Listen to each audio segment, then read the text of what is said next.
Greetings, greetings. Yes, tenesh tilin negusa salam, beloved. Yes, I Tenestalin Negusa Salam.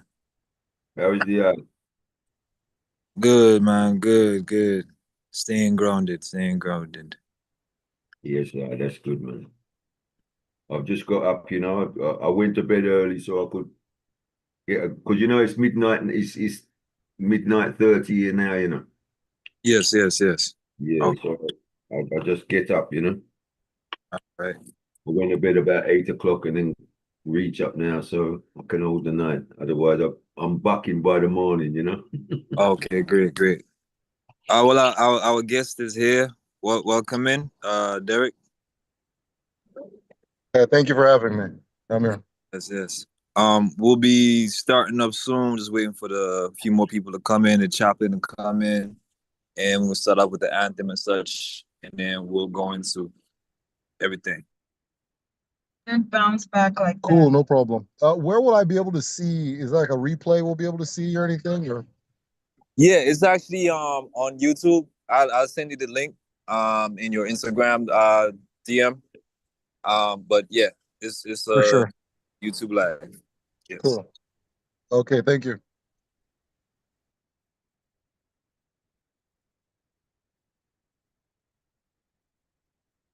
Did you see that I sent forth the ID, brethren? Yes, yes, I signed it off already. Yes. Give thanks. Give thanks. Yeah, I Yes, got the ID signed off, so we turn it in for the IEC. yes, sir.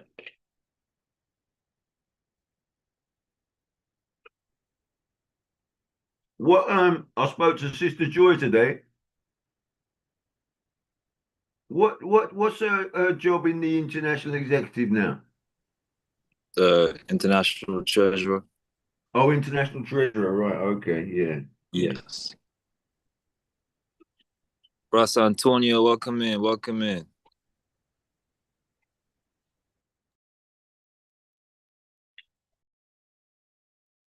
Yes, sir. Nico Salam. And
don't have answers. We operate in the fight of life. We operate in a sense of desperation. And And a lot of times we don't see the change before us.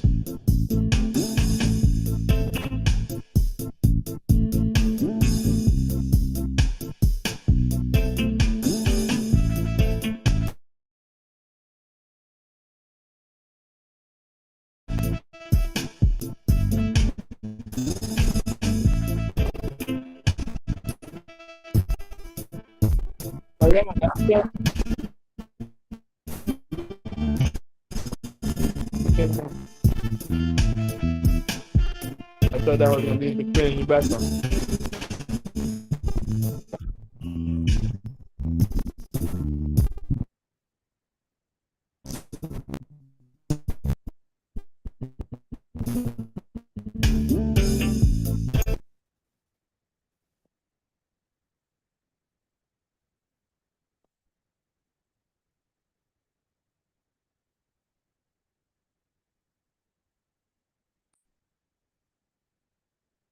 Well, yeah.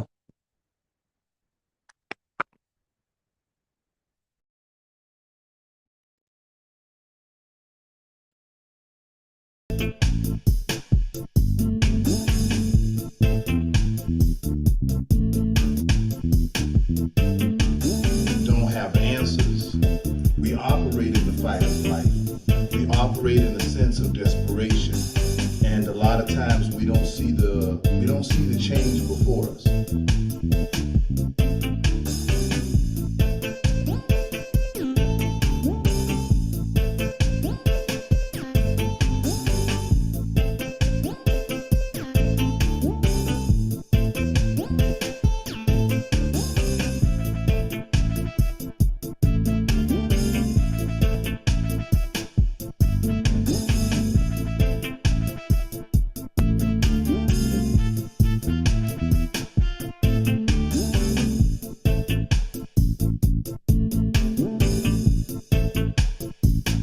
Don't have answers. We operate in the fight of life. We operate in a sense of desperation. And a lot of times we don't see the change before us.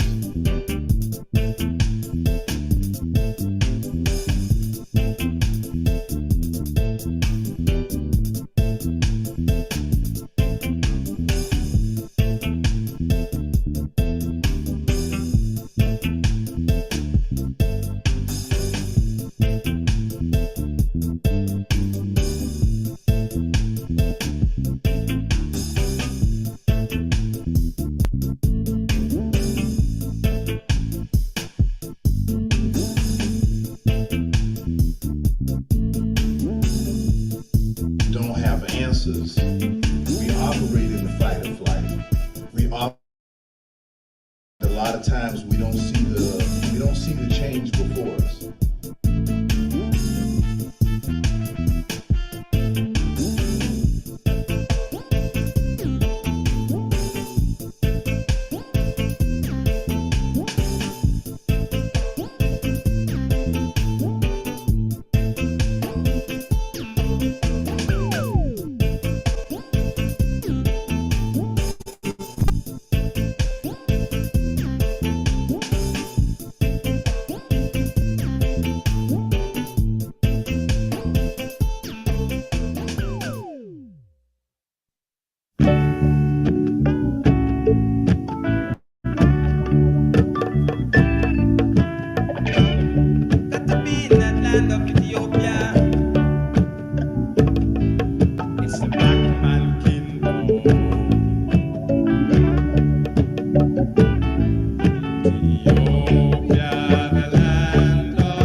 Yes, Nagusa Salam. Welcoming everybody. Um, we have a very special Zoom call tonight. We have a guest speaker this evening, Brother Derek Father with the Medicine Shell. So we're linking from last strong and the week before with the seven spirits, with the principles of the order of Melchizedek and what those principles are and where else do we see them within the world. So gratitude and thanks for everyone coming in this evening. Looking forward to it. And at this moment, Chaplain, if you could start us out with the prayer.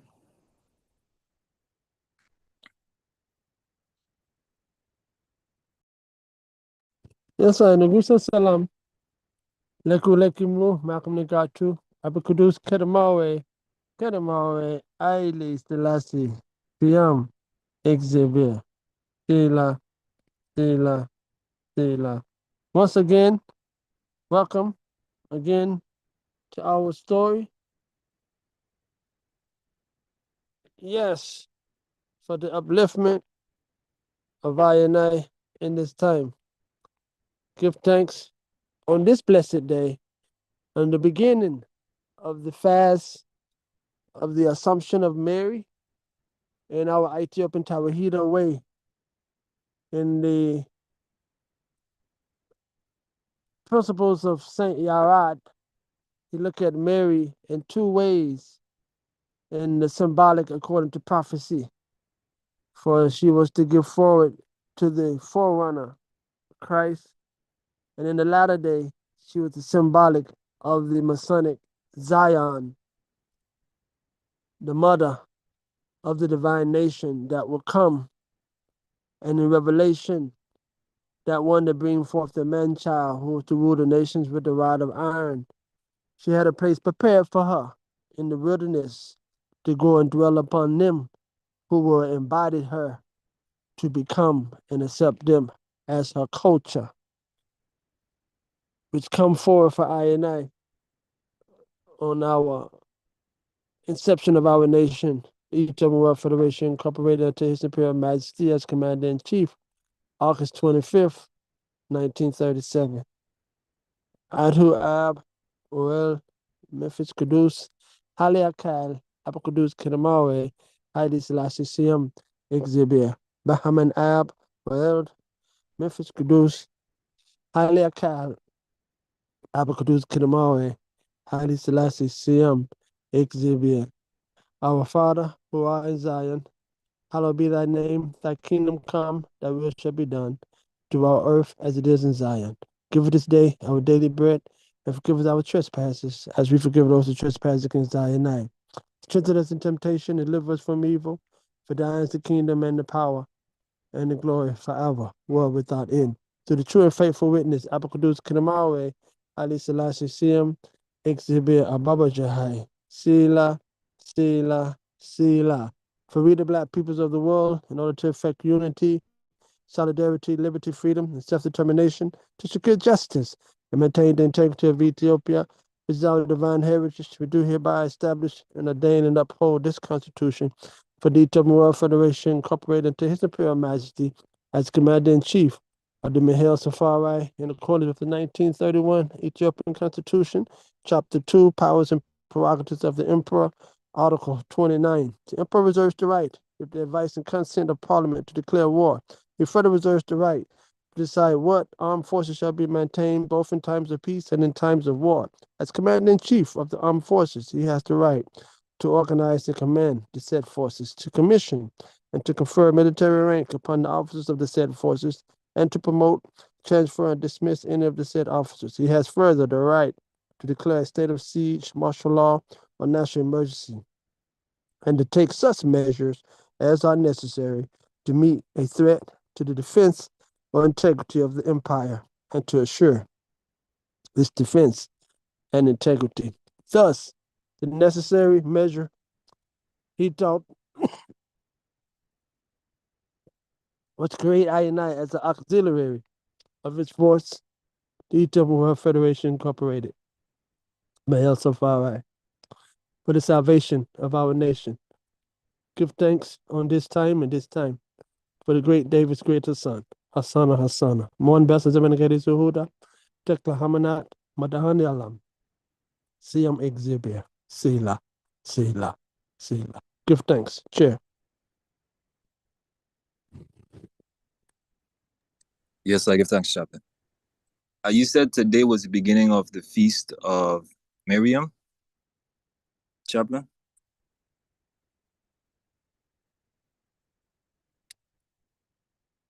Yes, sir. The fast. Okay, the fast. Okay, it's the fast. Okay. Yes, sir. No, Russ, Sila. excuse me, Russ, Reflected. Grady.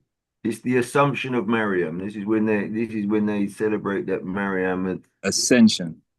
assumption, yeah, not ascension, assumption that she Oh, ascended, her bodily, this is when she was ascended into the heavens, This is the date they check that it is. And it's also Kedus Raguel, and Raguel is the saint of the power of the scepter.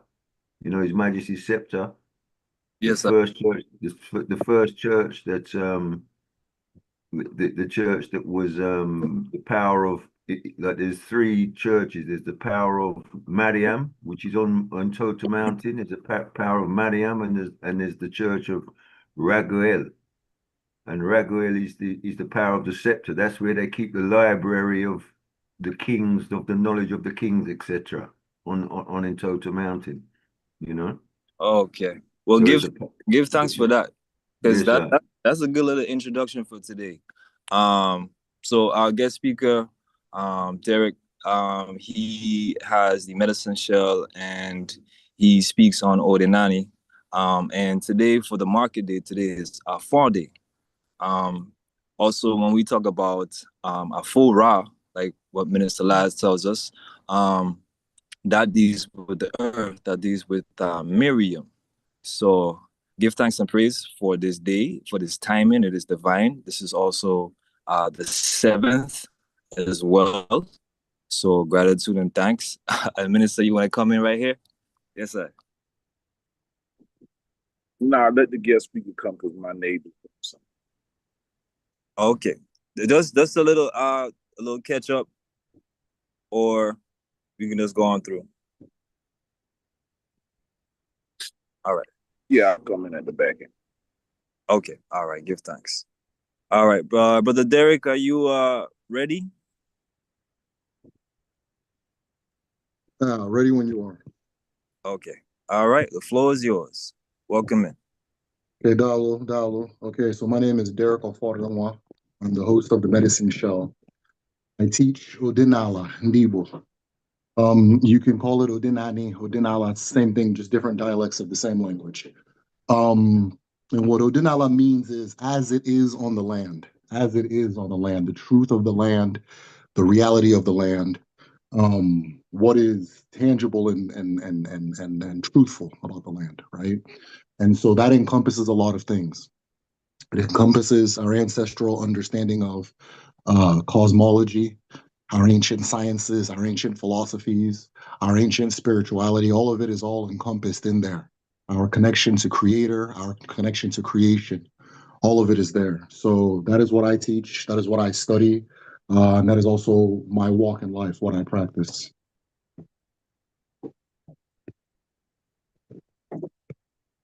All right, great, great, great. Um, did you want to? I was asking if you could speak on the video you spoke about the democracy in Yes, Black. yeah. Yes, yes. Because with what we're doing, we are the EWF, and we are the governmental agency that deals with we the Black peoples of the world. And Mm, what I've been seeing is a lot of alignment with the Igbo principles and also with the order of Melchizedek. Even when we look at the name Melchizedek, we see El in there for Elion, El Elyon. We see Chi for Chi, and then you could take the Z for the Zedek and turn it into an N. And you get the Chi N, and then at the end you have the Eke for the Zedek. You have Eke, yeah, and I then see that. Yeah. yes, and even with the principles of the masculine and the feminine, and then with the Kundalini in the middle as well, is the same concept. So if you could let us know about the Igbo governance, their unions, how the family structures put together, the in-law, all Absolutely. of that. Yes, sir. Yeah, so when I began this journey of teaching, I wanted to make sure that I'm presenting everything in its most authentic form, completely free from my own biases and so forth. And so one of the things I wanted to make sure to do, and I was happy that I was able to do it, was to make a video on our ancestral form of government, referred to as the Aha, Aha, right? Aha is the word Aha means the masses. You can use it to say the people, the population, and so forth. Aha, right? And the way the Aha works is it is a democratic form of organizing and decision making. It is also non-hierarchical. So what you'll notice is it's a government unlike anything that they're doing, like let's say in the West and all these things that we're trying to mimic. Because you see all these pieces that are moving in harmony, but not necessarily in lockstep with each other. And that kind of is just like the way nature works, right? And the way the ancestral aha, the ancestral democracy works is the most important government unit is, and I have to emphasize this, the most important government unit in the AHA system is the family. Okay. I'll say it again. The most important government unit in the AHA system is the family. Every single family is a group of people with a common ancestor. Okay. So when we say family, we don't just speak about mother, father, children. We speak about what you would call your cousins in English, your aunts, your uncles, every single person with an identifiable common ancestor is a unit, right? Is a government unit unto its own. That family government is split into two branches. There is the Umunadi, right? Umunadi, which is it says the name Umunadi. I'm trying to translate that to English. It is like fathers and lords, right? Fathers and lords, fathers and husbands. And so the Umunadi is the Congress of Men, right?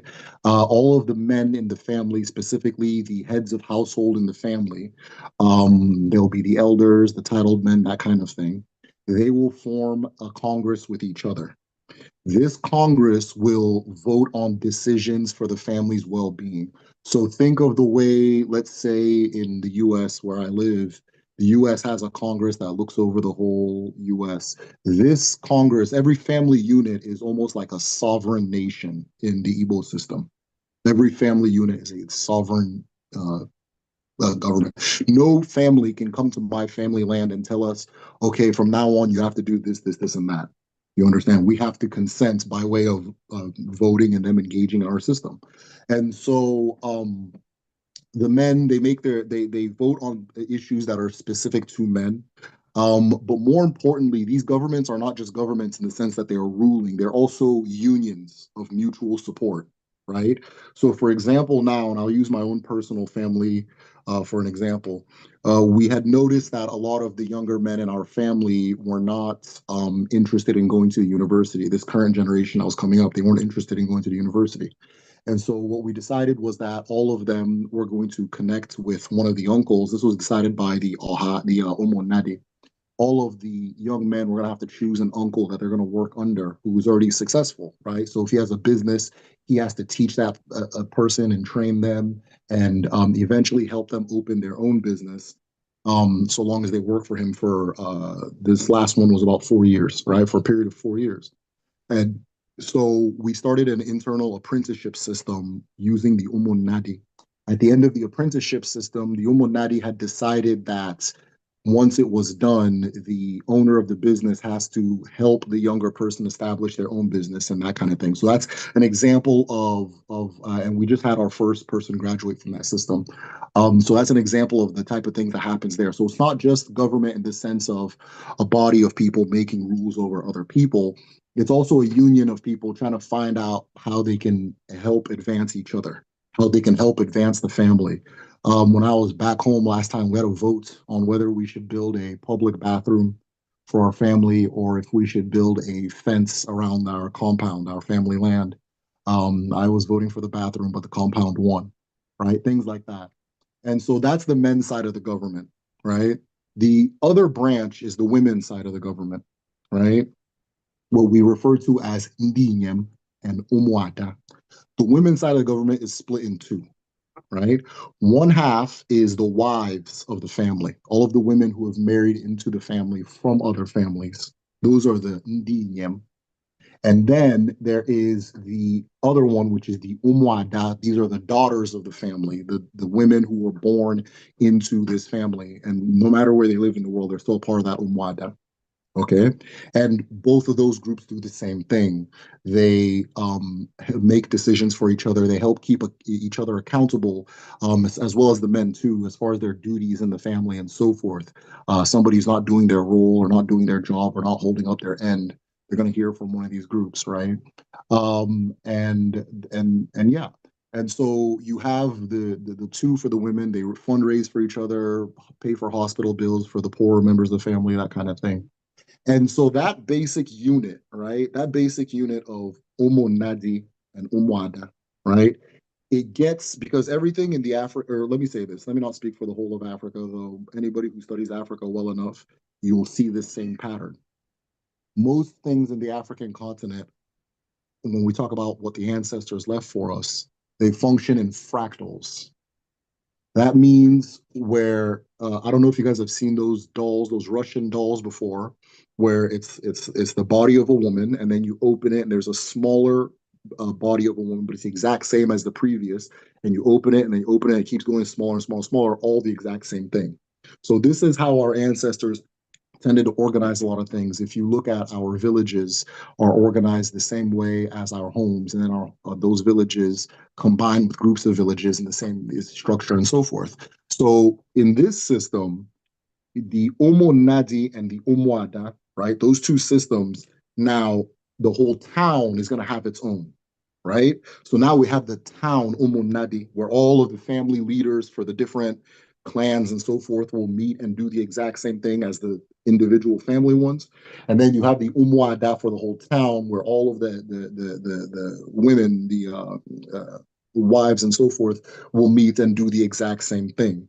On the town level, the women control anything pertaining to the market. So that's commerce, that's the market itself. That's the system known as the Isusu, right? The Isusu. I believe in Jamaica they practice susu. They call it susu, right? But it's the same. It's the same system, where people, the women specifically, will put all their money into a pot, and then somebody in that pot, or however frequently they meet, maybe once a month and so forth, somebody in the organization will receive the entire thing, and they'll use that to, pay for their life and so forth, fund their endeavors and that kind of thing. But that susu also works as a banking system, so you can borrow against it and so forth, right? So the women control things pertaining to the market, also pertaining to roads. right? And so forth. Just different things that spiritually we know are connected to the feminine, right? And then the men control the things that we understand are connected to the masculine, right? Overall, the men look out for the whole of the town, right? Overall, the men look out for the whole of the town. You understand? And so yeah, that's what it is. It keeps, and then that system repeats again and again and again through different levels and so forth.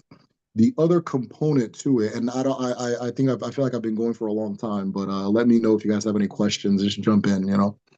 Uh, but the other component to it are the age grade groups because now everything I've told you has been elders, but the youth are also represented, right?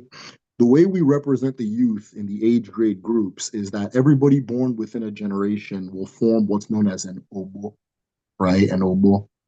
This obo is a group of people born within a set period of time. So sometimes it's within 4 years. One thing that we noticed is that, you know, when you live in a communal culture, you'll notice that children are born in waves, right? Sometimes one woman will get pregnant and then five of them get pregnant and they all have their kids.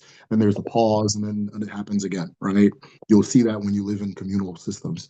And so the children born within those waves, they all form a single obo, so a single group. These groups also do the same thing that the Umonadi and the Umwada do. They keep each other accountable as far as their roles in the community, right? They are also for mutual aid and mutual assistance. So historically, Obo groups have helped each other pay for school. They've helped each other travel to different countries if that's what they saw was best. They've helped each other establish businesses and so forth.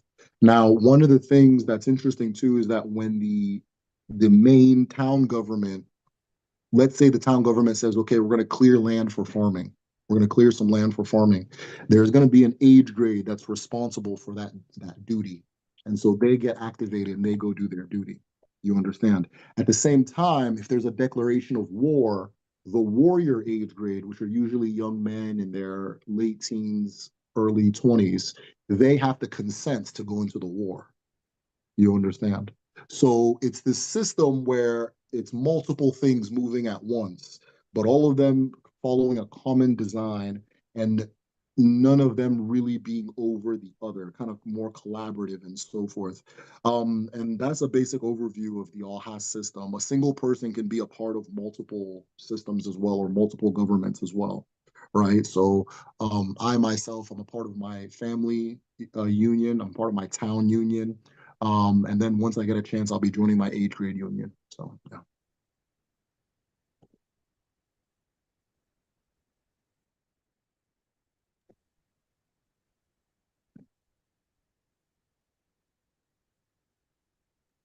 I'm hoping you can hear me. I've shared what I wanted to share as far as that goes. Can I ask a question, Chip? Say it again. Yes. Is it oral tradition or is it codex? Have y'all put it in writing, or is it an oral tradition? I mean, if we want to call it anything, we'd call it mainly oral, Okay. right? Um, One of the things they've been adopting in the modern day is some of them have been adopting constitutions where they write it down, but it's I mean it's not really something someone needs to explain too much to you if you grew up in the environment. You just kind of know what it is, right? yes, yes. That's actually a topic uh, Mm. that we were having um, on the state of the African diaspora. Uh, there's a collective of organizations from the EWF to FANA to all different types of organizations that come together fighting for remains and artifacts, but also the development of a juridical court made up of indigenous peoples of the world. Um, in that, we have been having the discussions about the differences in traditions, how the Europeans come in and they want the traditional leaders to prove by giving them certain written documents. And mainly, we come from a tradition of oral tradition where the environment and the mouth to ear was a key thing. Yeah. So that meant there had to be a connection. They disconnect. You're given a book laws, and so that has become a topic of discussion in the international laws about now pushing the recognition of the oral traditions. I may get Ross Kimian to invite you to speak on the oral traditions of your community again.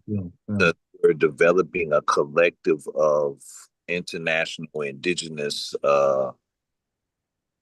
rights under collective treaties to state the recognition of all the different types of oral traditions in a collective way where they're all respected. So it would definitely be an honor to get you to represent your tribal unit. And yeah, that would be great. I think what you just discussed is one of the things as EWF we have to think about as, you know, our Constitution states carve out our place under the sun. So as we see fit for ourselves, the thing about that is we should not be here duplicating the cold-hearted, weaponized, systemic systems of government that just attack their people. We should be creating a government of love, a government of acceptance of all our peoples, all their different traumas, all the different struggles that they have. And that comes to just what you said. We have to see ourselves as family, that collective units. And I think the structure of family governmency and teaching family to set up a Congress amongst the men, a Congress amongst the women, yeah, that's the beginning. That's the beginning of building a great people. So I think that's a beautiful blueprint. Give thanks. I appreciate that. Yeah, please do. As far as that invite, I was on a live not too long ago, and I was sharing my own thoughts as far as the importance and the power of the oral tradition, right? And I think that one of the things that our ancestors understood, because it's not as if there was no writing form available. There was, if you look at Nsibidi, Uli, and other ones, the writing forms were available, but many things were kept in the oral tradition. And there's a reason for that, right? Knowledge is like knowledge is a spirit, right? And a spirit is like a flame, and it has to be kept alive through activity. You understand? It has to be. You have to regularly throw fire into that flame. You understand? And so if I have this story, and this story did something for me when my ancestors told, maybe say my parents told me, I'm going to tell my children that story so that it can do the same thing for them.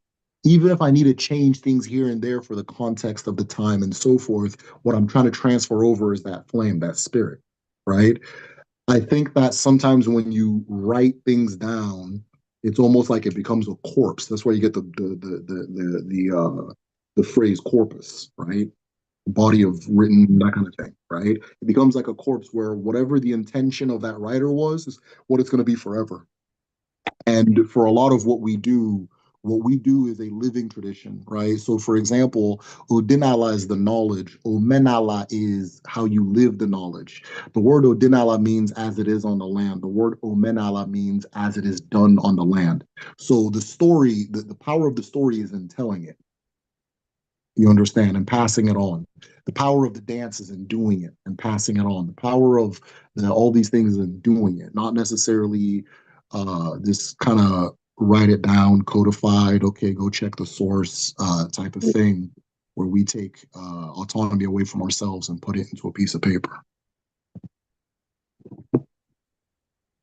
Yeah, God, that was I mean, we're going to have to repeat that statement. Well, Which one? Which one?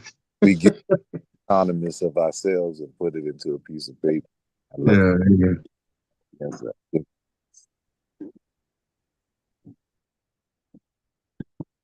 Yeah. No, but if you travel throughout the continent, you see most of our ancestors came to the same conclusion, right? Came to the same conclusion. And so the hundreds and thousands of years of lived experience, I tend not to doubt that. I tend not to doubt that. especially since now we've been adopting like I said, a lot of family governments are adopting constitutions and things like that. And I'm not seeing improvement necessarily come from it. So that's just my own take, though. Well, I come from a Gullah Geechee community, and one of the main components of our community is an oral tradition. Yeah. And so that is a big, as you said, most people don't know the fourth generations of their families behind through the past their grandparents. Yeah. And so oral tradition and keeping that flame alive comes in all of that. So yes, give thanks.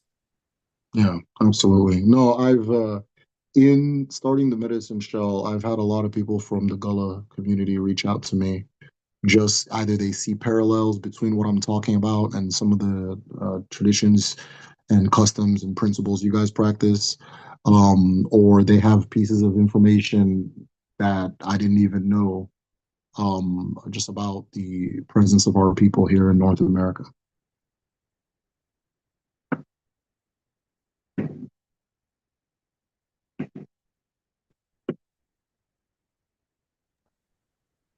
Anyone else? Floor is open.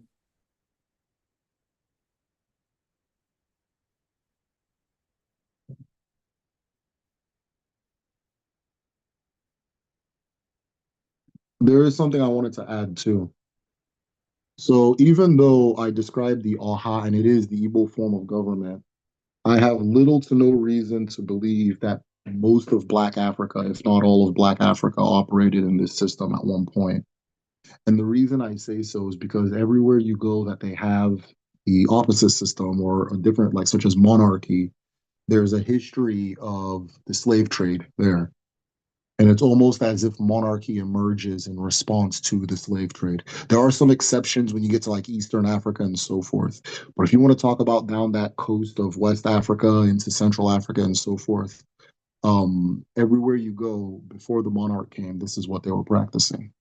And even if you go to those places where the monarchy is being practiced, if you dig deep, you'll see that the person they're calling a monarch is actually a priest, and they're still being headed by a council of elders, right?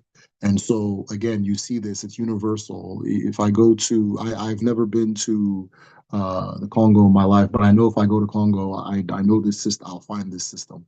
I know that if I go to Togo, I'll find this system. I know if I go to Central African Republic, I'll find this system, right?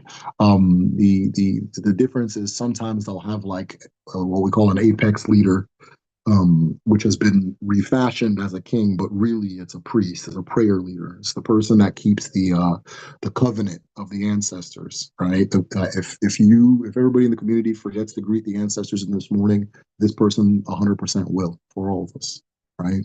So, but yeah, there's one of the reasons I wanted to share about it is because it's universal, right? So even though I call it Igbo, if you did any of our cultures, dig deep, you'll see what I see.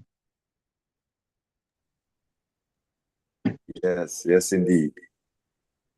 One thing that we do talk about, we have this phrase, this mantra, I am that I am. I am love, I am life, I am light, I am liberation. So we call these the 4 L's. And with that, I had a meditation where I reflected on it, and I was reflecting on the Igbo market day. Yes. Can you hear me? Yeah, I can hear you. Yeah. Okay. And yeah, when we start with I am love, that's Ekede, fire. I am life, that is Ori, the water. Yes. I am light, that is the earth. That is the ability to create. That is the Ikenga. That is the Afar, the creation. And then I am liberation. That is Ma'at. That is the law. Because it's the Constitution, these things that bring us to this fruition. Yes. So like when you say the Gullah Geechee and the Igbo have some things that are very similar, and you say the core principles, It's very true. Even when you speak just now about the priest being the king as well, this is something we talk about with the order of Melchizedek. And when we see in the Bible, Abraham go to him and, they go for the bread and the wine, it was the same concept. So another thing we talk about are the seven bodies, the seven types of bodies: light body, astral body, physical body, all these things. And I would like you to speak on the seventh. Is it the seven spirits of Moi? Is it? Yes, of more, yes, of spirit. Yeah. Yes. Absolutely. Yeah, Yeah. no, If you thank you for that. Yeah. So the way we see it, it's interesting too, because I use the term spirituality for algorithm purposes, right? Just for the algorithm. But fundamentally, it doesn't really fully describe what our ancestors were talking about, because our ancestors don't see a separation between the physical and the spirit, or the divine and the non-divine, right? There's no such a thing as this is divine, this is not. It's all the creator, right? Expressing himself, right? Expressing itself. And so, the seven layers of more, right? The way it's understood is, and it's interesting that you say, I'm trying to remember. I know that in Rastafari we say I and I, right? We say I and I. In Igbo we say muno wem, muno wem. Well, the translation of muno wem is I and myself. You understand? So, but we understand that those two me's, that I and that I, those two me's, there's the physical me that you can feel and detect with your five senses, and then there's the other me, right? That you need your other senses to access, right? Your CRI, your light eye. You understand? So I number one is Mado, which is the person, right? Corporal, physical being, that kind of thing. I number two is more. You understand? Now they're all made of the same material. It's all the same thing, right? And so when we enter more, the same way that the body has components, right? And the five meridians and all that stuff is the same way that more spirit has its different components as well, right? So the first component, and I'm going to try to remember everything off the top of my head. The first component is your light self, right? Your aura. This is what you feel when, like, a person's aura, like they translates to English very almost the same, right? So, for example, when somebody walks in a room, that energy you feel coming from them, that's their first light, right? That's their first layer of more, right? If somebody is, let's say somebody comes in the room and they're real uh, uh, uh, panicky, then all of a sudden everybody in the room starts getting a little more nervous because of this person's panickiness. That's that layer, because that's what they're emitting. That's the light they're giving off.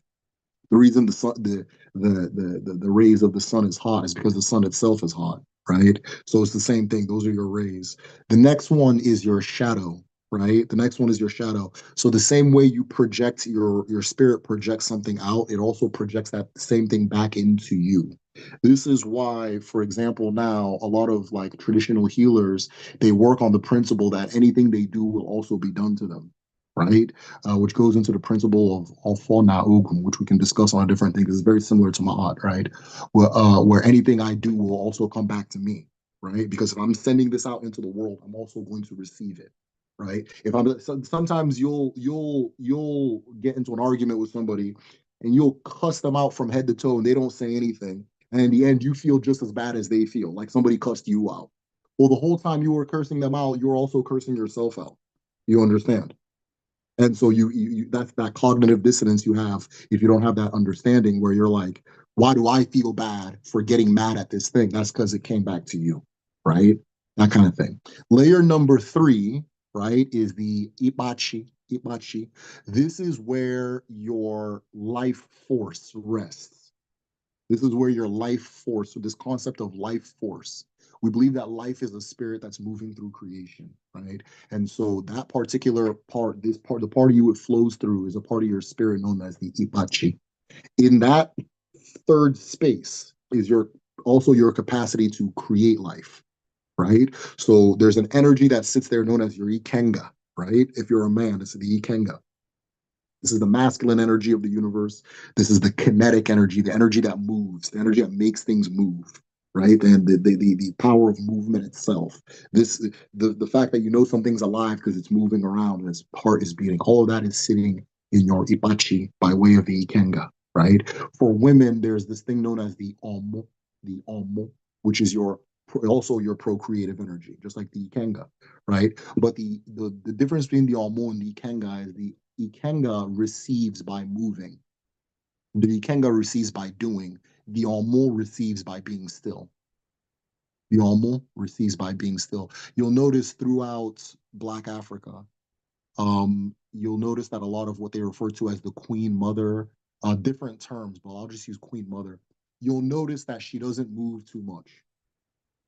You'll notice that she always hands on the lap. So up and down the continent, you'll see it. Hands on the lap, not a lot of movement going on. In some places, if she wants to move, like in the area we're now calling Nigeria, if she wants to move in a lot of different ethnic groups, she'll have two men hold her hands, and then she'll move with them. All of that is embodying the Omo energy.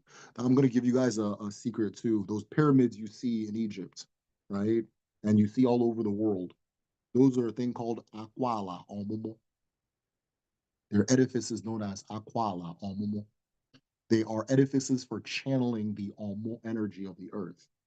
If you go listen to these Europeans, they'll say all types of bullshit. Oh, it's a tomb, it's a this and this. No, no, no, no, no. It's Akwala Omumu. It channels the Omumu energy of the earth. Right? I'm giving you guys this exclusive. They'll figure it out maybe in the next 300, 400 years. You understand? But we know what it is because we do it at home too. You understand, right? So that is your third space. It carries both of those energies, your ipachi. It also carries the signature of all of your unborn children and their unborn children and their unborn children, right? Because this idea of time and space is understood differently by our ancestors. Everything that will be already is. Everything that was is. That's why we are our ancestors, but we're also our unborn, right? One of the things when we try adapt our African spirituality and ATRs and all these things, I think there's a strong focus on ancestors, but there's little focus or no focus on the unborn, and they're equally important. It's all the same thing, right? So our unborn is already within us, right? We now know through science that a woman is born with all of the eggs that she's going to produce. So somewhere in her spirit, it's understood that this is who's going to come out. This is what it's going to be, right? And then you get to your fourth space, right? Your fourth space is almost like a nest. Think of it like a nest, right? And the sound is dropping. We're having trouble hearing. Okay, can you guys hear me very well? Crystal. Crystal. Okay. Cool, cool. So on the fourth space, there's almost like a nest, right? This is a nest where a certain type of energy that doesn't come from you, doesn't belong to you. This energy is known as ako, ako, ako. This is the consciousness that you receive from the mother, which is the earth. So this thing that we call consciousness, this thing that we walk around and we talk and we do all this thing, it doesn't belong to us. It flows through us. And it flows through us in two forms, ako na uche. Okay? Ako is the energy which comes from the feminine, which is the earth, right? Also your mother and that kind of thing. So ako comes from that part of the world. Uche comes from the father, which is the sky, right? The unseen. Okay. So in your fourth space, you receive Akka. Akka, the best way to translate Akka is your earthly wisdom, right? This thing we call intelligence, your ability to think your way out of a problem or decipher things and perceive things. All of that is in Akka. All of that is a part of Akka, right? Akka, the word Akka means telling, the telling. It's the earth mother telling you who she is, what she is, and so forth, what's real. Okay, Akka, right? Then you get into the fifth space, right? So that fourth space forms its own, it's like a layer. Think of it as like a circle, like a sun. And then that fifth space, just like that first space, has its own light. I'm sorry, that fourth space has a light that shines out as well, right? So now you have two lights that come from you. Your first light is that what can I think? The first light is the aura that's coming from you, right? It's light, but it's not aware. You can be aware of it, but it's not aware. The fifth light is aware, okay? And they're coming from you at the same time, but that fifth light is aware, right? You ever notice when a person, like sometimes you'll be sitting there and then somebody's looking at you and you just know? That's because the light, though your two physical eyes aren't looking at them, your conscious light detected, hey, you're being looked at, turn your head. You understand? You're being looked at, turn your head. So that is the fifth light. That is also your manifestation space, right? In the end of when we finish praying, when we finish manifesting, when we finish saying that decreeing anything, we use the phrase ise. Ise, ise means five. It's the number five in the Igbo language, right? That is the space that extends out and makes things happen. So if I say we shall have wealth today, we shall have prosperity today, we shall grow today, our children shall have children, we shall acquire land and become wise and connect with our truth. If I say all those things and I say ye say in the end, I'm sending it out consciously so it can go into the world. My words can go into the world and do what they're supposed to do. Five is power, exactly, right? The five fingers of the hand, the five meridians of the body, everything it takes to make something happen. Five is power, exactly, same principle, right? I believe even the 5%ers say the same thing. And so then after that is the sixth space. Now, the fifth space is conscious and it goes out. The sixth space is conscious and it goes in, right? It's conscious and it goes in. The sixth space will tell you things from your childhood. When people in more new age spirituality, when they do this thing called shadow work, they're working with that sixth space, right? The sixth space will tell you things from your childhood. It will tell you things that you've been told before. Well, I don't know if you should go there. Be careful, right? That voice that's telling you things that it's not you talking. It's not you talking. I don't know about this person. Stay away from them. That's your sixth space.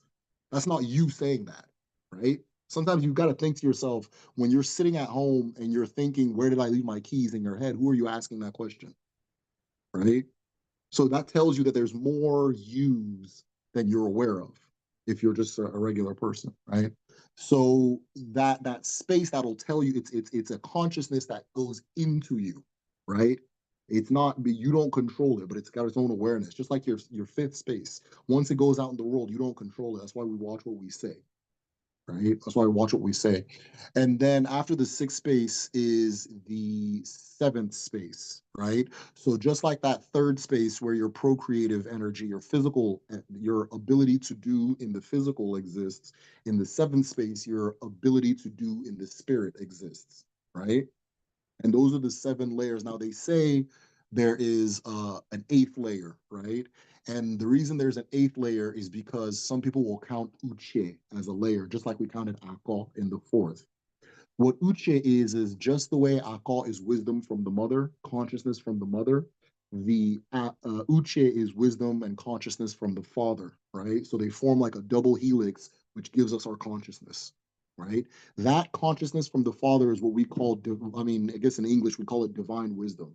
So things like prophecy, the knowing that doesn't add up or doesn't equate with the knowing we know. If that makes sense. The knowing that we're used to, right? Like something's about to happen. Okay, how did I know that? Right? Or you sometimes maybe you're moving and something's flying towards you and all of a sudden you just move your head, right? What was that? You understand? That's something beyond you sending you awareness, whether or not you accept it or not. If you flip through the entire Bible, the Bible is a bunch of people receiving Uche. That's all that is. This person receives, oh, I need you to go to this place and preach and so forth. That's Uche.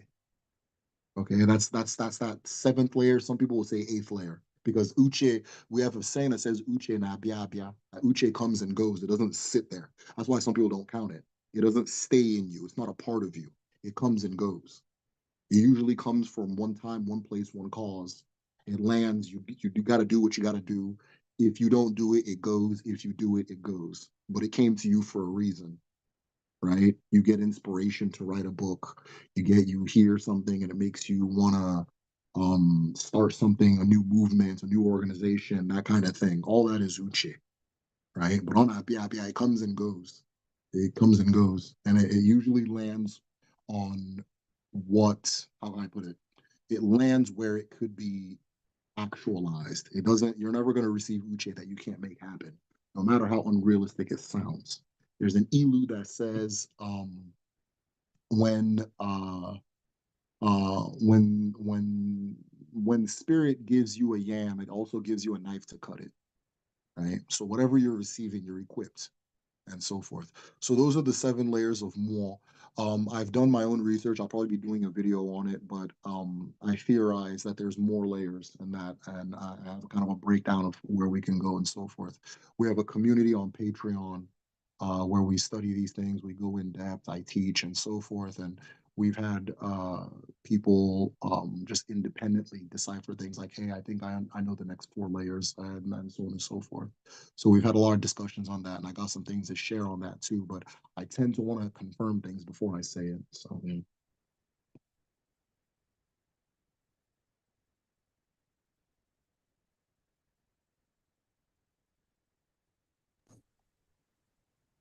Yes. Still there, brother? no, I'm here. Yeah, I'm here. Okay, all right, good, good, good.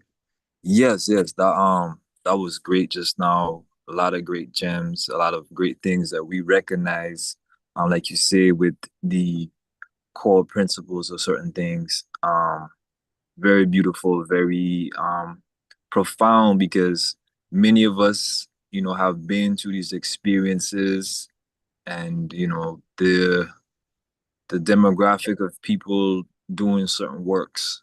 I do see that, a lot of them when they have their reality or their story of what they've experienced, it is the work of the ancestors to Right. revitalize their momo, like that Yeah.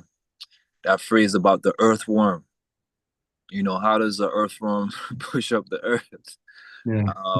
And that's like us, with what we've been through in so many types of ways. People are wondering how did they do it? But it's very evident, and it's a beautiful thing to see. Um, One thing that is very wonderful about today is a 4 day. And then with that deals with the earth, deals with Mother Earth, that deals with we talk about Miriam. And the chaplain just said that today is the beginning. Today was the special day of the ascension of Miriam, of Mary. And tomorrow is Encore Day. And it's very interesting that we gather here at this time to give thanks for this situation. And even with us in the Black Messiahs early on, where we go to meditate at times is at the mounds. Mm. So to see this timing today, and with everything that we've been pushing through and the things that we've been learning in the revelations, this is a wonderful day, and I'm grateful for it. And I would just like to ask you if you could, if you want to say anything more, but if you could touch on Oshimiri and Allah. Oh yeah, appreciate that. Absolutely. Yeah, so I'll go straight to a Shinmiri and Allah, right? So in Igbo, we have an understanding of what are referred to as the Abara. The word Abara means power, but it's like a power that's perpetually on, right? Think of a light bulb that doesn't turn off. The sun is a good example. The sun is an Abara, right? A power that is perpetually on, that does wonders and is perpetually on, right? We understand that the universe is a combination of different Abara, right? So oftentimes when we talk about the Abara, there's this like Greekification that people tend to do about our understanding, right? When they say, "Oh, these are their deities, these are the gods," da, da, da. That's that. You can use whatever phrases you want as long as the understanding is kept. But some phrases hurt or kill the understanding, right? When I say Allah, right? Allah means earth in the Igbo language. I'm not talking about a thing that governs or oversees or is sitting in the headquarters of the earth and owns it and that kind of. I literally mean the earth, right? I literally mean the earth. And when I say Igwe, Igwe is sky. I literally mean the sky. When we say Igwe, we mean the sky. When we say Oshimiri, we're actually talking about water. 100%. We're not talking about a thing that floats around in the water and has all the powers. No, we're not talking about Poseidon and all that stuff. We're talking about the water itself. Even in the Yoruba tradition, if you hear Oshun, Oshun is a river. That's a, you can really go to Oshun and drink that water, right? When we talk about all these different things, Anyanwu is really the sun, right? There's no other word for the sun. I guess you can say Anwu, right? But Anyanwu is the same thing. Anyanwu just means eye of the sun. And just like you probably familiar with in the Kemetic tradition, Anyanwu is the eye of the sun. The word means eye of the sun. And then you can just, or you can just say Anwu, right? So going back to Alano Shimiri, right? The to understand Allah no Shimiri, first and foremost, understand we're talking about water and understand we're talking about the earth. And when we talk about it in the ancestral context, that's when the magic begins. That's when your knowledge is unlocked. When you start picturing it as something else, then you lose the scripts, right? Allah is everyone's mother. Allah is everyone's mother. It doesn't matter what you believe in. If you're a Chinese Buddhist, if you are a scientist somewhere in Denmark, it doesn't matter. If you trace all of your ancestors back far enough, you're going to discover you come from the earth and you come from the sky. Whether you, no matter, there's no tradition that's told you otherwise. There's no tradition that's ever said otherwise. You come from the earth and you come, your first mother, or not your first, but one of your mothers down your ancestral line is the earth. One of your fathers down the ancestral line is the sky. And there are 6 vital elements that create a human being. I can't list them off the top of my head. But to my knowledge, what is it? I think 2 come from the sky and 4 come from the earth, right? And they interact through the way they interact and synthesize is through lightning, through lightning, right? Or is it thunder, whichever one strikes. So but going back to it, so Allah is one of the original mothers. Everything we do in the Igbo tradition is centered around Allah. That's why the term is Odinala, as it is on Allah, right? Allah is the central figure, the central force, the central in Odinala before anything else. Because fundamentally, this is the mother we're living with right now. This is who feeds us. This is who houses us. This is who we need to understand in order for us to be in peace and accord with the rest of nature, right? As you said earlier, Allah's day is today, which is Afo, right? Afo. Afo also, you can also translate Afo to stomach, the womb, okay? The original womb that we come from. So Allah is the earth. The importance of Allah in the Igbo tradition, I mean, if I were to go into that, we'd be here for like 5 hours. But I'll give you an example. There are 2 sets of laws. There's the law of man, right? The laws we make amongst each other. And then there's Iwala, which are the laws of the land. The laws of the land take on a different dimension. No matter what a nation believes should be or a person believes, if you violate the laws of that land, you're marked for destruction, right? In the Igbo tradition, the laws of the land is um, incest. We're against incest, killing, or I may say unaliving. I don't know what the parameters are as far as YouTube sometimes, but unaliving, incest, taking what belongs to spirit, taking what doesn't, what belongs to the unliving or the abara or anything like that, right? Think of like desecrating graves, ripping up holy scriptures, things like that, destroying temples, destroying sacred groves, sacred trees, things like that, right? And the list goes on, right? And so these particular rules of Allah, these are the laws of Allah. Now, the reason that Allah has our laws is that we believe in that divine, the way divine law works is through agreement, right?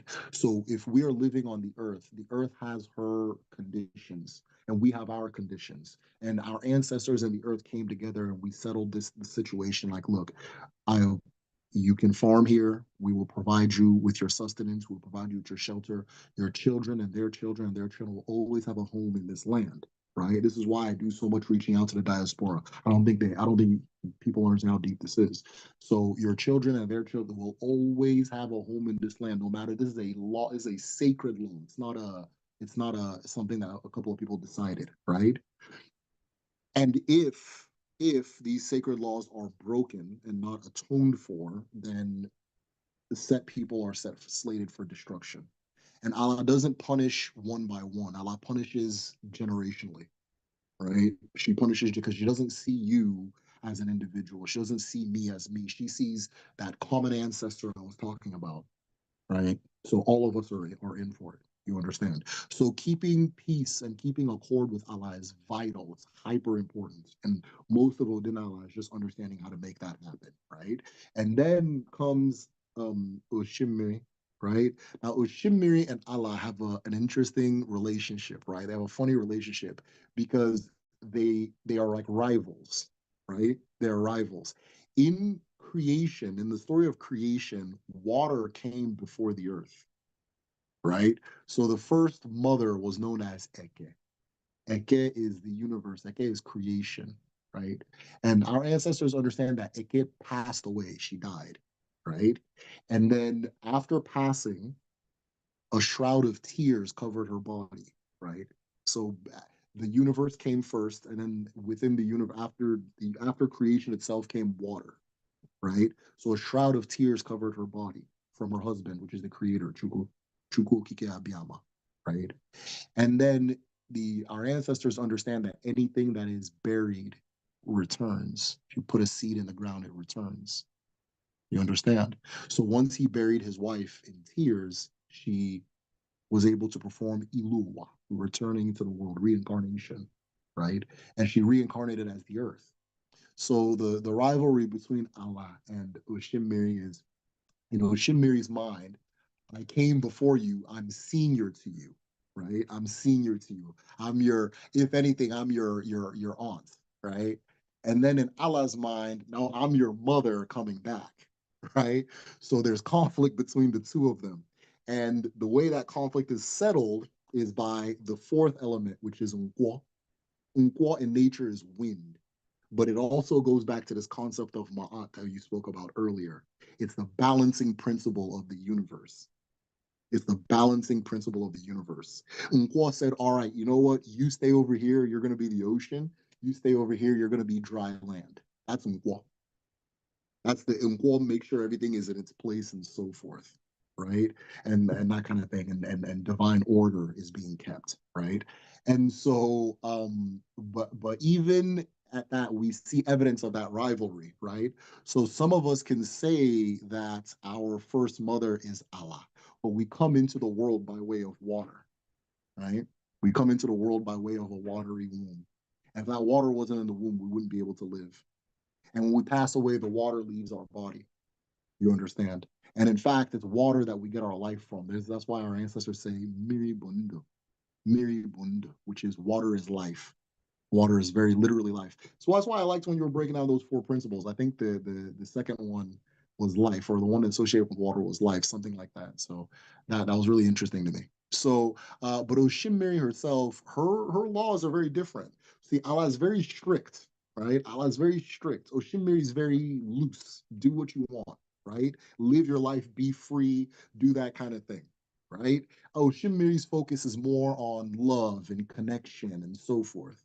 Allah is more so duty, responsibility, and so forth.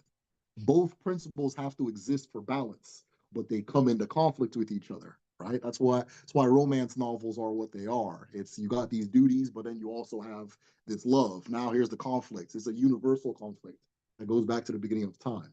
That's being reflected in the story, right? And so Oshimiri's own is she's a lot more free now. She's very strict with her priests and priestesses, most specifically priestesses. She's very strict with them. But the children can do whatever they want, right? Live at it and so forth. That's why water has this nature of being fluid and showing up in places where you wouldn't expect it and so forth, right? And so that is Oshimiri. Oshimiri, the way Allah has her own world, which is the world we live in, Oshimiri has her world too, which is Uwamiri. It's the next video I'm going to be talking about, or the next thing I'm going to be talking about on my on the channel anyway, is Oshimiri and her world specifically, and the people who come from that world. There are people among us that come from that world. There are people among. I come from Allah, right? I'm an Afro. I'm an Afro child, right? So my way into the world is Allah. So I exemplify that energy. You'll meet people that exemplify the Oshimiri energy, right? Funny, interesting. Back in the day, when a child was born, and they automatically had dreads, like they were born with dreads, or their hair naturally grows in dreads, we knew this child was from water. Oh, yeah, dada, right? So yeah, that's Oshimiri and Allah. But when we talk about Oshimiri and Allah, we're really talking about the soil and we're really talking about the water. So when you go to give thanks to Oshimiri, maybe you woke up one day and you're just grateful for the fact that you were able to drink water. You were able for the fact that your family had water, or maybe you thought about the fact that this river near your village has fed your family and sustained your family for thousands of years. So you go and give her thanks. You really have to go to that water and touch that water and interact with that water because that's who you're talking to, right? Same thing with Allah, same thing with the earth. So yeah. Yes. Ready? Yes, go ahead. Yes, sir. Give thanks. There was a couple of things I wanted to ask the brother Derek. With the kingship, which is ruling the society, is there three tiers of kingship, or just one king, or is there three tiers of kings? Yeah, so in Igbo culture, we have a phrase that says Igbo enwenyeze, which means Igbos don't have kings. So we don't really have kings. There are a few titles that people mistake as kings, but they're not really kings. So like for example, one is Eze. Eze just means a person that's set apart, a distinguished person, the person we defer to. So if somebody needs to speak for us, the Eze is going to speak for us. If we all have questions, we know the Eze is the person with the wisdom, so we go to the Eze, that kind of thing. There's another one called Igwe, right? Igwe is a priest. Eze is a priest too, but that's a whole different story. But Igwe is like a priest, and the Igwe is the priest of Igwe, priest of the sky, right? And that person represents the fatherly energy of the community, right? Now, one community is not going to have both an Eze and an Igwe. Some places have Igwe, some people have Eze, right? Some people have Obi. Obi is just like it's like where the ancestors gather. So this is the person that speaks for the ancestor. Now, all three of them do the same thing. All of those names describe different attributes of the same title. So off top of my head, I can think of three names that people tend to translate as king, but they're not kings. An Obi can never tell somebody what to do. They can't say, okay, if we're going to declare war. They can't say from now on you got to pay taxes. They can't say from now on everybody's got to dress like that. That's not what they do. They spend most of their day in prayer because they're the one that prays for the whole community and connecting with the ancestors or interceding for us for the ancestors and that kind of thing. So we don't have kings per se, right? We do have ways of establishing leadership and so forth. Like for example, now an Igwe, if you have an Igwe, their child is not going to become the Igwe. If you have an Eze, their child is not going to become the Eze. If you have an Obi, the child's not going to be the Obi. We vote them in. So we don't really have kings, but if maybe that's what you're referring to, is those three titles. Yes, well, I was not really, because not really that I know about the Igbo. I know in the Yoruba or in the Ishikiri from Nigeria, Uh-huh. they definitely have a three tier form of kingship, and also in East Africa the Uganda Empire, they had three forms of kingship. And why I say that is because that is linked to Melchizedek and the three kings, you know. Interesting. So that idea of the three kings and Melchizedek, but they have the three. So there's the temporal ruler, there's the spiritual ruler, and then there's the ceremonial ruler. You know, those three elements of kingship is in three different persons, you know. So Yeah, no, that's I believe it. Yeah, I believe it. The yeah, we don't have that system. We our system is very different from the Yoruba one. The Yoruba is more based on monarchy, so that would make sense to see that there. But ours yeah. is democratic, so it's not the same. No, and another thing, I did learn about the I don't know if you never saw a program of the Igbo were before Adam. There's a Yeah, Catherine Acholono. yes. Yeah, Well, in there they had the from the cave of creation yeah. somewhere in Igbo land. There was the queen, the creator. I was wondering. I want to ask if she's the same as Allah, who was called Naga. Yeah, so that's Catherine Acholano did good work putting that out there because the world as it is, right? Academia, for some reason, they don't want people to know about what you just shared, right? So we're going deep now. So there's a hill. It's like well, they call it a mountain in my language, but it's really a hill. But there's a hill with a cave, and it's called Ugwu Ele, right? And so at Ugwu Ele, they found spears. They found thousands of them, and thousands of them, as in if you carbon date them all, whoever was packing up these spears was doing it for 2,000 years straight in this one area.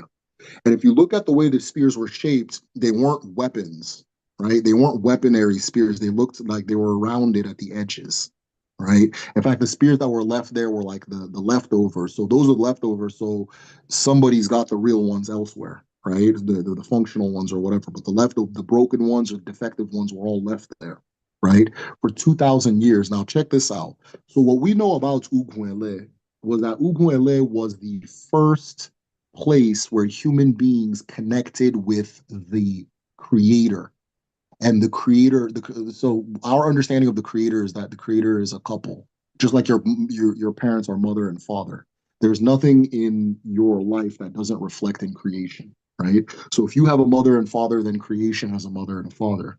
And so we were able to connect to the mother at Ugwele, and her name was Nechuku.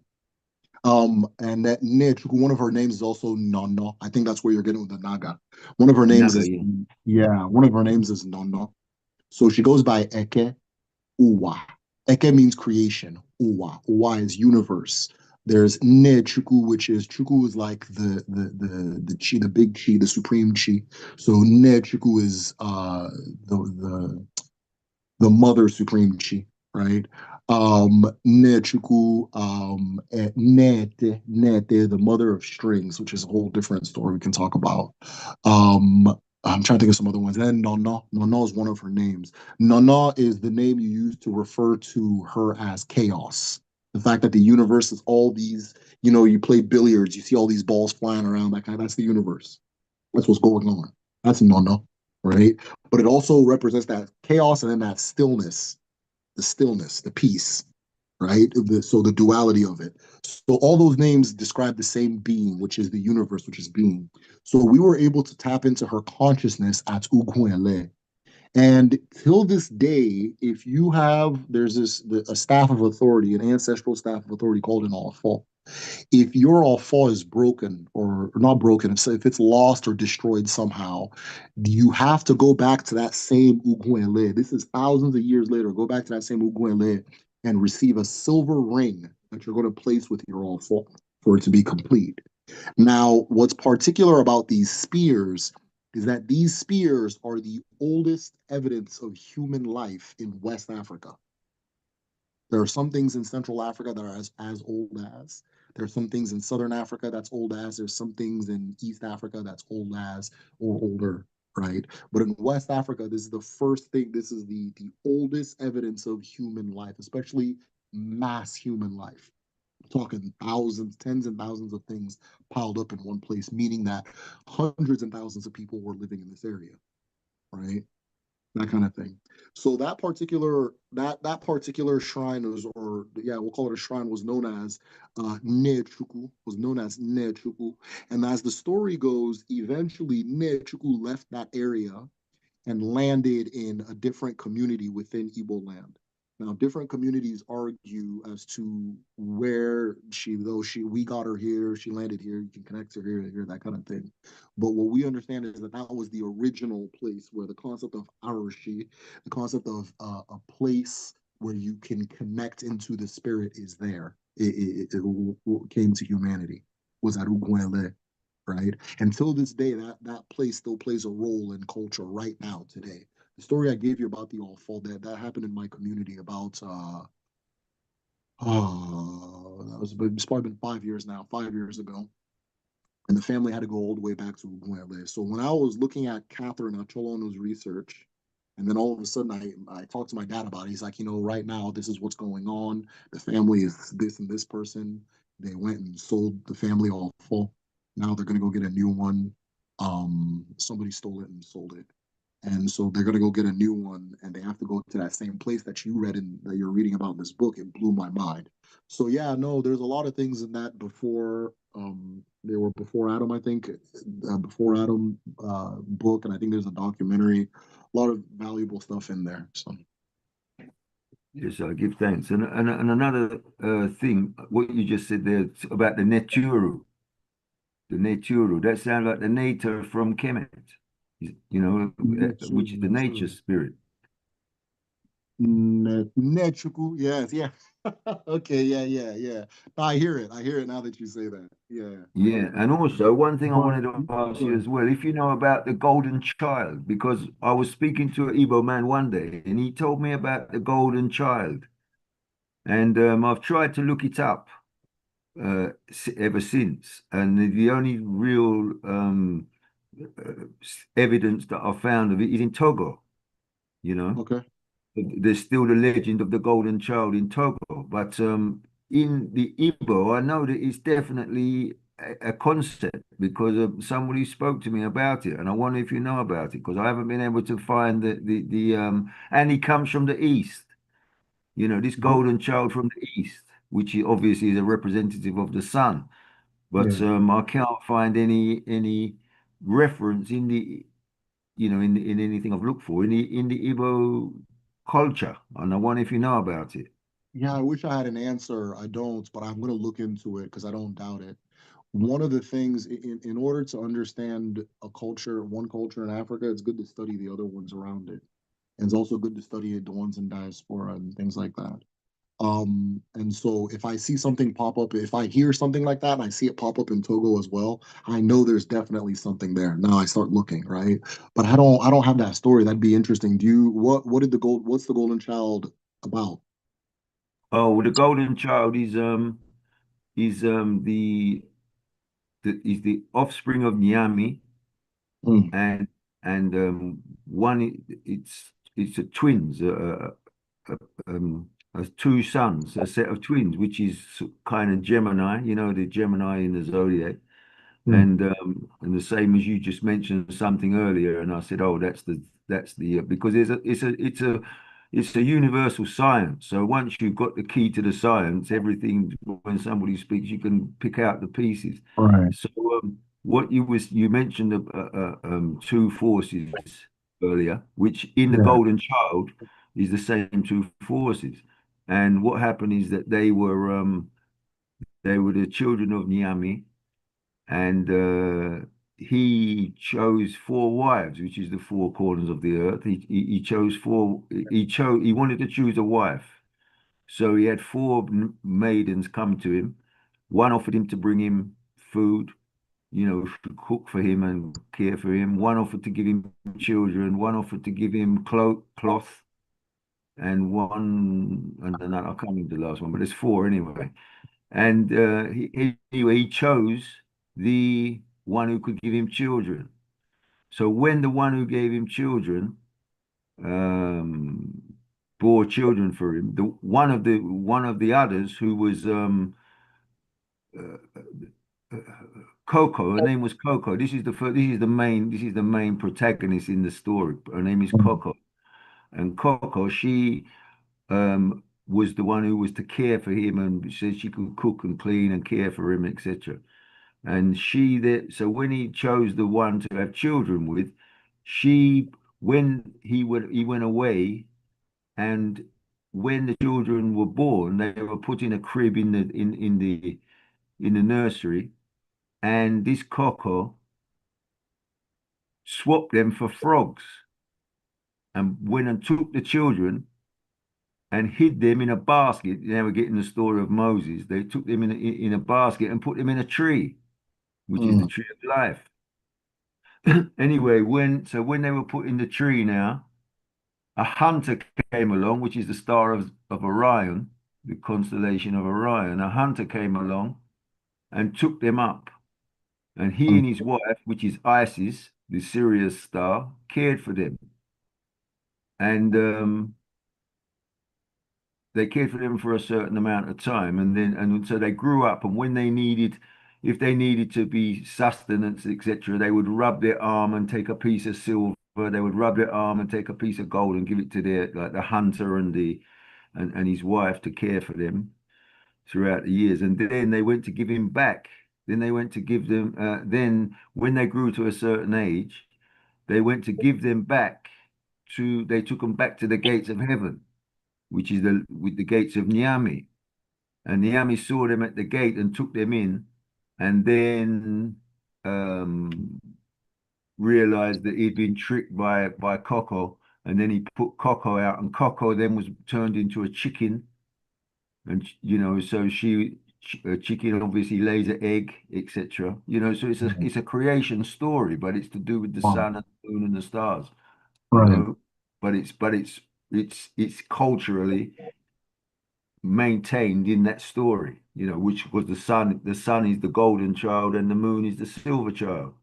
You see, Wow. and Wow. and so that's the story. But like I say, it was looking after the brother told me about the Igbo brother told me about the golden child from the east. I was looking for that. That's where I found that story in the Togo people. Yeah. Oh, wow. Wow. Man, thank you for sharing that. I'm going to look into it. I don't know the story. I do know a lot of stories that parallel some of the things you said, right? And one of the things too, if you go up and down the coast of West Africa, we're saying generally, even into Central Africa, we're saying the same things because we're not talking about, again, we're not talking about our beliefs. We're talking about what we're seeing. Well, we're talking about what we can, Odinala, what we can, when I tell you about the sun, I'm really telling you about the sun. And if you talk about the sun in Togo, we're going to say the same thing. Right. So, but a lot of these stories, right, and you were breaking it down and explaining the connections between the stars and the natural elements, right, the Abara and that kind of thing. I don't have that exact same story, but I have two stories that sound similar to it, right? I have two stories that sound similar to it, but they're separate stories. They're two separate stories. And as far as the Golden Child one, funny enough, yeah, I think it's similar. So we have this story of the hornbill. You know what a hornbill is? Like that bird? Yes. Yeah. So we have the story of the hornbill. And the story goes that in Obi Chukwu, which is the Chukwu's abode, where Chukwu, God the Father, lives, the source of everything, right? So in Obi Chukwu, Chukwu was creating in the process of creating the earth. And Chukwu had everything that was going to be on the earth already in Obi Chukwu, right? Because there's an Ilu that says, "Ihe ọbụla e mere na mmadụ, e buru ụzọ mee na mmụọ." So anything that happens in person first happens in spirit. So in this realm where it's at, everything that's going to be on earth is already there. And so he noticed that one of his creations, the hornbill, was taking care of her mother and father very well, that she was a very dutiful daughter. Anything they needed, she'd provide it. She didn't complain. She was just very dutiful and very loyal to her parents. And so Chukwu looked upon her kindly and called the hornbill and wanted to honor her. And the honor was going to be that you're going to be the first one to not only see the earth, but you're going to be the first one to reveal the earth to everybody, right? And so what Chukwu said was that you're going to fly into the darkness and you're going to see the earth. And the Hornbill was honored and, of course, accepted the mission. Now, around this time, the two parents of the hornbill were getting sick. The mother and the father were getting sick, and the hornbill knew that they didn't have long to live. So she wanted to honor them before they passed by having them also see the world with her. And so she placed her father on one shoulder and placed her mother on the other shoulder, and she flew into the universe, right? Into creation.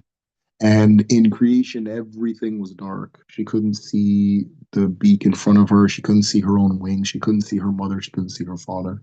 But she just continued flying because Chukwu said that at the end, you will not only see the earth, but you will reveal the earth to everybody. And so she continued flying and flying and flying. Her parents are sick and they're getting sicker and sicker through this journey. Well, after some time, her father dies, right? And what she does is she opens her own head because in our culture, you have to bury a person, right? You have to bury a person. You know, it's a must. And so or let me say specifically a good person. So she opens her own head and gives her father a burial in her own head. She continues flying and flying, flying. After a while, the mother passes. So she opens her own head again and buries her mother inside of her own head. And so she keeps flying and flying, flying until her feet hit something and she grabs onto it. It ends up being a tree, right? And but she can't see it. She doesn't know what is what. And she's sitting there in the dark and she's thinking about her mother and thinking about her father, thinking about her mother, thinking about her father, thinking about her mother, thinking about her father. And then she began to cry, right? Now, in the Igbo language, the word cry is ube. So she yells out the word ube, that kind of thing, into the universe. And as when she yelled ube into the universe, something fell from her. Something came out of her, an egg, right? And this egg splashed below her. She heard a splash, and she was curious as to what that was. So she yelled ube again, and another egg came out, and it splashed, right? And then she heard a crack. The first egg hatched, and out of it came the sun. And when she looked at the sun, and the sun looked back at her, she knew that that was her father reborn. The second egg cracked and it looked back at her. And the hornbill knew that this was her mother returning, right? And so the sun and the moon then therefore provided the light for not only her to see creation, but for all things to see creation. And for the hornbill's dutifulness, right? For being who she is. Shuku honored her by giving her the title of Ezelu, the Queen of the Sky. So the hornbill is believed to be the Queen of the Sky in the Igbo tradition. Now, what is interesting about this story is if you go to again all over Africa, you will see masks, hornbill masks, and these horn. You can look it up. Look up hornbill mask. Don't even type a culture, and each of these hornbill masks is going to have two birds on the head, right? It's going to have two, it's going to be one big head and then two birds sitting on top of the head or on the shoulders or somewhere. It's going to be depicting the same story that I told, right? So that's one of the stories that made me think of. Now, I know it's a different story, but there's parallels with the sun and the moon, with the birthing and everything like that, right? If you don't mind, I wanted to tell the second story that your story reminded me of. Before you go on, Rusty, can I just say that the hornbill is a water bird, right? It might be. I Yeah, wouldn't it be is. Yeah, surprised. Yeah, yeah, it I is. wouldn't be surprised. Mhm. Yeah. The horn. I believe the hornbill in the Kemetic tradition is the Bennu, right? I had a Dibia that I used to talk with, that I study under. Adibia is a traditional healer. I used to study under him, and he was telling me that the word ube and Bennu have a connection, right? So, but that kind of thing. But go ahead, man. Was that what you wanted to ask, or Yeah, yeah, I'm finished there. Thank you. Yeah, I don't yeah, know? Yeah. that's it. But So, also, I'll just say the Bennu bird is the bird of creation. Is the same. It's the same divine egg. yeah, yeah, Yeah. So yeah. it's all connected. All connected. Yeah. Yeah. We But got we got go ahead. one more hand up. I'm gonna let you go answer that second part, but just be mindful we got one hand up. You're good. Sister Isis. Yes, sir.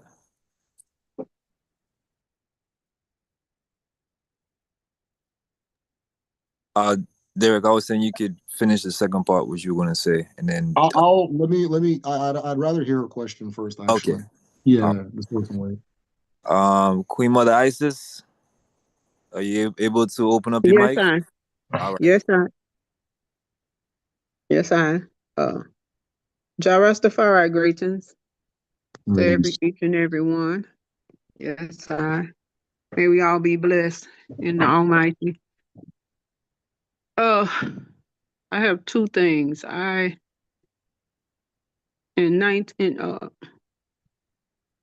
April the 12th and the 13th in 1976, I was pregnant with my first son. And my oldest brother was locked up in prison.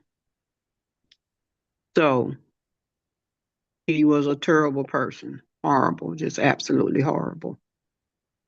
So he wrote me a letter and, asked me if I would forgive him for, all the wrong he had done. And so he had been a child molester. So I was going to write him a letter back and tell him, I do forgive you for whatever you did to the family, but you're not welcome around me because I had a daughter. So, long story short, with that, on the 12th of April, 1976, when I received the letter, and so in the letter, he said, can I come and stay with you to get me a start in life? Because my 10 years will be up tomorrow. So I'm thinking in my mind, no, no, no, no, no. I forgive you, but you can't come here because I got a daughter and I will kill you. So I was pregnant. I was due on the 13th, the next day. So I had this craving for watermelons. So I was living with some Muslims. They say, there's a fruit stand down the road. You can walk down there and we'll walk with you and get your watermelon and bring it back. So while I'm at the fruit stand, I'm going to show you how God works. While I'm at the fruit stand, I hear these two ladies talking about my hometown, Chattanooga, Tennessee, and I'm way in California. So I'm tuning in now. I ain't even trying to get no watermelon. I'm tuning in. I'm like, wait a minute. How these two ladies from my hometown at the market today? And she was telling her friend, yeah, you know that old tycoon Reuben Betts just died with his old stingy, selfish self. That was my father. That was my father. They was talking about had died. So now this is on April the 13th morning. So my brother wrote me the letter, April the 12th. Now it's April the 13th. I found out my daddy died. And I went back to the house to tell them about my father had passed and I didn't know it. And me and my father was from Ethiopia. So we was estranged from each other because he had some kind of arranged marriage and he didn't marry my mother. So I was feeling some type of way. So my daddy died April 13th, 1976. My brother was slain in the prison. When I got back home, I was watching TV. They said Anthony Ray Satterfield was just massacred. Somebody cut his throat from ear to ear and stabbed him 10 times in his heart on the morning that he was supposed to get out after 10 years. So my brother died April 13th. My daddy died April 13th, and my son was born on April 13th, 1976. All this happened in one day. You hear me? So I know, and my son lived right across the driveway from me. God put him in my life because I'm an old lady now, and I can't be walking up and down steps carrying heavy stuff. Listen, he just mopped my floor with Fabulosis. In the past 20 years, I have not ordered grocery. I have never mopped my floor. I've never taken out any garbage. I don't have no stress in my life because of this son. He So said, listen, yes, yes. yes, So let me tell you this other thing. When I was in my coming to my 9th month, I had this vision sitting up on the bed. But in the vision, I was back to my mother's house. In the window in her bedroom, you could see down to the street. So I saw my brother. This shit get deep. Listen, I saw my brother sitting in the car with our pastor, a deacon from the church, giving him a blowjob. My brother was giving my pastor, co-pastor, whatever, a blowjob in the car. Listen, I'm sitting on the bed and I'm seeing this, right? Like a open vision with my eyes open. Listen, so in the vision, my brother walks into the room, and my grandmama already told me, if you see somebody who dead, rebuke them. So when he walked in the room in my vision, I said, now you know you did. Anthony, what is you doing in here? And he said to me, all of a sudden, he wasn't in the room no more. He jumped out the window, jumped down the second floor to the sidewalk next to the curb, and says, please help me. And I said, what? And he said, give me your son that's in your belly. All you got to do is just touch your belly and the baby will come out, and you just throw it to me and I'll catch it and I can live again. And silly me felt sorry for him, and I touched my belly and the baby just came out in my hand. It was in a balloon, in a balloon with water. And I threw it down to him and he jumped out the way and let the baby splash on the sidewalk. I'm telling you. So my son, and the other thing I wanted to say was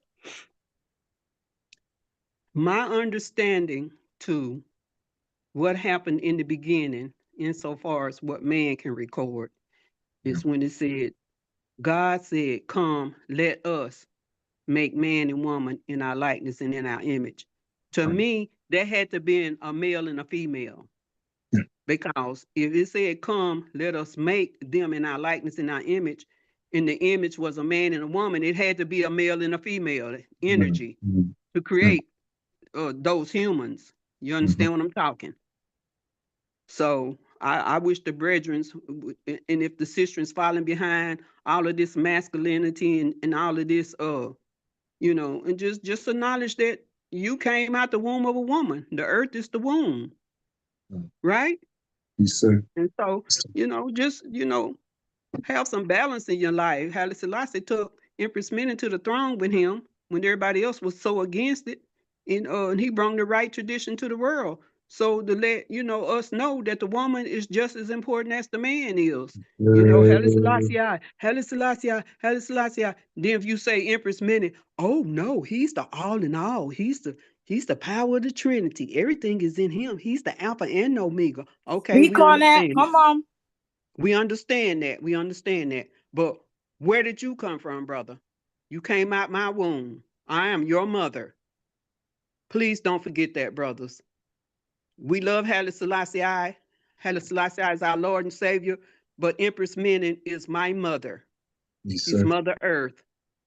She's the Empress. She's the queen. So that makes me a queen. That's that egg that fell down to the earth. That's me and my generations.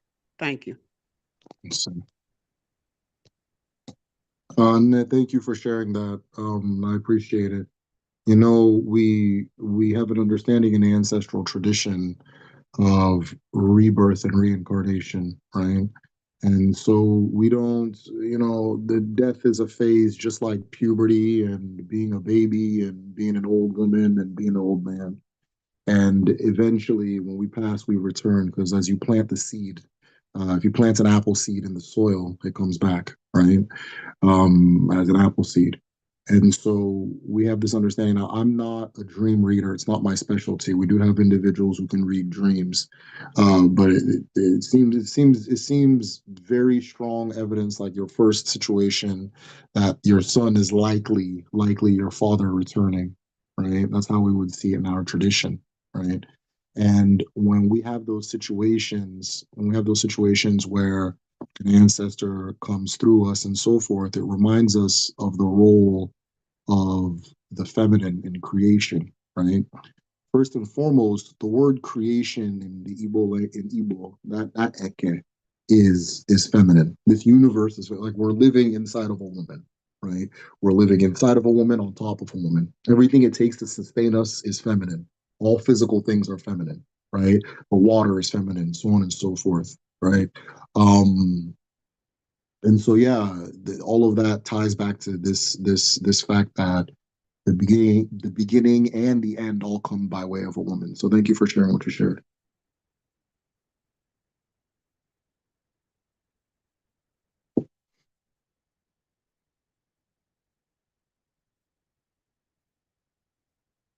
Does anybody else have anything they wanted to because before I share the second story? Okay, I'll go ahead. So, the second story I wanted to share was the story of the four maidens, right? And this reminded the story you shared earlier. I can't remember the name. We need to connect afterwards. But the story you shared reminds me of this, and I'll be quick with this one because the other one I took my time. But this story is about four maidens visiting a king, right? Very similar to your story. Four maidens visit a king, and they are silent the entire time. But being hospitable, he let them in, or let me say an is. Let me not say a king. For visiting is he lets them into the home because he's hospitable.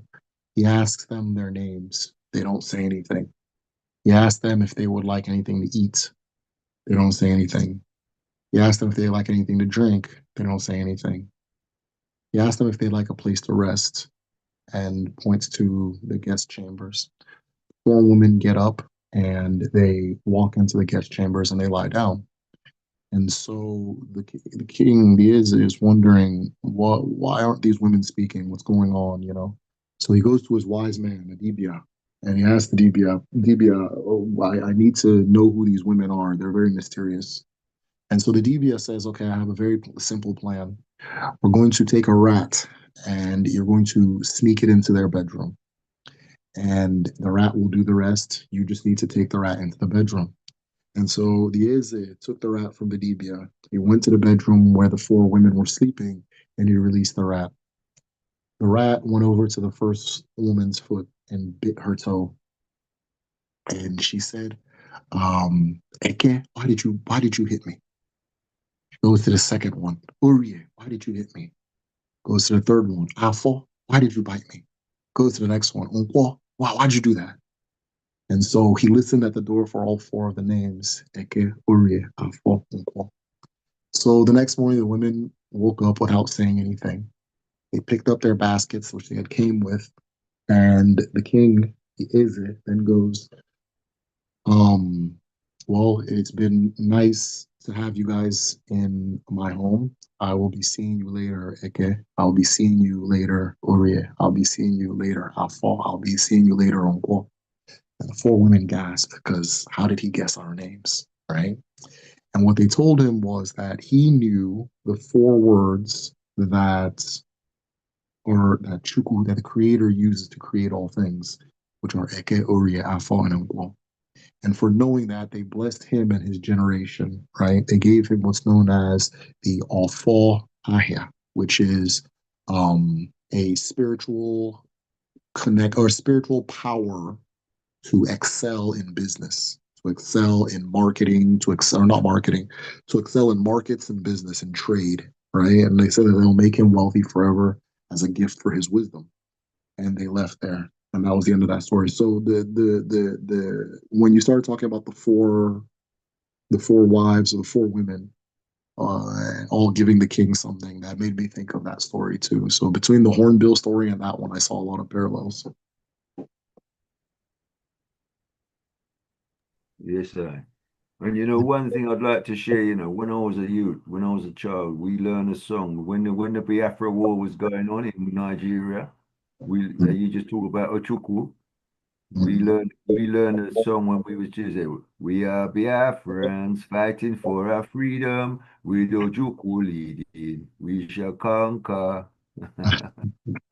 Where are you from? I'm actually a Jamaican, but I had an African stepfather. I was born. Okay, wow. So I learned, but he was a Yoruba, but Okay. but we learned this through just through my family links, Yeah. Yeah, no, thank you for that. Yeah, 100%, 100%. I have an Igbo language school, right? And we have a lot of people from Jamaica, and I always like having students from Jamaica because they always find these parallels that I wouldn't have found by myself. So like words, like who everybody knows uno, right? One of the ones I was recently taught was bufu, right?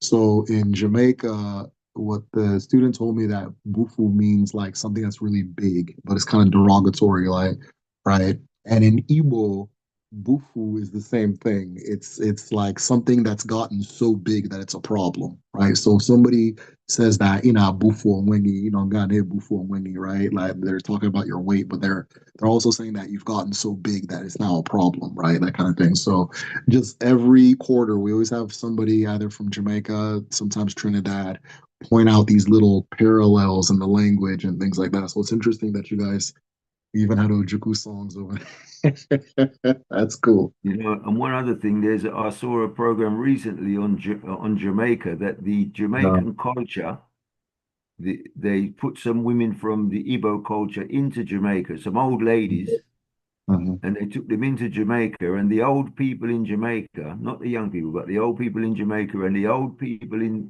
of the Igbo nation could communicate very easily because the language is still in the Jamaican, what they call patois, Yeah. is Igbo, is a lot of Igbo idiosyncrasies, you know. It's very, very, very poignant.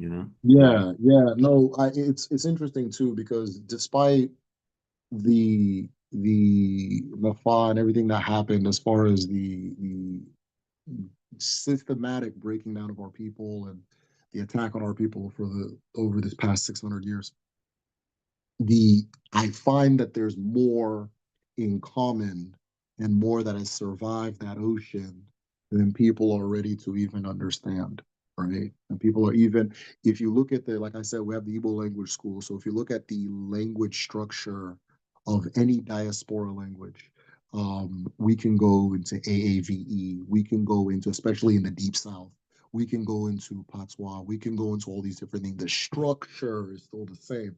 So when we're teaching like our diaspora brothers and sisters, what I tell them is don't speak it like English. Speak it like, like speak it like it's patois. Speak it like it's AAVE. Speak it like it's Gullah. All these different things, and all of a sudden they pick it up a lot quicker because the words are in the same places and that kind of thing, right? Um, um, like for example, now if I go in the South and somebody goes, "It's how I be," right? In Igbo we say "Otuakamde," right? The B is in the same place at the end, right? That kind of thing. It's the same structure. So speak it like you're familiar, and you'll be surprised that you'll see a lot of parallels. But yeah, no, I believe it. I know that the African population in Jamaica is mainly Akan, Igbo, and I want to say Congo as well, but I'm not sure about the Congo.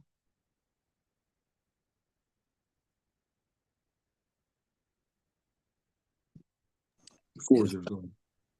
Yeah, floor is open. Anybody else?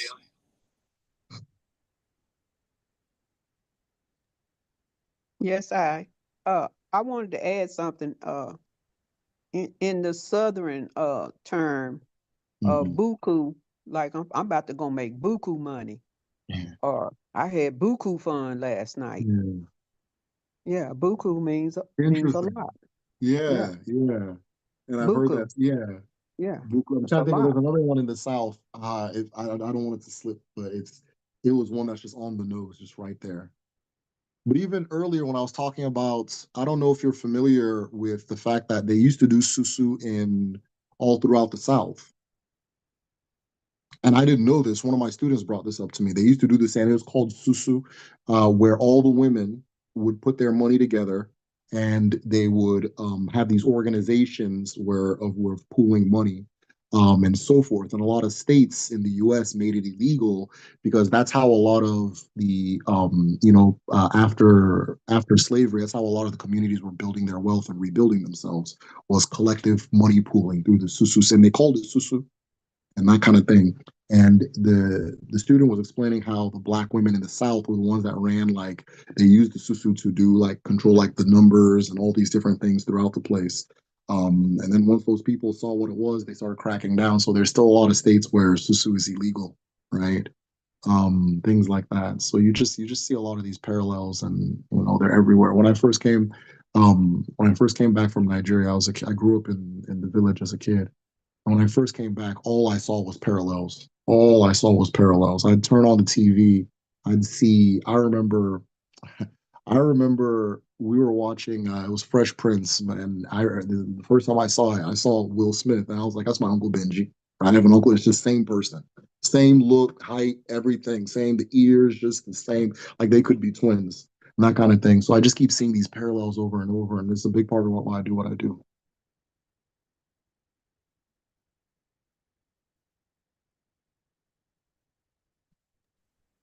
Yes, sir. Yes, sir.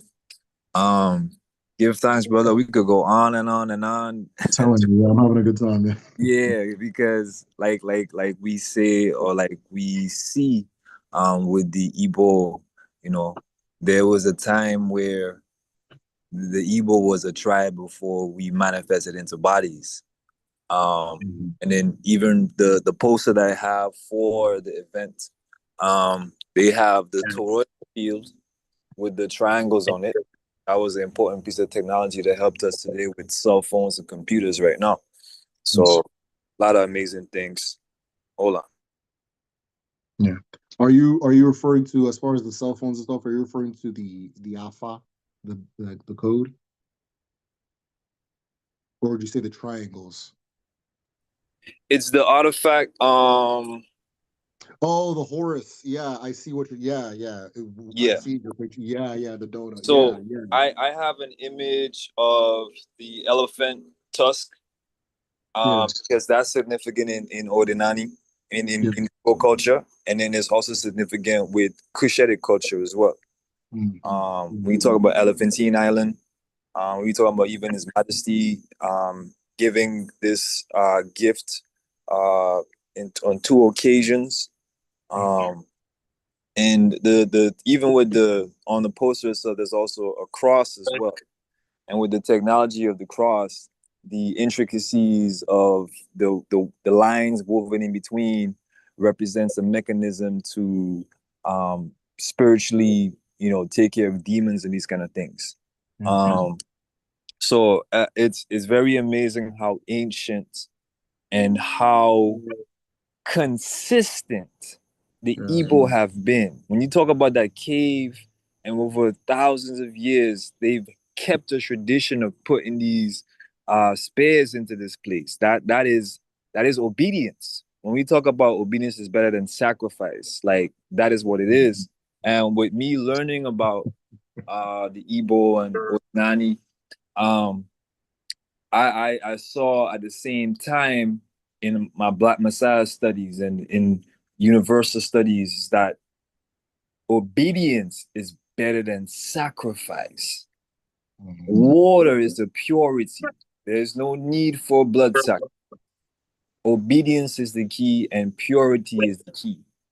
You know, so it's amazing to see what the water has done to be washing out and to be in this time where we're in the age of Aquarius. We have all these things being revealed because, like, one of my people that I love to talk about, Midnight, he says, make the water wash off the dirt and we'll see the whole story, you know? So thank you for coming in tonight. We would love to have you another time Yeah. because even when we talk about the creation story, or when we talk about the time where we were beings that were conscious that didn't have a body, these are things that we talk about in Black Messiahs. Was never a time man was not. And yes, it's an honor to have you here with us tonight. So I'm grateful, and I'm happy with the energy that's in this room, and everyone is being very receptive. And now we'll have Mr. Laz coming in to tie it in, and I'm hoping you stay for the rest of the night with us if you can. For sure. Yeah. Okay, yeah. So any last words from me, brother? Oh, for myself? Yes. Yeah, no, thanks for having me. This has been great. We believe that our chi creates you for a purpose, and when you're actualizing that purpose, you can feel it. So any opportunity I get to teach and share, I feel that. So thank you for giving me the opportunity to do that. And also thank you for introducing me to your community as a whole. I'll definitely be tapping in with some of you guys and listening to what's going on and that kind of thing. So, Gratitude, brother. Secretary, were you calling up? Yeah, I just wanted to also extend my gratitude to you, Brother Derek. You have a way of communicating that is very clear and simple to understand. So I give thanks for that. Yeah, you have that gift. I'm not sure if you've probably been told before, but it's really it's a great way how you're able to it's simple. Basically, it's simple. When you speak, I get it. It's simple. So give thanks for that. I appreciate it. Yeah. I try to keep it that way. So if you're sensing that, then I appreciate it. And a lot of this is a thing of spirit too. So before, as I'm saying it, if it's true, your chi will tell you it's true. If it's not, your chi will tell you it's not. And I never want anybody to think that anything I just say is the truth. You check with yourself to see if it's real. So if it's resonating with you and it registers, it's not just me that's doing it, right? It's your chi. So thank you for that.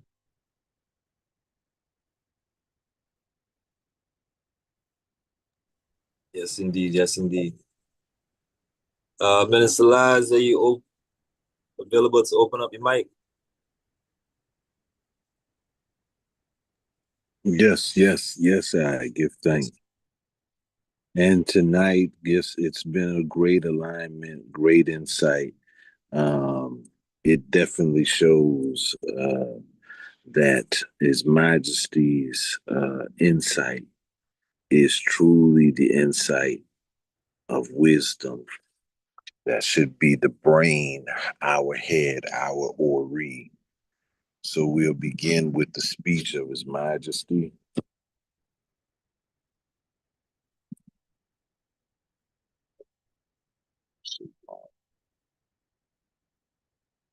Okay. As we started last strong in the mystic traditions of the different religions, we have a remarkable unity of spirit.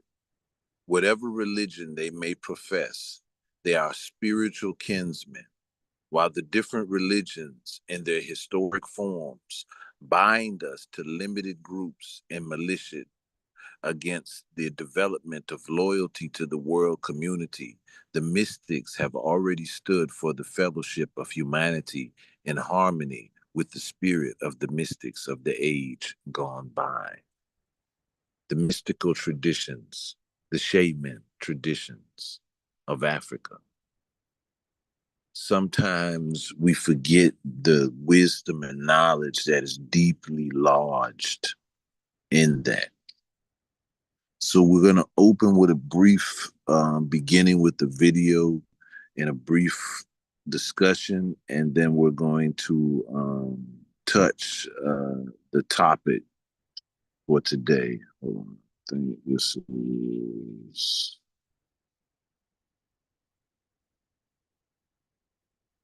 the right story. It didn't come in.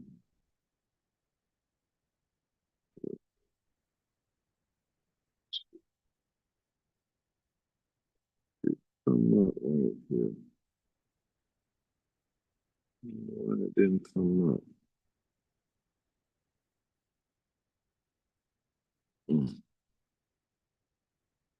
Well, let's begin with one of the topics that's the key topic we're going to go into, and then we'll come back to this video. A lot of minds at this very time, August the 8th, this August, this July energies, as we enter into that frequency, you've heard a lot of people speak about, this lion couch, the lion path energy. Well, a lot of those topics actually come from this book, The Lion Path. And it is very intricate in a lot of the topics that we've talked about with Ross Cipher, on the calendar, on astrology. But there's a lot more to it as we talk about the topic of epigenetics and how nature and us are connected. Now, again, you heard where when you hear about our ancestors, they didn't speak in religion, they spoke in the science of life. They studied and they looked into the science of life. So, again, we have to always have that mindset of returning to their mindset to look into their words. If we hold our mindset in the delusion of how the Europeans have taught us to separate science and spirituality and the truth of nature, then we cannot hear or read the words or the echoes of our ancestors.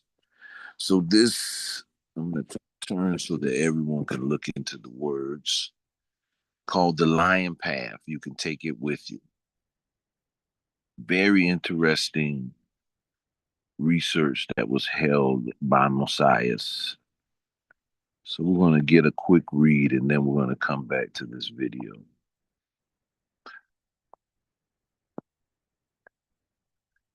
In this picture, you see the falcon head, the Heru.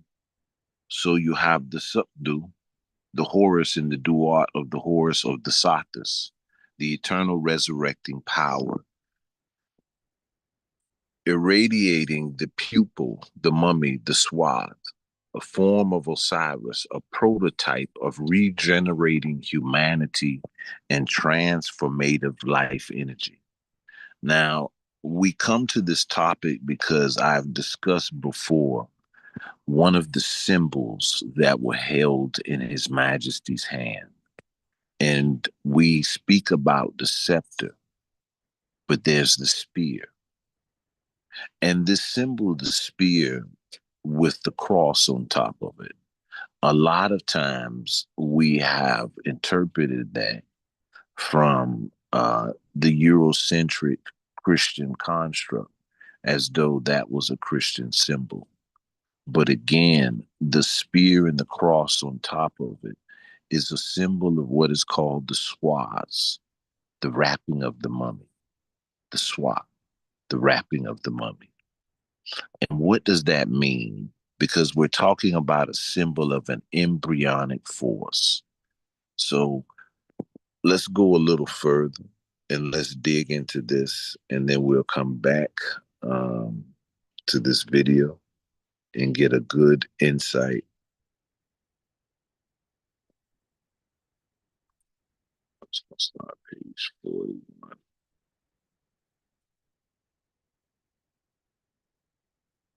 Well, I'll give an insight read here.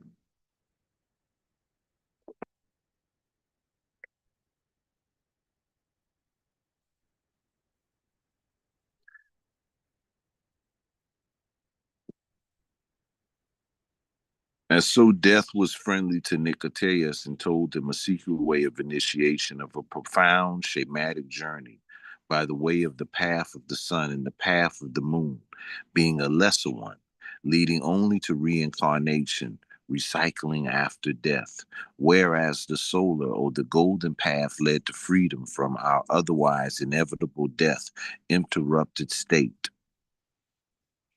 These were the secret initiations of the Apollo Lechayan, the sun god who, like a path, the wise wolf in the hidden night, traveled on a golden And we've kept hearing this language tonight, the golden, the moon. So we know as the hands of time, things become handed down.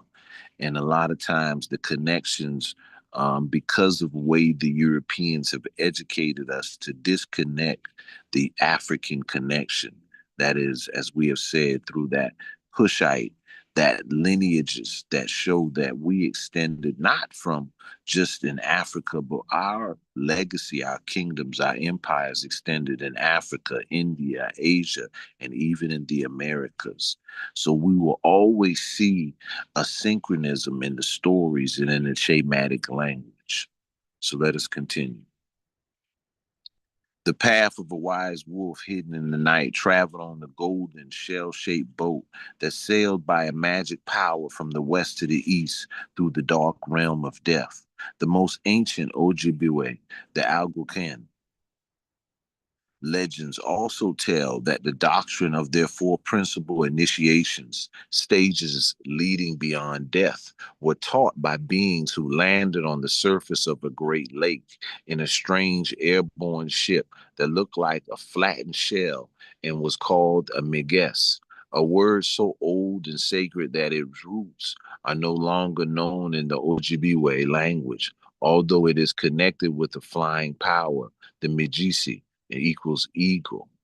And on the golden plates of the Orphiric religiouses found in southern Italy, we read, I am a child of the earth and the starry heavens, but my race is of the heavens alone. These inscriptions on the leaves of gold, symbolizing untarnishable, imperishable, also tell of the same two post-mortem paths alluded to in the Katha, the Upanishad, one leading to the forgetfulness and recycling, and the other to the resemblance and the gaining of an ineffable heritage. Described by Voltaire's as I am like a kid fallen into milk. So Pluto is not only the lord of all physical treasures on earth, but is the guardian of an even more precious treasure of superbiology, the metamorphosis of human to divine. The metamorphosis of human to divine. So we started off last week. We said when you speak of a messiah figure, and you speak of the restoration of a people who fell from the knowledge of themselves, from the divine knowledge of themselves. And as they seek to find and restore, where are the answers? What did our ancestors say? Because when a Messiah figure comes, it is not for us to stay in the praise or lost in where we still have not realized the restoration. That means we have to begin the works of restoring our being, restoring our rightful mind, restoring our divine connection, understanding the wisdom that our ancestors have laid before us to travel this journey of life. So we return to this. So as our Ethiopian World Federation Constitution says, His Imperial Majesty tells us to disseminate the ancient Ethiopian culture. So we know that according to theology, according to the inscribed papyrus, according to the stone writings, Asa, left Ethiopia and traveled abroad and started to create Egypt, India, and so forth. The travels of Asa and Aset. What do they mean? And what was also in the science that was laid before the people? What was laid before us? Because a lot of times we go into a discussion and we speak of His Majesty in the titles of a star king, and we speak about star knowledge. But, as our brethren just spoke, we think of a time when we talk about in biblical scriptures where there was no king. But then there were multiple kings according to the story of the battle of the kings in the time of Abraham. But these multiple kings had to have some kind of family definition of who they were, where they came from. And that's what we always seem to be tracking in the biblical stories or the Islamic stories. But then as we begin our tracking, we take it back to the Star King knowledge. But then when we take it even further, we understand the knowledge in which the Star Kings held, the divine heritage, was once a divine heritage that was recognized in all of the people. A divine heritage that was recognized in all of the people. A ruler or a king or a queen represented the obligation, as our brethren said earlier, the one that would be constantly in the prayer, constantly holding the air, constantly holding the counsel, to guide the people, as our ancestors said, the one who will seek the knowledge from the oracles and return and uphold and keep the traditions awake so that the next generations may be able to stand in it. But it was not so much as dominant ruler and the people have no voice, how Europeans teach us today. Because there's no way our ancestors, having a knowledge of the science of ourselves, the knowledge of the science that would have a mentality not to see that in others. So the greatest rulers were the ones that truly seen this divine truth and recognized this divine truth in others. So this Star King knowledge that we journey into is right now being propagated in a commercialized aspect right now. But I want to open our minds to some of the research that has been held based on what our ancestors left and decoding, people seeking to decode it. Now, all of the things are not all the way on point because it's still the precepts of a European insight. But in the same context, there are people who come to honor and really realize what our ancestors left when others don't. So that is one of the keys in reading this topic here. Interestingly enough, the planet Pluto is doing some very rare things now. In 1978, it crossed within the path of Neptune, something no other planet can ever do, cross within the orbit of a next nearer planet to the sun. But Pluto so crosses than is nearer to the sun and hence the Earth than is Pluto between 1979 and 1999. During this time, Pluto makes its closest approach to the sun and Earth in the 2.5 centuries. And from 1984 to 1994, it is in its own zodiacal sector or the sign of Scorpio. This is when you've heard people speak about the 13th sign, Ophiuchus, the serpent handle. And then we start to look at some of our ancestral calendars going back into Ethiopia and many others with 13 months. So there is an alignment of science and there's a message that's laid within the science that our ancestors laid out. And a lot of them have been cloaked into religion and the science has been lost. So we're here to try to do as Elijah Muhammad told Malcolm, pick the lock. The sector classically allocated to death and transfiguration, which lies between the 210th degree and the 240th degree from the vernal equinox, as measured along the plane of the Earth's orbit. The climax occurs in 3 stages on May 4th, 1989, when Pluto most closely approaches Earth, then on September the 4th, 1989, when Pluto arrives at the perihelion nearest point to the sun. And finally on May 7th, 1990, when Pluto makes a second and last closest approach to Earth. Pluto conjoins the sun for the first time in Scorpio in the late October 1984, so that the years from then to the perihelion would be filled with increasing plutonium power as the crescendio builds up, a time for some ultimate initiation. One could surmise we shall return more precisely to this point. Now, another key point here is, and I may have skipped it in the introduction by going down to try to get quicker to the point, is that you hear when they speak about the Dogon, and they say, well, the scientists did not or were not able to recognize the Pluto entering into our hemisphere until 1930, and they were able to see it.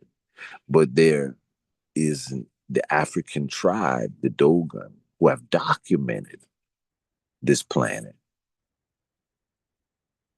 And the documentation of this planet, they say it should have been impossible for them to do that without binoculars. And you say, well, we hear them speak about Cyrus A, B, and C, but we don't never know about Pluto. But what happens is in the pyramidal texts, Pluto was documented under what they had called the lion couch text. The lion couch text. So it was like a prophetical lion couch text in the time of the red and blue star. You hear when the Nation of Islam and them speak about the red and blue star. So the prophetical writings in the lion couch text came true in 1930.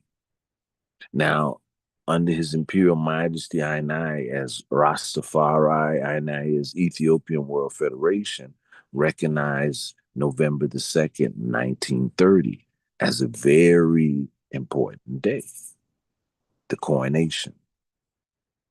So in this time, you have this planetary movement, and it is Pluto. And it was written by our ancestors prior to it entering into the point of visualization for us. Now, according to European science, they can't explain that. Now, we know, we hear them talk about Cyrus A, B, and C and how the Dogons did that. But we know that the Dogons, as well as the Akan, as well as the Yoruba, all document that they fled from the Kemetic Egypt in the time of invasions. So they speak on the history of fleeing in the time of invasions. So if this knowledge is embedded in Kemet, and then the priesthood, the families, the people flee the invasion heading into the West, they would then take the same knowledge and science and traditions, which would then be embedded into their cultures. So when we talk about going back into Kemet, going back into Ethiopia, the residue or the remnant of that knowledge was deposited into the West African cultures. So we then understand the different priesthoods and the connections and the science that we can track, not just from Kemet, but all the way up into the Canaanite, into the Mesopotamian, it's just what you call Sumer areas.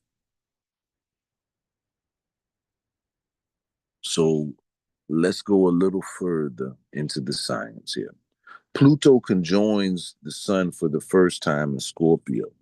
Now, this is where this topic of the lion couch comes in.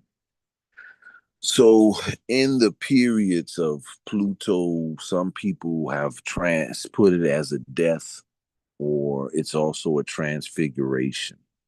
So when they speak about the lion couch period, which we're in right now in the energy, which has a very more deep history than most of the time is really being explained in the commercialized aspects.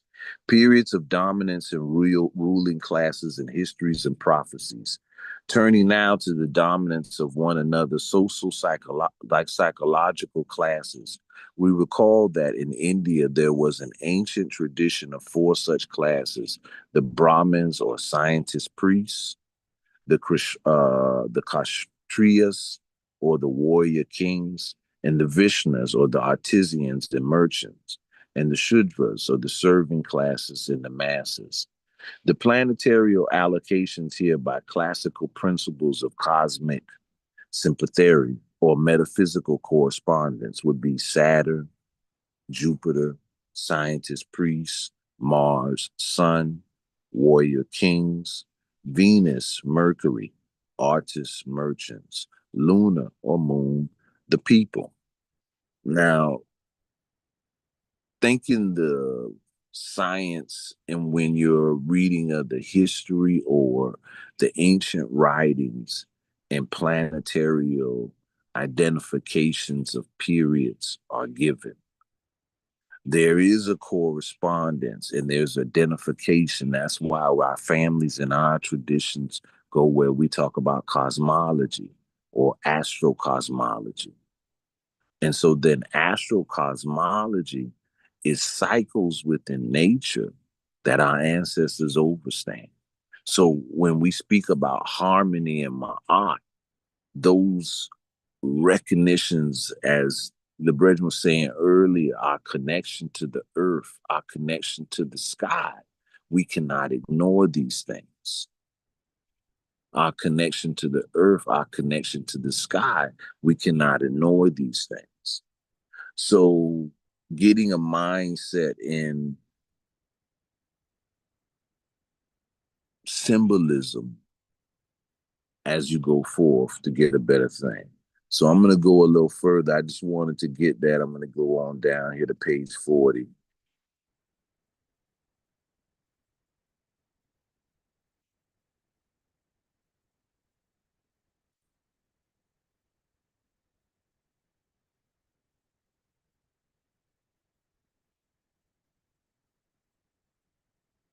I think I'm going to start right here.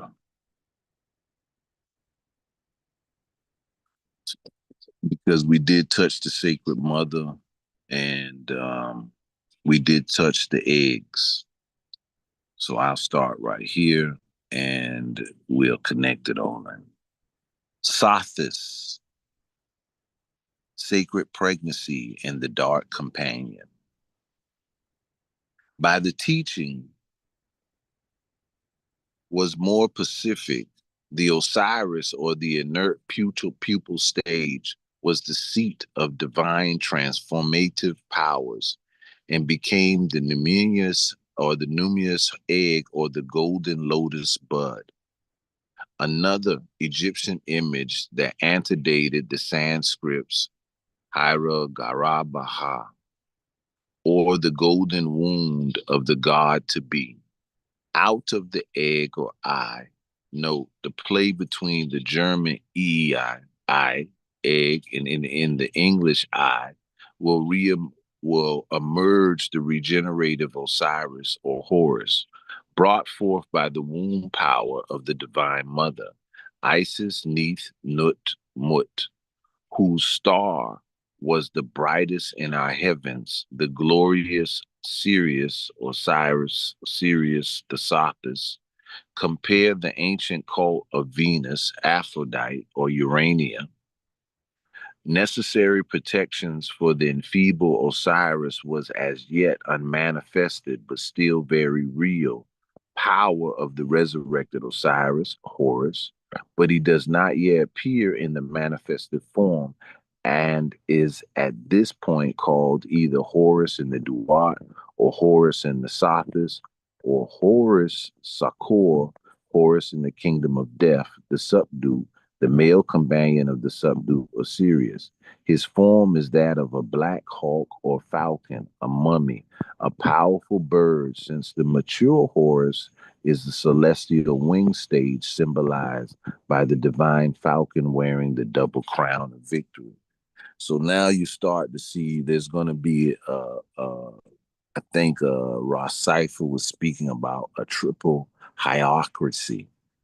But even in our ancestrals' language, when they were writing to us, they were speaking about an innate nature in cycles and the characters also in the principles of people as they develop. So there's a dimensional stage that they're speaking of, but yet they're speaking also in a time period that is a collective time period for the people. So there's a collective energy when they speak about a cycle, but also this cycle is an inner reality that takes place inside each and every one. But this prophecy also recognizes that there will be certain ones that uphold that identification, that archetype, manifesting that Godhead or that God intelligence to lead or stimulate that change that the cycle is calling for at that time. So I don't want you to get too lost in this language. Now, the Dogons of the former French Sudan, who were very much influenced by ancient Egypt, knew a dark companion of Sirius and even attested to the elliptical orbit for it. As extensive ethnological research of Germain de Tillium and Marco Gerlua attested, it is a situation similar to the old Chaldean priests, evidently knowing in addition to the usual 7 bodies and 8 planets. Uranus, symbolized by an 8th under the ground chamber of the 7-storied ziggurat temples, where priest and priestess reenact the sacred marriage of God and goddesses. We also have found glass in Babylonian ruins that could have been used for lenses, and certainly vessels of glass filled with water could so be used. The ancient Egyptians had expert glass blowers too, and at any rate, a dark companion to Sirius is attested to in the records both of the Egyptian influenced Dogon and of the ancient Egypt itself, where he is called Subdu. He is also called Horus and Sirius, and clearly showing that he is also conceived as a star. Very important in those essence when we spoke the other day about overstanding where that our ancestors said that we were children of the sun, children of Ra. Then scientists have now shown that our DNA is hydrogen.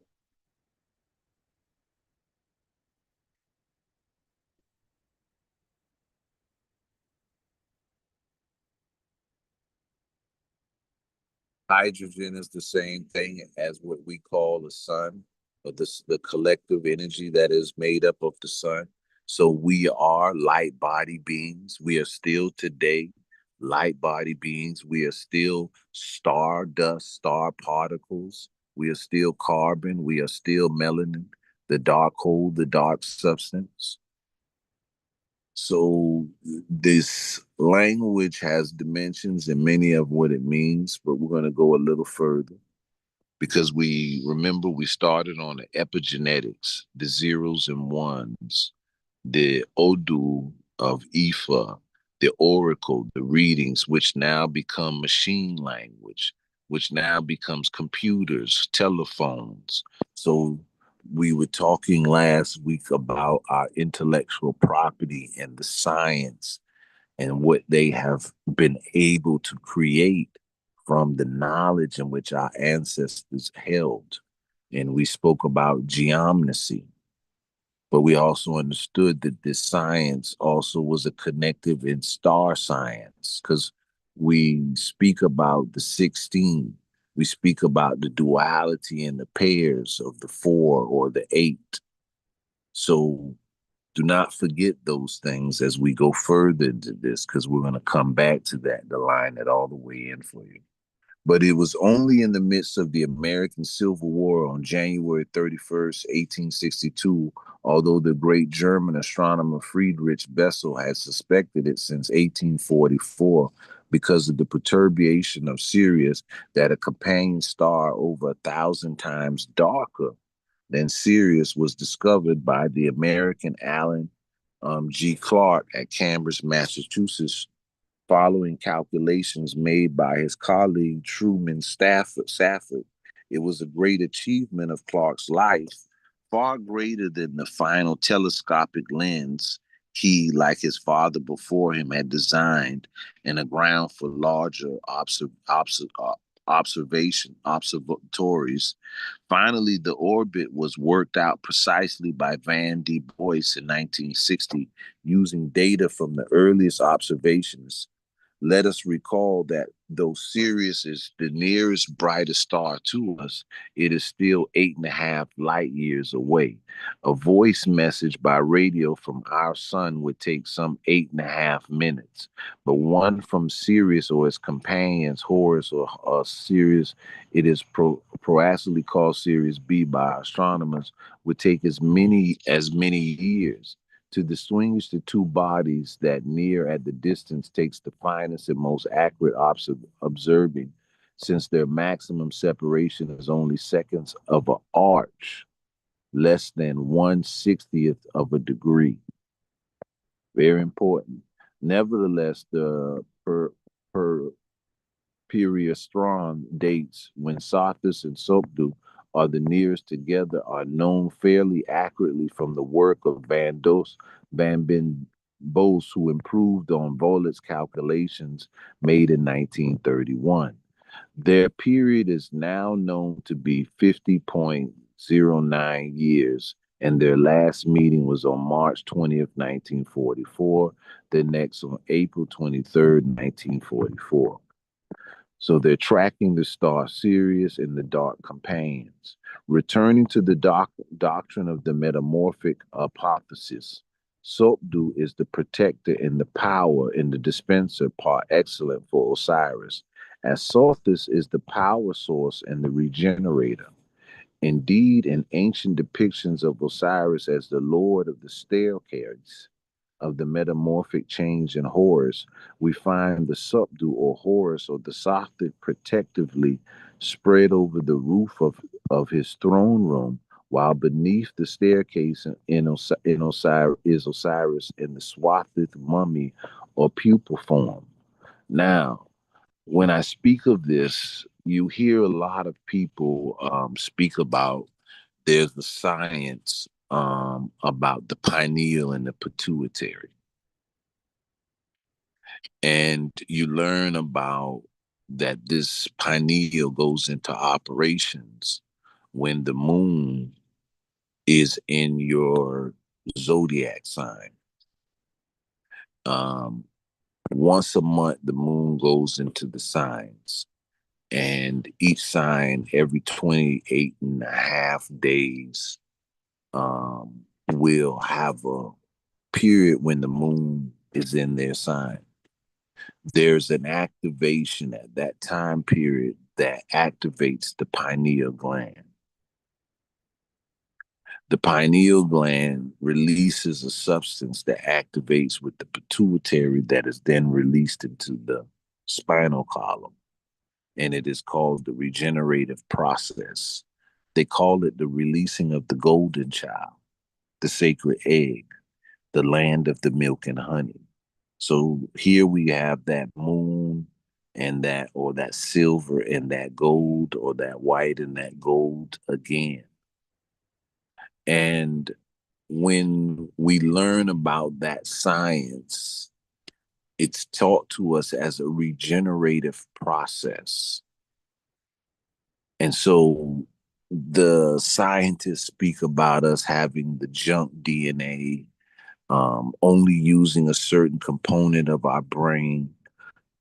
And then we learn through epigenetics that through trauma, through the things that we have suffered as a people, certain epigenetical operations in our being have been turned off because of the environment, because of the food we've been forced to eat, and so forth. So the goal when we speak about a restoration of a people, there's a regenerative process that the people go through. But according unto our ancestors, there's a time period where the cycles in mankind bring us always back to the component when the regenerative process will begin again. And in the prophetical essence of the lion couch, for us as Rastafari or EWF, this prophetical prophecy for the lion couch aligned in 1930 November in 1930, with the coronation of His Imperial Majesty. The Pluto essence is very important, but then the second component is this spear that His Majesty holds in his hand, and it symbolizes the releasing of an embryonic force. We'll go further so we can get an understanding of where I'm going at. The protective power of Sopdu incorporates the judging power of Horus Sakar, which imbues the Osiris Sakar or Osiris as the judge of the departed souls. Thus, in utterance 130, verse 25 of the coming forth in today, we read, this Osiris will not meet the faceless monster that lurks behind the slaughtering block in the judgment hall of Sopdu. Thus, Sopdu, in this role as Osiris Sakar, decides who is to be recycled or not, but his primal power is regenerative.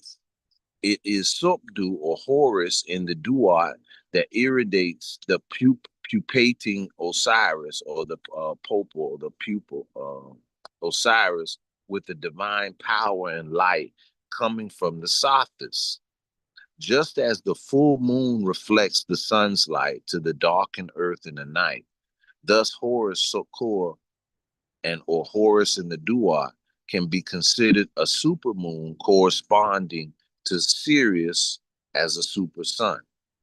As we shall see, the power of the great sun is dispensed by the greater moon, who irradiates the Osiris or the Chryselius, in turn with the 12 stellar energies. The 12 stellar energies. And we'll come back to that because I like what the Idrin said. If we say the sun, we mean the sun. So when our ancestors spoke about science, you know, they also spoke about these 12 stars, these things, this teachings went into the Bible. But then when we study the science of the sun, we find out that the sun has 12 rays, 12 different types of gamma radiational rays. And we learn, even if you've seen what I just read a minute ago, that it only takes the sun 8 minutes, the sunlight, to reach the earth. The same amount of time it takes our blood to circulate in our body. These correlations are not by accident. And we're going to line it up even further as we get deeper into this science. The ancient Egyptian text clearly states that Sopdu or Horus of the Sothis or Horus in the other world, the Duat, roughly equivalently. Now I'm going to read this footnotes because it's very important, because as we go into certain biblical texts, we want to have a greater understanding in the foundations of the wording. So in the book of Genesis and going into Exodus, they speak about Jacob dying. And all of Egypt mourned 70 days. Jacob dies and all of Egypt mourns 70 days.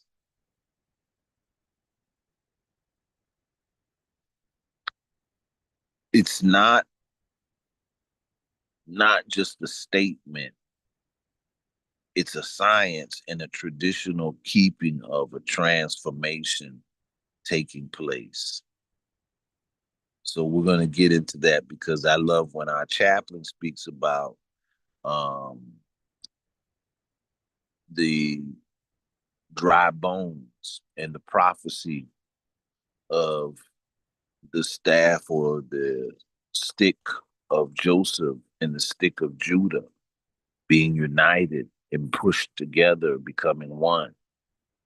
So Joseph represents those of a diaspora taken into slavery.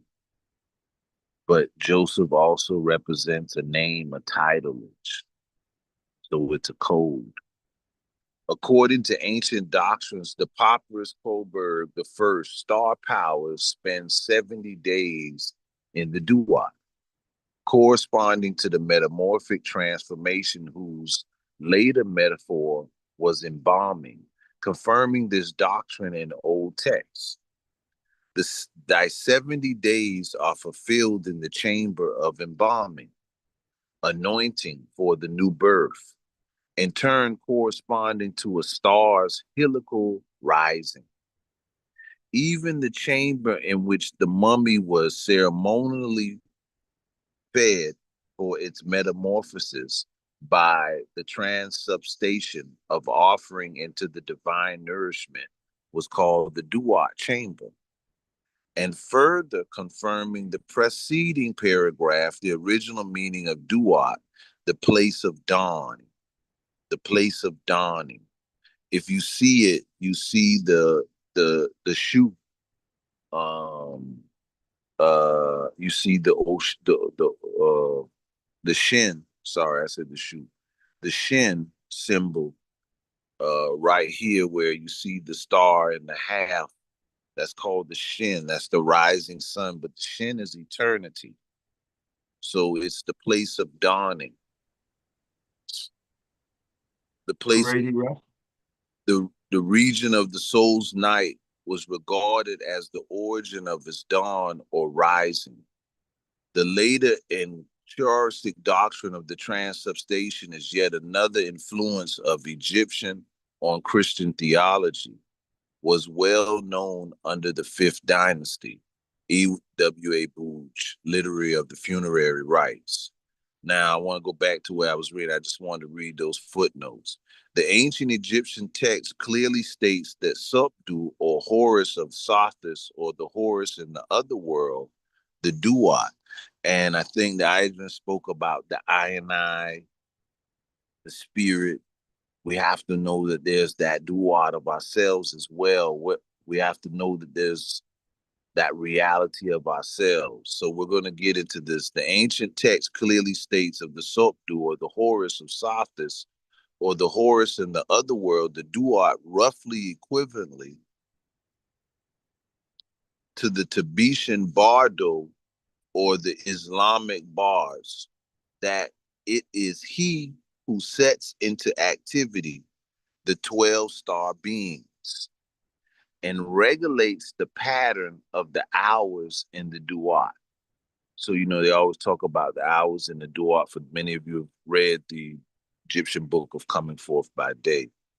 Again, and still from the text of the 7th hour of the book of Imduat, the majesty of Horus in the Duat saith unto the star gods, O ye who in your very substance are divine justice, whose powers have become manifest and are joined with your stars.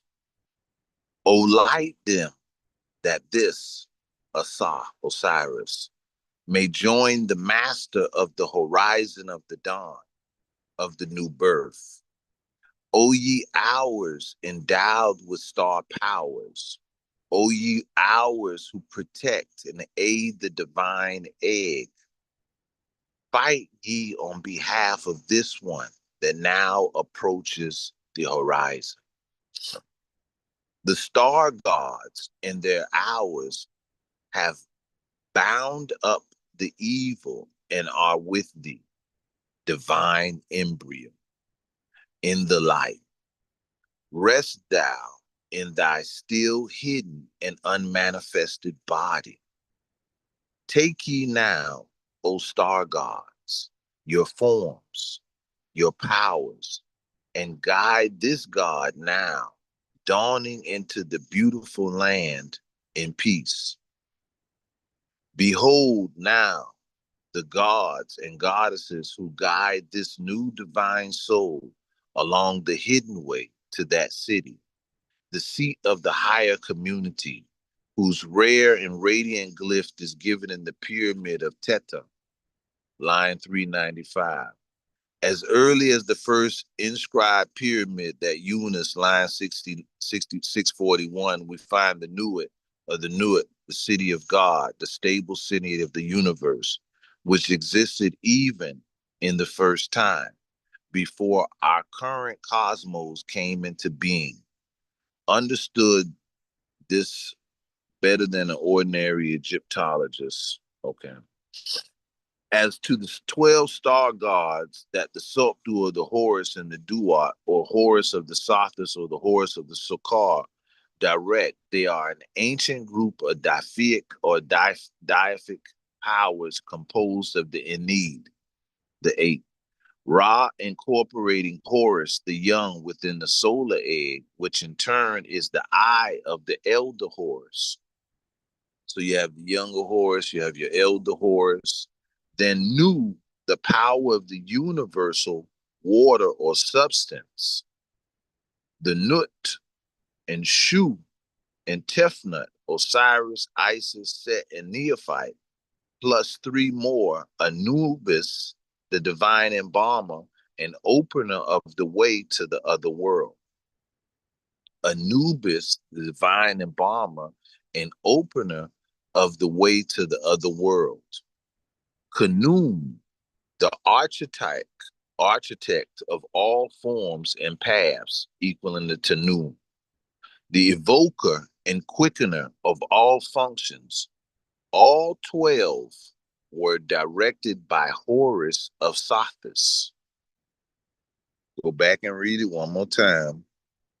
As to the 12 star gods that Sopdu or Horus in the Duat, Horus of Sothis, Horus of Sakar directs, they are an ancient group of deific powers composed of the Ennead, Rah or Reh, incorporating Horus the young within the solar egg, which in turn is the eye of the elder Horus. You know, I think the Ajahn was speaking about the water and the earth, the mother, and one being the regenerative of the other, and the other saying, "No, I'm the dominant one," and the other one saying, "No, I am the rebirth of your mother, mother." So we have to see the mentality or the science that our ancestors were writing in and learn it as a science in the life. Horus Sopda directs that they are ancient group of defied powers composed of the need, Ra incorporating Horus the young within the solar egg, which in turn is the eye of the elder Horus. Then Nu, power of universal, water or substance, and Nut, Shu and Tefnut, Osiris, Isis, Set, Neophyte, plus three more, Anubis, the divine embalmer and opener of the way to the other world, Khnum, architect of all forms, and Ptah, the Tanu, invoker and quickener of all functions. All 12 were directed by Horus of Sothis, astrologically, astronomically assigned to Cyrus or Sirius B. The dark companion of Sirius, called in the hieroglyphs or the Pyramid of Unis, line 58.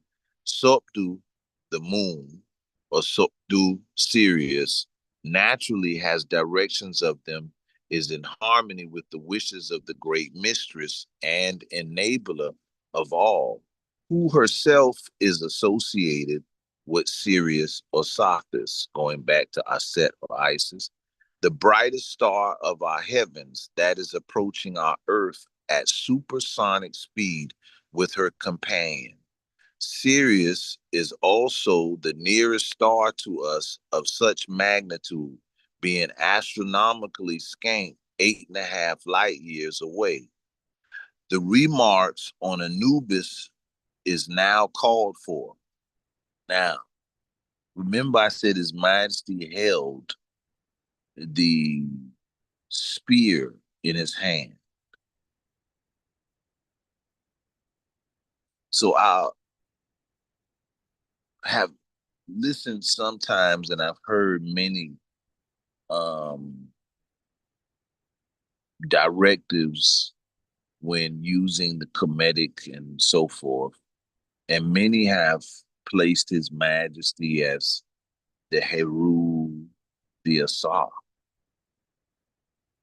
But in the multi-dimensionals aspects, His Majesty also aligns with the Anubis. And it is key to understand that Anubis construct as Anubis is that embalmer, the keeper of that way. You know, Anubis and Asa or Osiris, Anubis was the first keeper of the underworld. Then Osiris, Asa, took that position. And this is a change in astrological things as well. And so the customary language and the priesthoods reflect that, and it changes. But the cycle and the science of what it means, what it actually venerates, is what we are seeking to understand as we look at His Imperial Majesty came in the time of the Papa Bull Wars were raging through the world like a wildfire. The disbalance and the unharmonic ways of the world were running amok. Human life had no value. The spirit in each other was not seen. And this corrupt spirit and this capitalistic of colonialism and slavery then made this the cultural survival mindset of the earth for survival, as they say, in a dog-eat-dog world. So internal wars and breaking of families and traditions and customs was lost by the terrors that had befallen the people. So we were actually walking through a valley of death.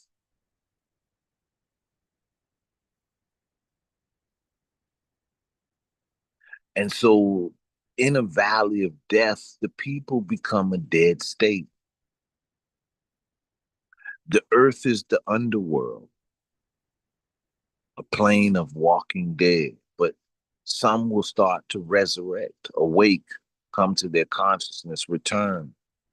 And we would say that's a return of an ancestor, and a return of a consciousness that couldn't be buried.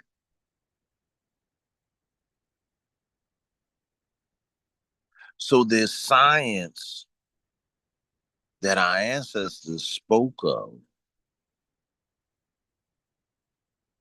of a time period of awakening, of a time period of a regenerative force would be active.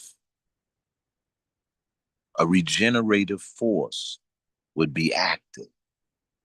And I could say that pretty much I know that everyone feels this regenerative force, this calling, this energy, this directive, this saying enough is enough. We must return to our we must get back in our balance. We must tap back into nature. We must return to our ancestors. We must go back to Sankofa.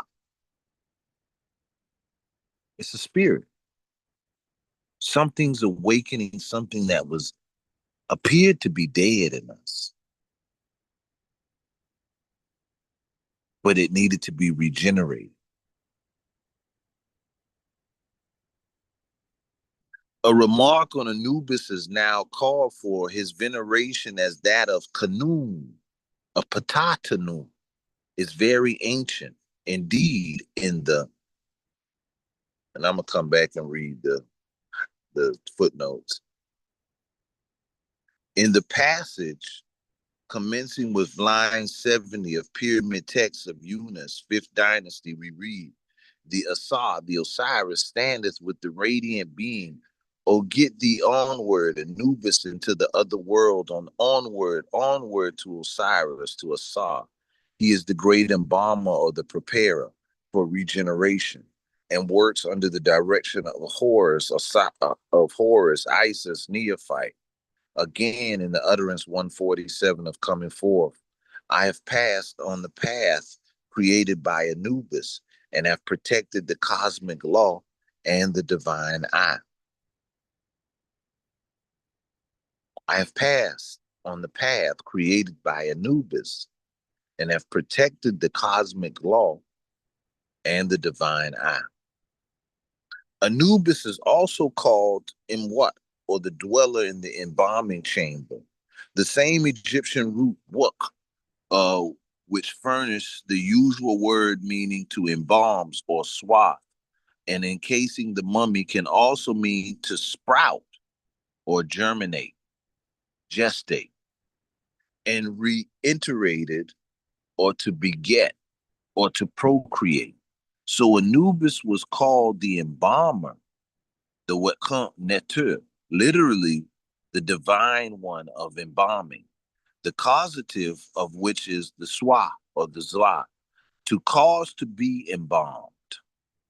That this was a process that originally had to do with the regeneration to Osiris or Asar is shown by the fact that a variant, a swap, of the same causative verb indicates also the white or heck or the brilliant shining, the crown of Osiris, which he wears in his resurrected godhood.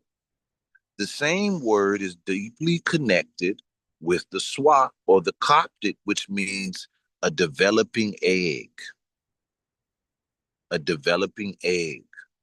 seed or embryo, referring again to the external mummifying process as symbol, and later corruption of inner regenerative process. The noun swap or swa or the Coptic refers to the strippings of the linen or the linen used to swathe the mummy. So we're talking about the wrapping of the mummy. So when you used to see Osiris, you see a hieroglyph of a wrapping of a mummy. You see one wrapped. But every person is the Asar, the Osiris, when they go through the death process in the traditional writings. So now you have to really kind of think all the way on what Asar is about to symbolize. But now we have to think on Anubis, because Anubis, we think of an embalmer as just death, but now we're getting a procreative, regenerative seed, egg.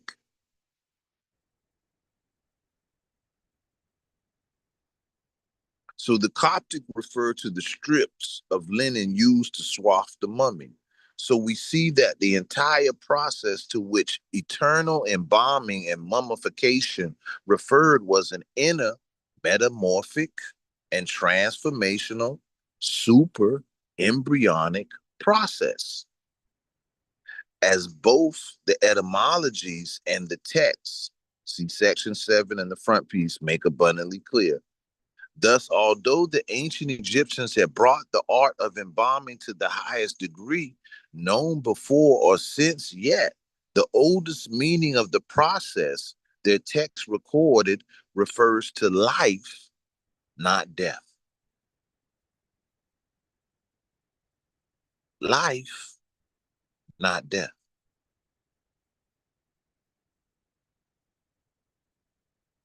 So,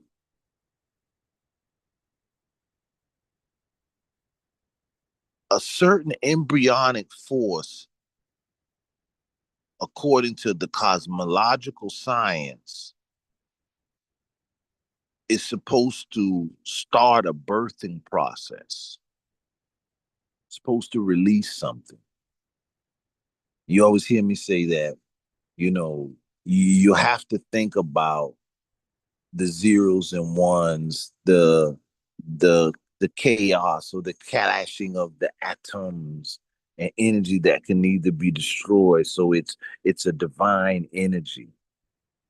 And when we talked about the mathematics of our being, the zeros and ones like a machine, and we talked about the download programs, and that our ancestors recognize that the stars, the heavens are downloading something and things, but then the presence of a being in your dimensional spheres also is a download of a frequency of an energy that changes.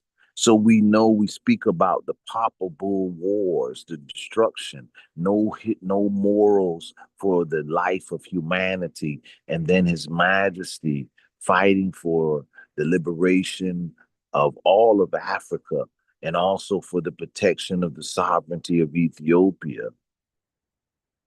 Plants the seed.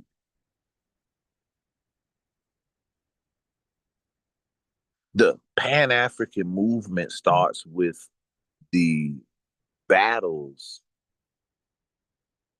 of Ethiopia against the fascists. Now, we could go in further history, even back to Menelik, even back to the independence of Haiti, and so forth. But when we start to talk about an identification in the global reality, something changes, something is embodied, the consciousness changes.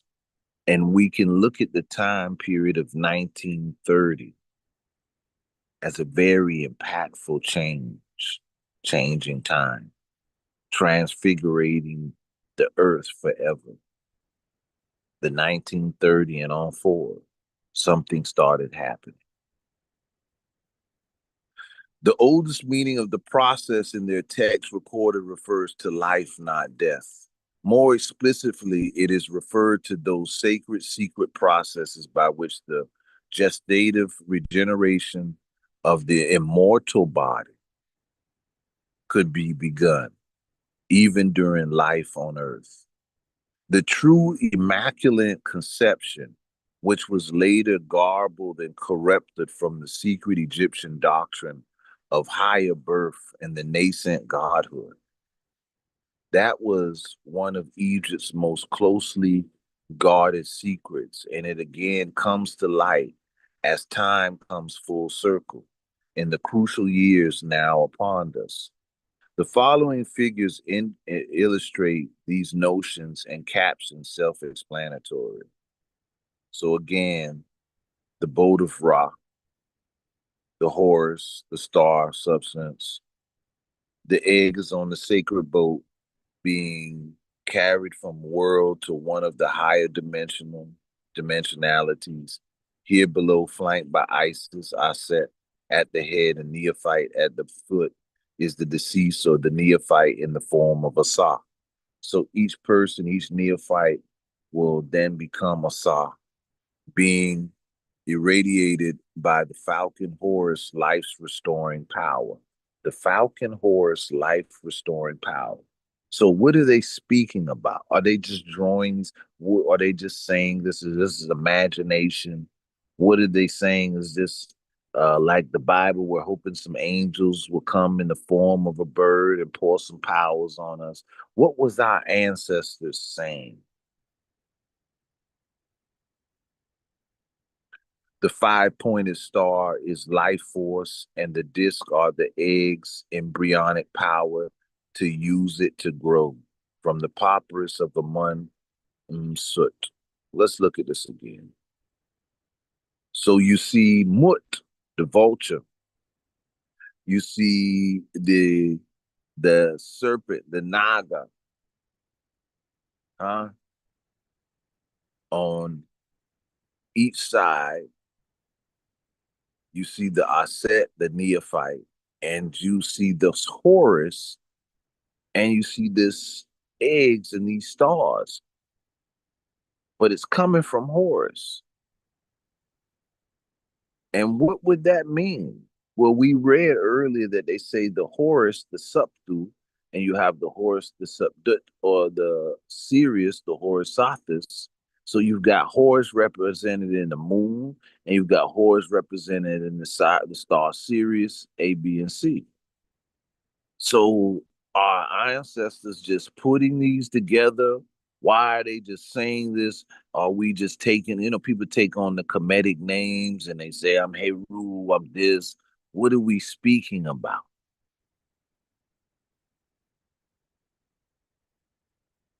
The egg is sacred, is on the sacred boat being carried from this world to one of a higher dimensionality.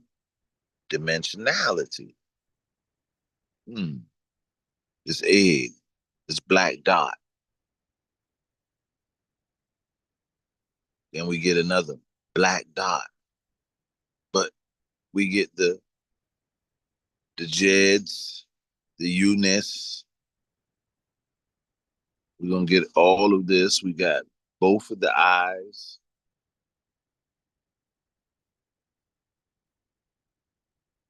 We have the four children of Horus. We have the crowns, the scepter, the frail. But then we still have the energy coming down. You've got the Isis and Neophyte. Continue radiation from the divine egg, the barrier between the world now vanishes. In the detailed form of the winged disc with the two eyes of Horus and the pale life of the Aunt Garland, the serpentine, or the time or wave-like of powers, the radiation has now caused the Osiris to animate and rise from the couch of death, flanked by life-awakening gestures of Isis on the left and Neophyte on the right. The Osiris form wears the life. Note the Uraeus serpent, animated divine eggs as crown, symbolizing a state of continuing development from the papyrus to the Tashed de Khonshu, the Cairo Museum. So here we go. We have the eye, rails. The Vijnet or the papyrus of the Nebesi, showing a divine eye, the right one above an emblem, probably in gold originally, which is actually a glyph reading Lord of the Nine, the defied powers. The Enid that is discussed in section 9. Comparing the previous figure, we see that a left and right eye, egg or divine germ, coalescence to the form, winged or flying disc, each curling eyelash becoming one of the Urae or the serpentine energy wave. Serpentine energy wave power shown in figure 2, and the teardrops from each eye becoming a wing. Thus the two eyes of Horus and the flying disc or the globe as a variation of the same teaching. The maturing or embryonic divinity then flies to its own realm where the glowing phoenix egg, another image referring to the same process, hatches into new godhood. The possibility of human apotheosis is the core of eternal religion. The development is adventurous. Utterance 147 belonging to the Vijnet says in part, the divine eye was attacked by a violent storm, but Thoth, wisdom, restored it thereafter. The divine eye was attacked by a storm. Master, and I want you to always remember this symbol with the circle and the wing is a very highly used symbol in the Bible and everywhere. The wing disc and the wing. Masters of the domain of time, the divine regents of heaven, initiates of life eternal. So these are symbols. In the titles, you see the trees, the papyrus. This goes into what we go into the Persian, the Zoroastrianism, also into the Akkadian.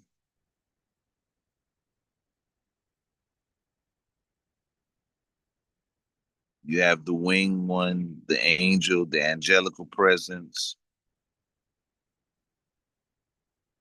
The wing of flying disc, which is nascent divinity implied, or show explicitly spread from ancient Egypt and reappeared characteristically styled in Sumer, Babylonian, Assyrian, Iranian, Indian, and finally in the Christian form on the folio 129 of the Book of Kells, in Old Persia and Parsia, India, both of these was recognized as Ethiopia. It was and is still called Orohera, a late form of the Frahasi or the Fravarti, in the indwelling divine potential in every creature. I sell a product comes from Japan. And it's called Sanki, and it's Sanki means respect of spirit in all. So there's a respect for spirit in all. So when Europeans met our ancestors, they said that our ancestors worship idols, they worship the trees, they were pagan. But when you read the Bible, it says in the book of Romans, you have the carnal mind and the spiritual mind. You have the carnal mind and the spiritual mind. Our ancestors had what we call atom. Atom is energy that can neither be destroyed nor created. An atom, that energy that can neither be destroyed nor created, if it's eternal, it's a spirit, it's spiritual energy. So our ancestors seen the spirit in everything. They seen the eternal essence in all of creation. They seen it in the trees. They seen it in the rocks because they had a spiritual mind. The carnal mind came and said they don't see spirit in the trees. So they'll cut down all the trees. They'll mess up the water. They'll dirty the air because they don't see spirit in creation. Our ancestors did. These forms all attest to the ageless religion. The Chaldean and Iranian forms are from Mithra and Neve. The Indian forms are from the Falcon Orta treaties, the Sovastra or the Staba, and the Egyptian sources in the British Museum Steta, the T.M. Hotep priestess of Memphis. The concept goes back to early Egypt. So now we're getting into this next thing is called the 14 star powers, because a lot of times we talk about the discussion of Osiris, and that Osiris was cut into 14 pieces. Now, if each one of us represent Osiris and we represent the Asa principles, because Asa has to resurrect Osiris. We represent the Tahuti because Tahuti has to aid, or the wisdom and knowledge of creation has to aid Aset, Isis, to resurrect Asa. So there's a science being conveyed, but Asa was chopped into 14 pieces. So let's get a little deeper into this number 14, and we're going to be able to go to the next stage. I'm reading this for you because I know a lot of times if I say, speak of the knowledge about the book and say you read this, most people will never get to read it. So accept the work I'm going to give you so that you don't have to do it. The 14 star power before the door of heaven with the divine egg and the winged disc form and the goddess of truth presiding. The event transporting power of time cycle serpent and in 3 levels. Now, time cycle serpent in 3 levels. Serpentine power, wave frequencies, you got the radiation, you got magnetic, you got electric. You have 3 heads as personified as the defiant figure driving the serpent, representing the cyclic or the wave energy onward. And remember, in the triune, which we always speak about, in understanding in geometry or in nature, everything goes back to a triunial form. I'll try to explain that in more detail, but in science, the Trinity is a component of like the geometrics in nature. Everything returns back to a triunial form in a certain essence. So we'll get clear on that. But I say that because the in-depth of our ancestors' science is their quantum physics. They're scientists. They study the science of life, and it is so deep that, you know, it's like Ross Cipher says, you got to study the science and correlate and learn the mathematics. Then you will see just as much as they've seen in nature. And that made them respect it. That made them uphold the moral codes at such a level because they knew the science in nature was real. The 14 star power, the book of the Duat, the fourth division. So the 14 star of power before the door of heaven with the divine egg in the wing disc, the form of the goddess of truth presiding. The event transporting power of time cycle serpent in 3 levels. 3 heads is personified as a defiant or defiant figure driving the serpent, representing cyclic or wave energy onward.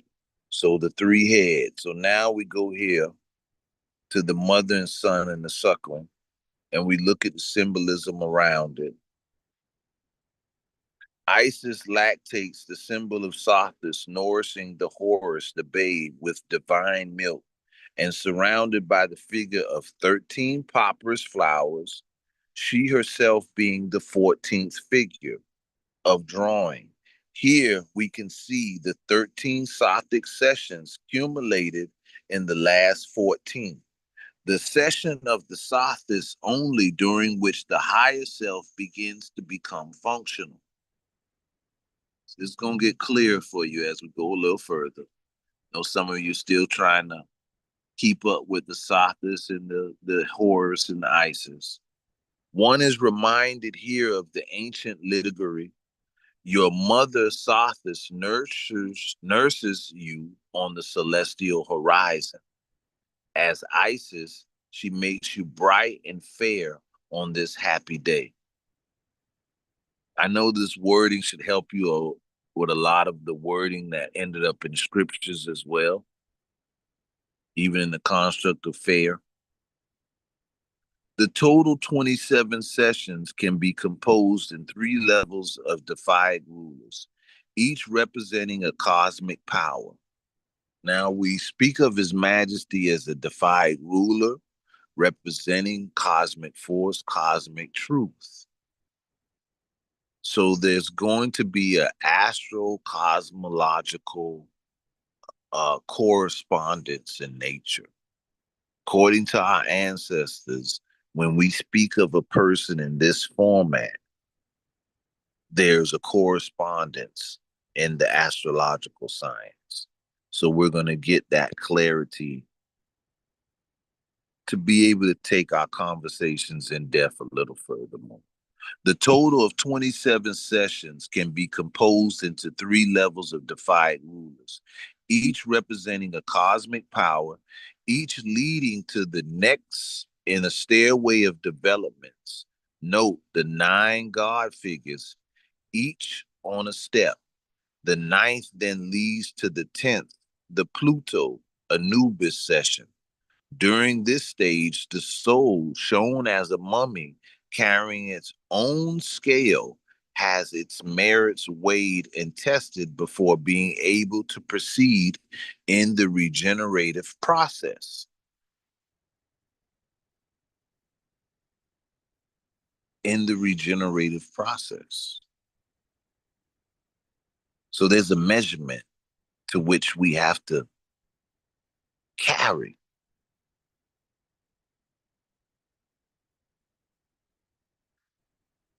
During the stage, the soul is shown as a mummy carrying its own scale, has its merit weighed and tested before being able to proceed in the regenerative process. The unwanted traits of the soul are being driven away in the pig form, a form of Set, by a representative of higher wisdom, Thoth. Tahuti, Dejahudi, in the boat that brought the soul to the judgment throne. Anubis stands guard.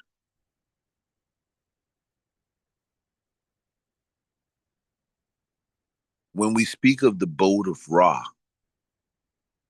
a lot of us have been getting into UCC and studying this system, and we find out that they have us registered as lost at sea. They commercialize us, they register us as a vessel, which is a ship, and they keep us under a maritime law. So when we start understanding that we are truly ships, but we're ships of light, we're the boat of Ra. Our body is made up of hydrogen. So we are ships, we're bodies of light. In the boat that brought the soul to the judgment throne, Anubis stands guard. The book of Duat, 6th division, note the Egyptian influence on much later story of the Christ and Osiris, a Horus figure, casting evil demons into the pig that then were driven to fall over a precipice is old tradition language coming back again. Now we have here the 14 stairways. You see the body of Horus under the stairway. You see the sun. You see the rays are being put there. You see the collective of Osiris at the top. You see Horus standing there, but they're standing on top of the serpentine energy. So you see Mut, which is the vulture. You see the Uraeus or the serpent on one side of the stairways, Mut on the other side of the stairways, which brings them to the top of the stairways where they stand on the serpentine power. Where Horus has risen, there is a right angle. The serpent has raised up. The serpentine power has raised up. Then you see behind them the Aset, the neophyte, and then you see the Syrian. Well, it's supposed to be the Ani. Another form of the sacred stairway in the time in the double 7-step forms, the top step of each side combined into one, thus making 13 in all. The 13th power is the solar eye of Horus in the duat of the crystallized chamber, where the mummified or the pupating Osiris has begun to take on the winged form shown by its Horus falcon head. See the text at the end of the section. Figure 8 is a characteristic, interesting depiction reminding of the 21st dynasty's coffins, certain illustrations passage in the book of what is the Duat.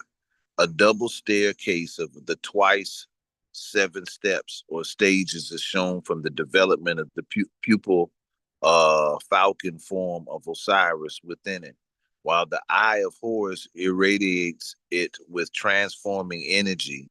The enthroned Osiris, Asar, presides above it, seated on a form of beneficent time, serpent tracing the glyph, Tep, the everlasting power, King Alpha, Queen Omega, Father Time, Mother Nature.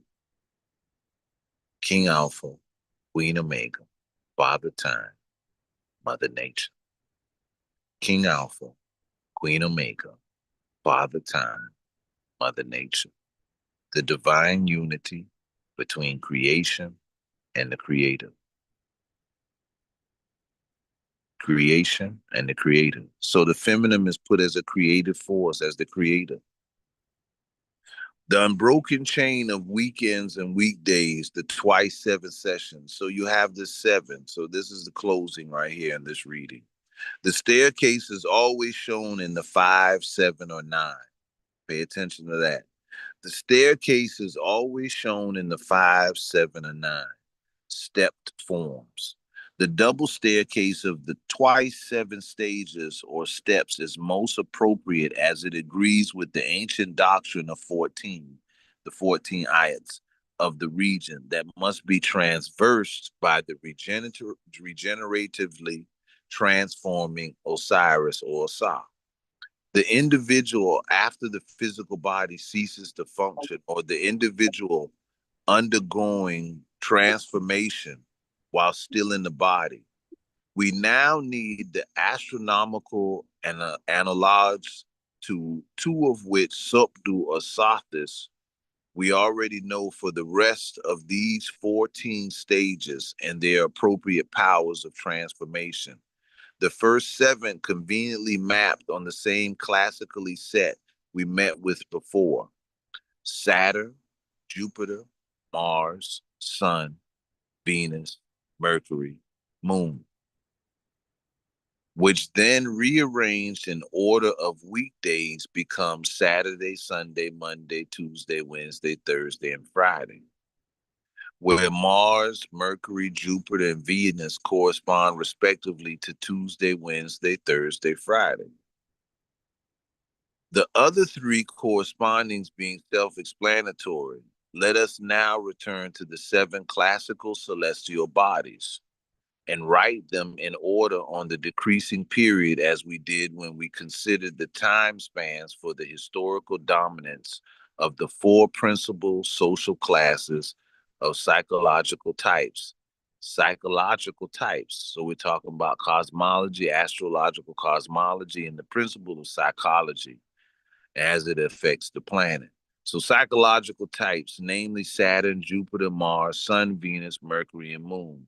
We can now write the octaves. So we've been talking about the gamuts, the kamuts, the seven notes, the seven frequencies, the seven spectrums of light.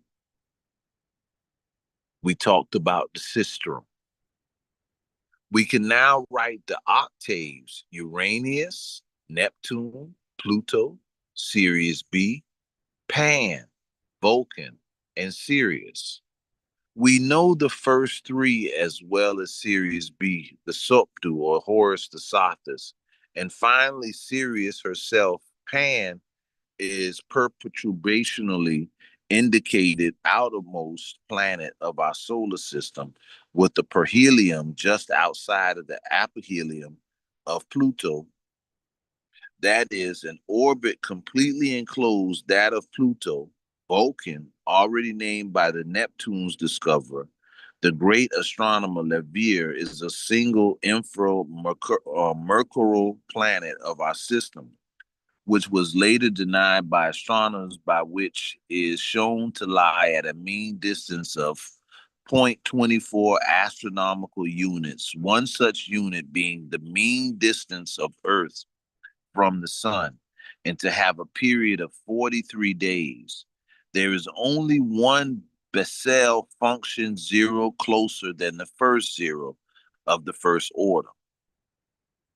That is the first zero of the 0th order.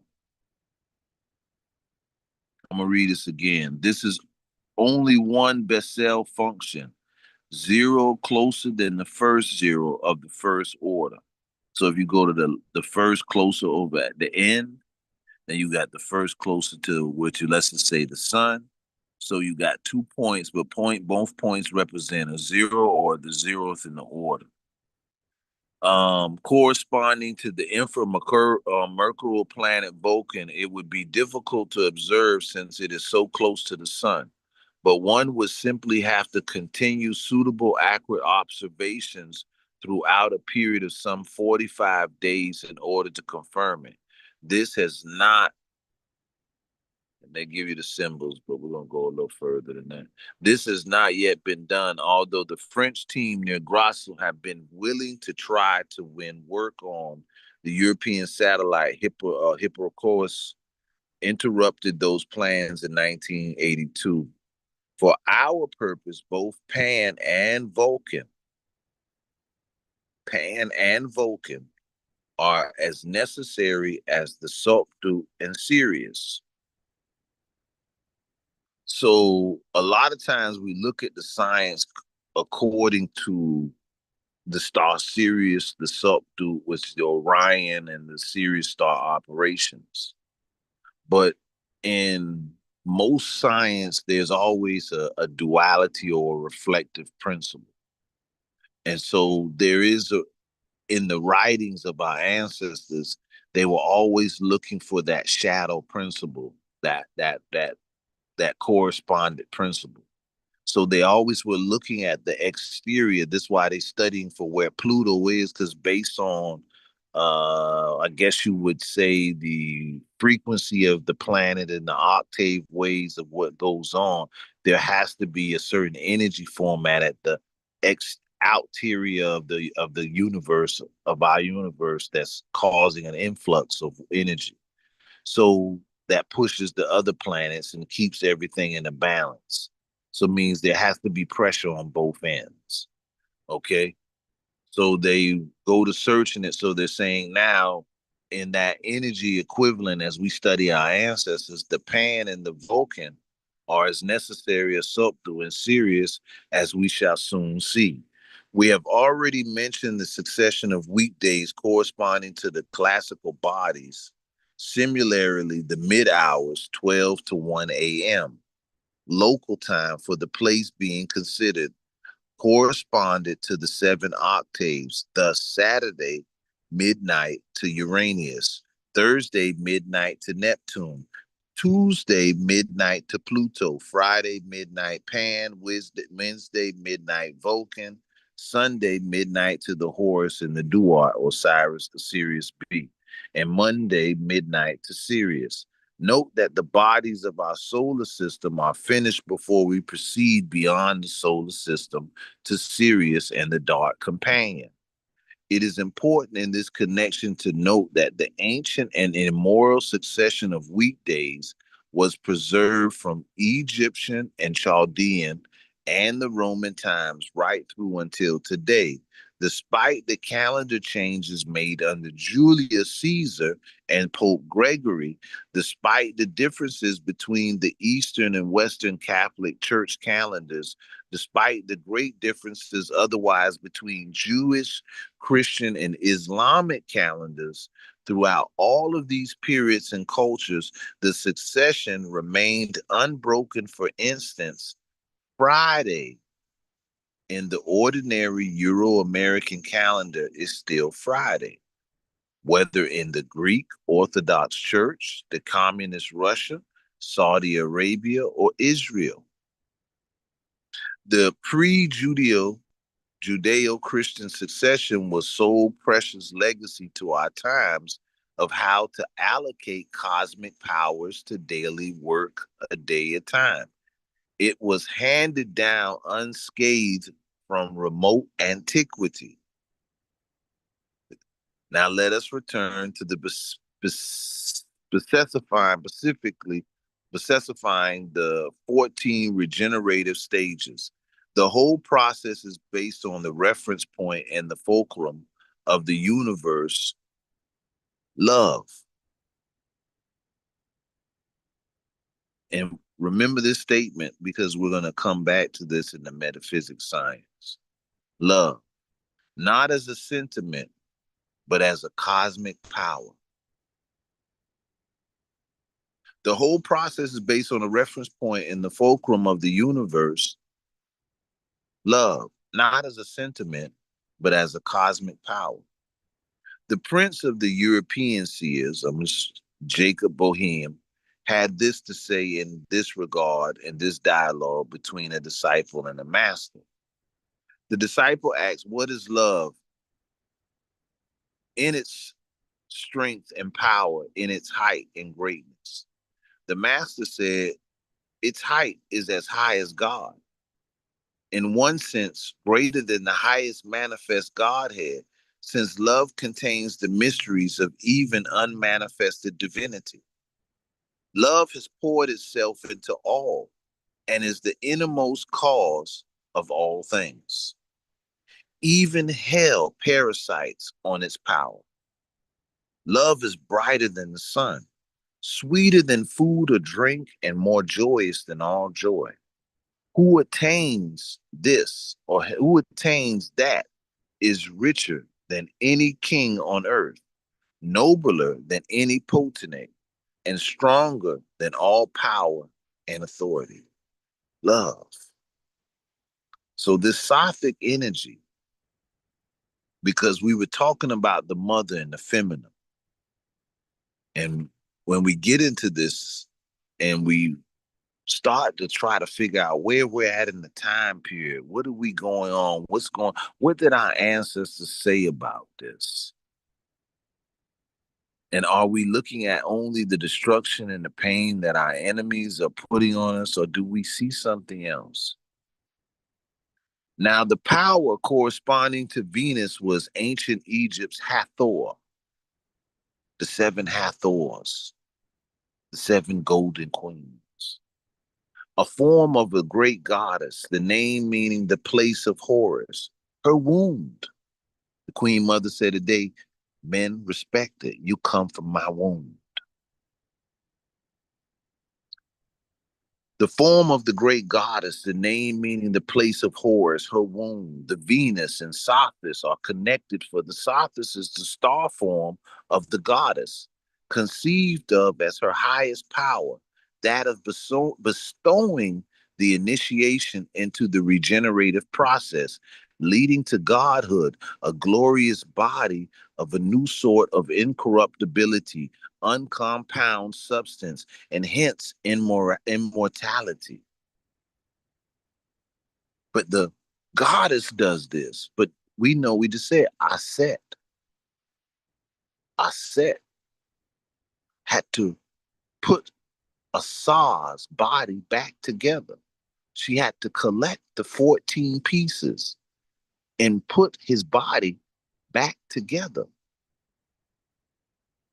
And then she had to lay upon him to pull the energy out so that she could receive his energy to give birth to the Heru.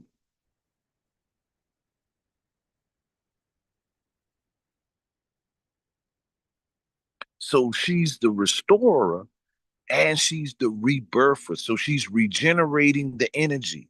She's pulling it from a dead state and restoring its substance, its whole being.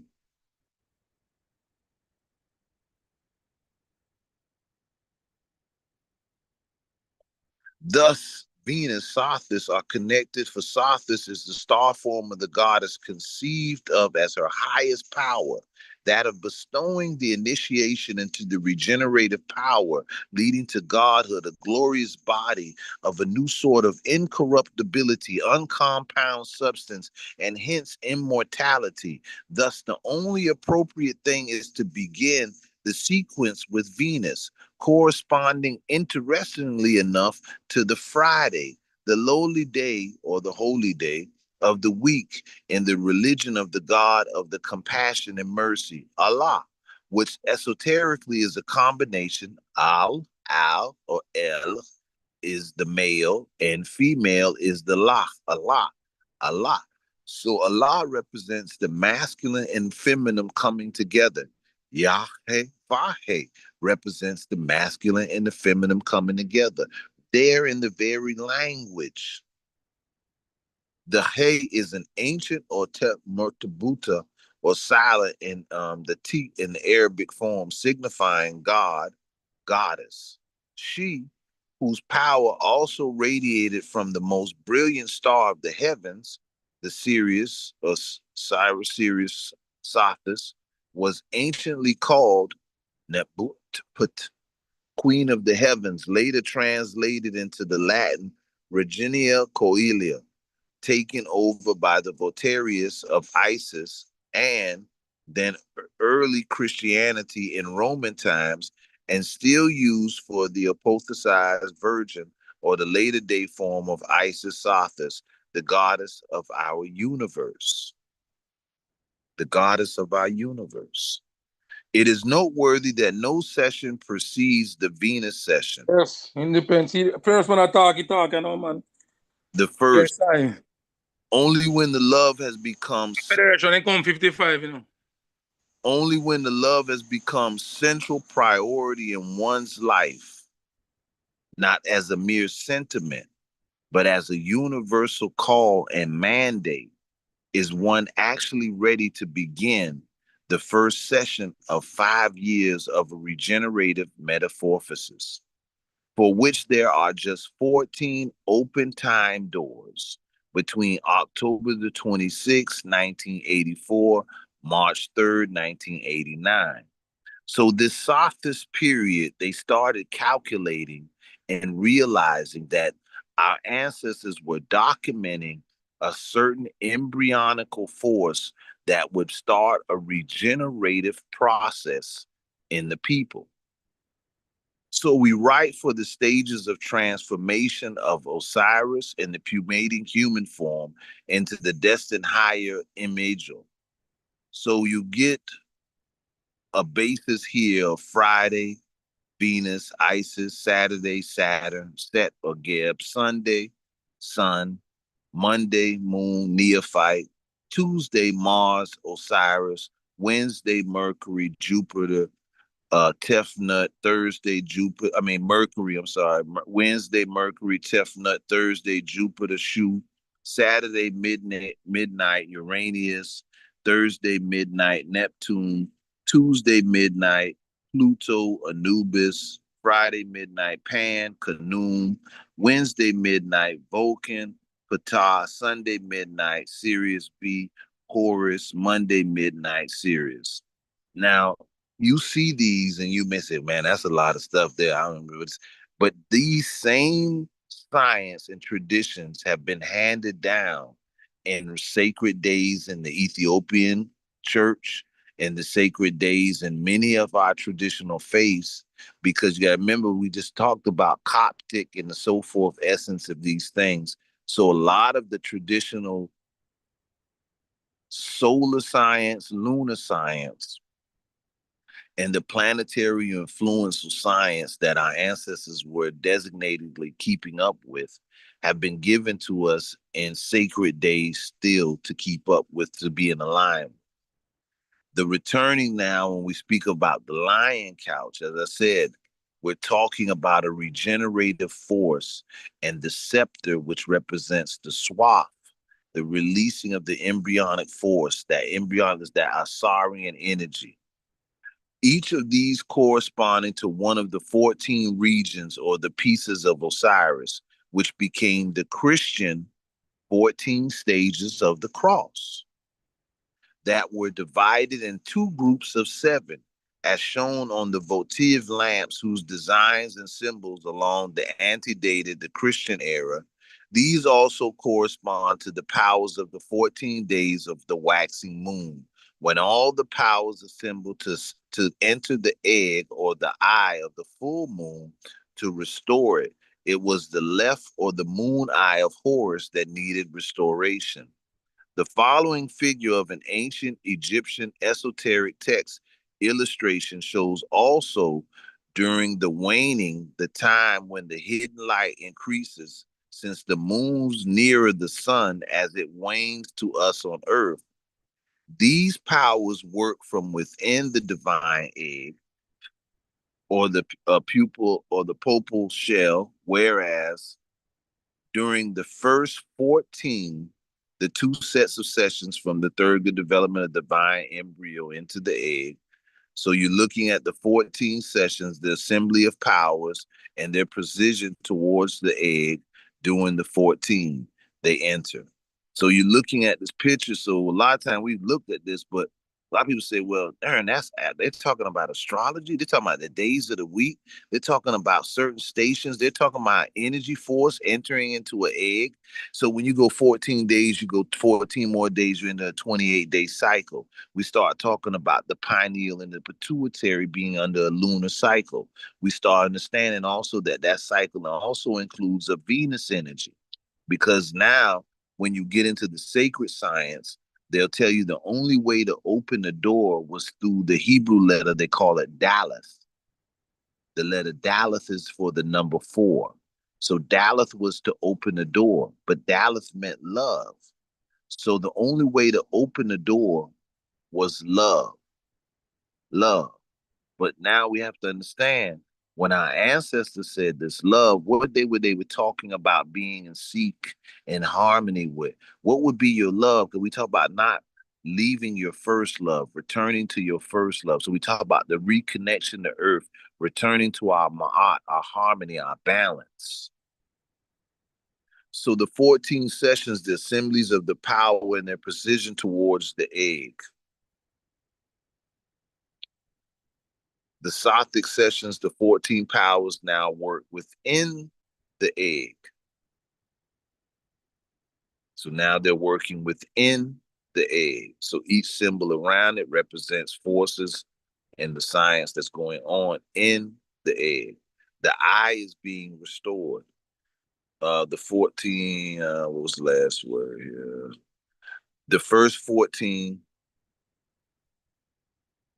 sessions, which the waxing lunar phases reflect, the powers are assembled and work on the egg from outside it. Figure 9-8 shows this first set of 14.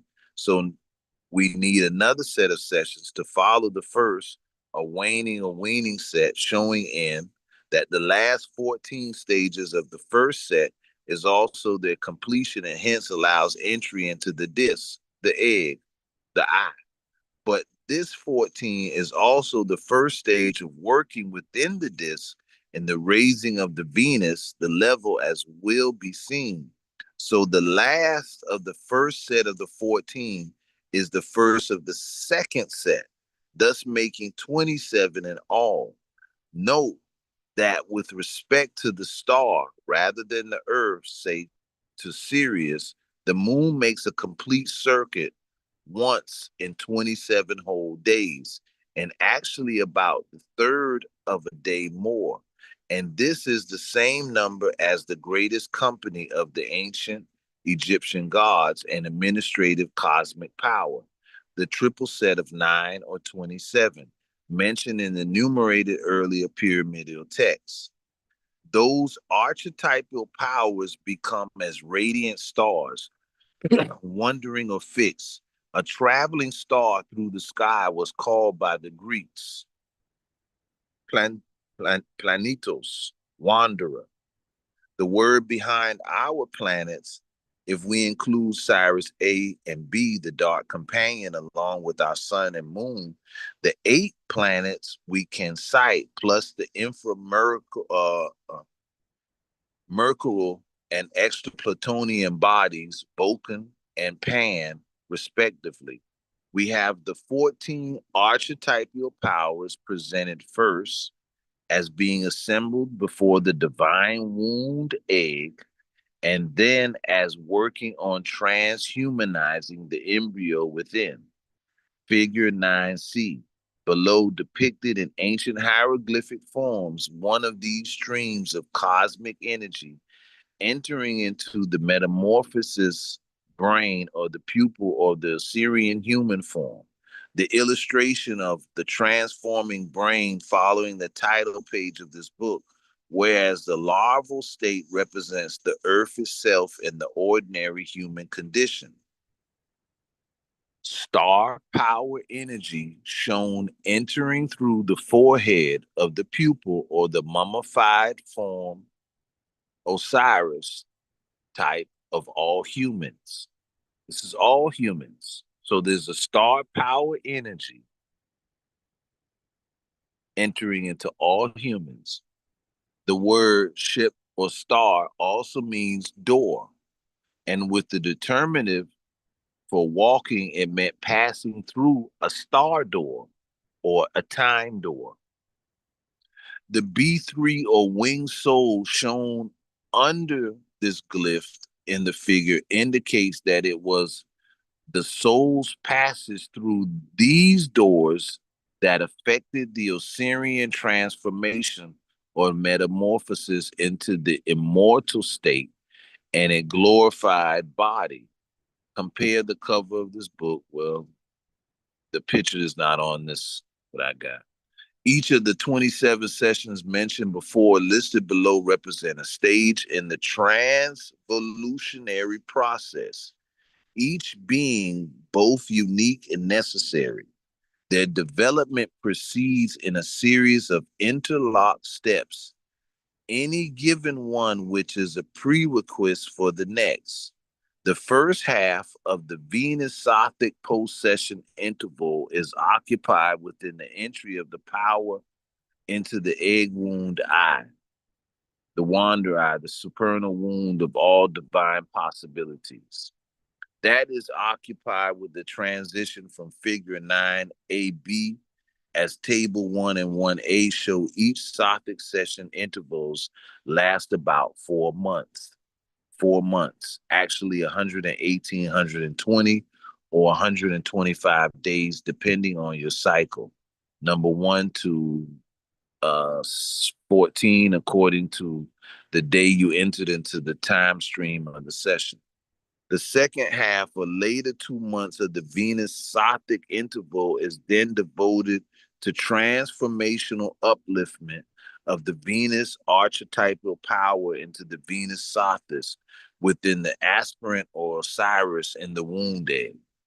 The living secret furnace or Anthenor or contra-death of the Egyptian, later alchemists who were buying term divined and selling hours of dross in the Shakespeare alone phrase, dross, we'll get to that again, since all powers have now entered the egg or chamber of transformation, the other Sothic intervals can be entirely taken up with the Sothic transmutation of their powers, that of raising Saturn to the Sothic level, which incidentally folds back the timeline or trajectory of the future on itself so as to compress or accelerate karma. It is worth noting that just as the first 13 non-Sothic intervals require 240 or 24-hour periods for their completion, so each of the Sothic intervals average a period composed of 120 days, 120 nights. This number 240 equals 90 plus 70 plus 80 figured importantly in ancient Egyptian stellar cosmobiology. Cosmobiology. Because this is what we're talking about. Because we were talking about epigenetics, the transformation, the changing. How did our ancestors know the mathematics of our DNA? How did they know the mathematics that was hidden in nature? What was their indefiniteness? And what else did they find the correspondings with? So we're looking at the planets. We're looking at even how each of the drawings of hieroglyphs would look like it was just the underworld travel and the mythological story of Osiris going into the underworld comes to turn out that it is the astrological, cosmological biology of our nature and our correspondence with nature. So these weren't just drawings or hieroglyphs. They were scientists' notes. Now, no stage can repeat on an ongoing metaphoric process. However, we can develop a higher level of operation of the same power. Hence, any stage beyond the 13 must be a form of sophist. And so it is.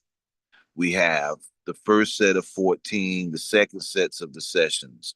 So they're tracking in the star coalitions how our ancestors align with the Sothic star power, and they did their ceremonies in the alignments in the sessions. So initiations weren't just at any time that somebody came and said they wanted to be initiated. The initiations were in alignment with certain alignments. Now, that means in the essence of when we talk about ancestral travels and so forth, imagine many of us went through an initiative process based on the science and what we know about life. And that initiated process was based on our return. You know, as the Idris said, death is just a cycle like puberty. And our ancestors seen it the same. Just as you document puberty at the age of 16 or whenever the children start to come through their puberty stage, we document it on cycles in a human being. This is how our ancestors documented the science of life, even through death and the returning. And that if we went through something, and we fell asleep. Then we were walking dead and we were living in a dead state. Where would be the points of our re-entry? Where would be the points of our awakening from the sleep? Where would be the reconnectings? Where would be the highest influences of the star power? So then you create rituals that then become handed down from generation to generation, aligning people still with the alignments of the science, the dates, the times, so that they would be what? In a certain frequency and an energy at a certain time. Now, this Sothic star power and energy, as what I'm talking about, and I'm reading it because I really want you to say, man, that was a lot of information. I got to know more than this. I got to get better into that. I'm going to have to study that. That's why we have Ross Cipher always come in with the astrology and give the information, because the more we grow in our wisdom and knowledge and understanding of our ancestors, our vision, our decisions will become more guided by the wisdom that is embodied and placed in us. So in this science, we're looking at these Sothic stations as they open a gateway. They start a divine birth process. But this was aligned with His Imperial Majesty and holding in his hand that spear, which was a hieroglyphic symbol for the swat, for the wrapping of the mummy. And we studied the time period from 1930 and the influences and the star and all of the things that took place. It came in place. The energy factor, the star factors in which our ancestors said would come, and there would be an activation. There would be the return of the lion couch. All of these things took place. But that wasn't the end of what was said. A regenerative process in our beings would begin. A regenerative process in our beings would begin. Now,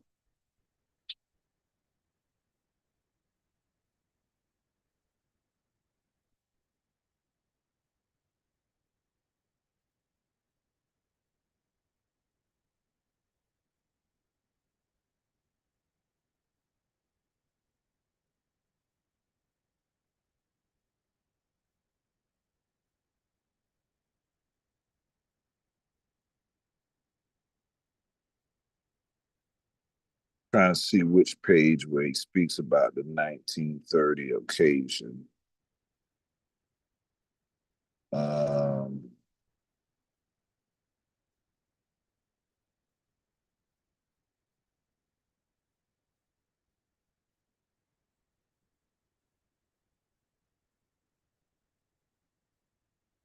it wasn't read that much, but I really wanted to read it.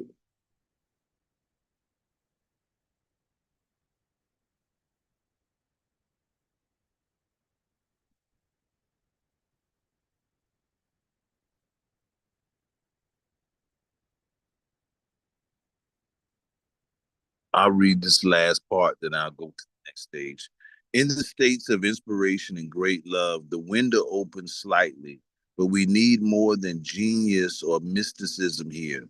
We need higher power under voluntary, invocatory command. In other words, we need initiation in the sense that the initiative both supersedes and combines the best features of scientist, artist, lover, and mystic.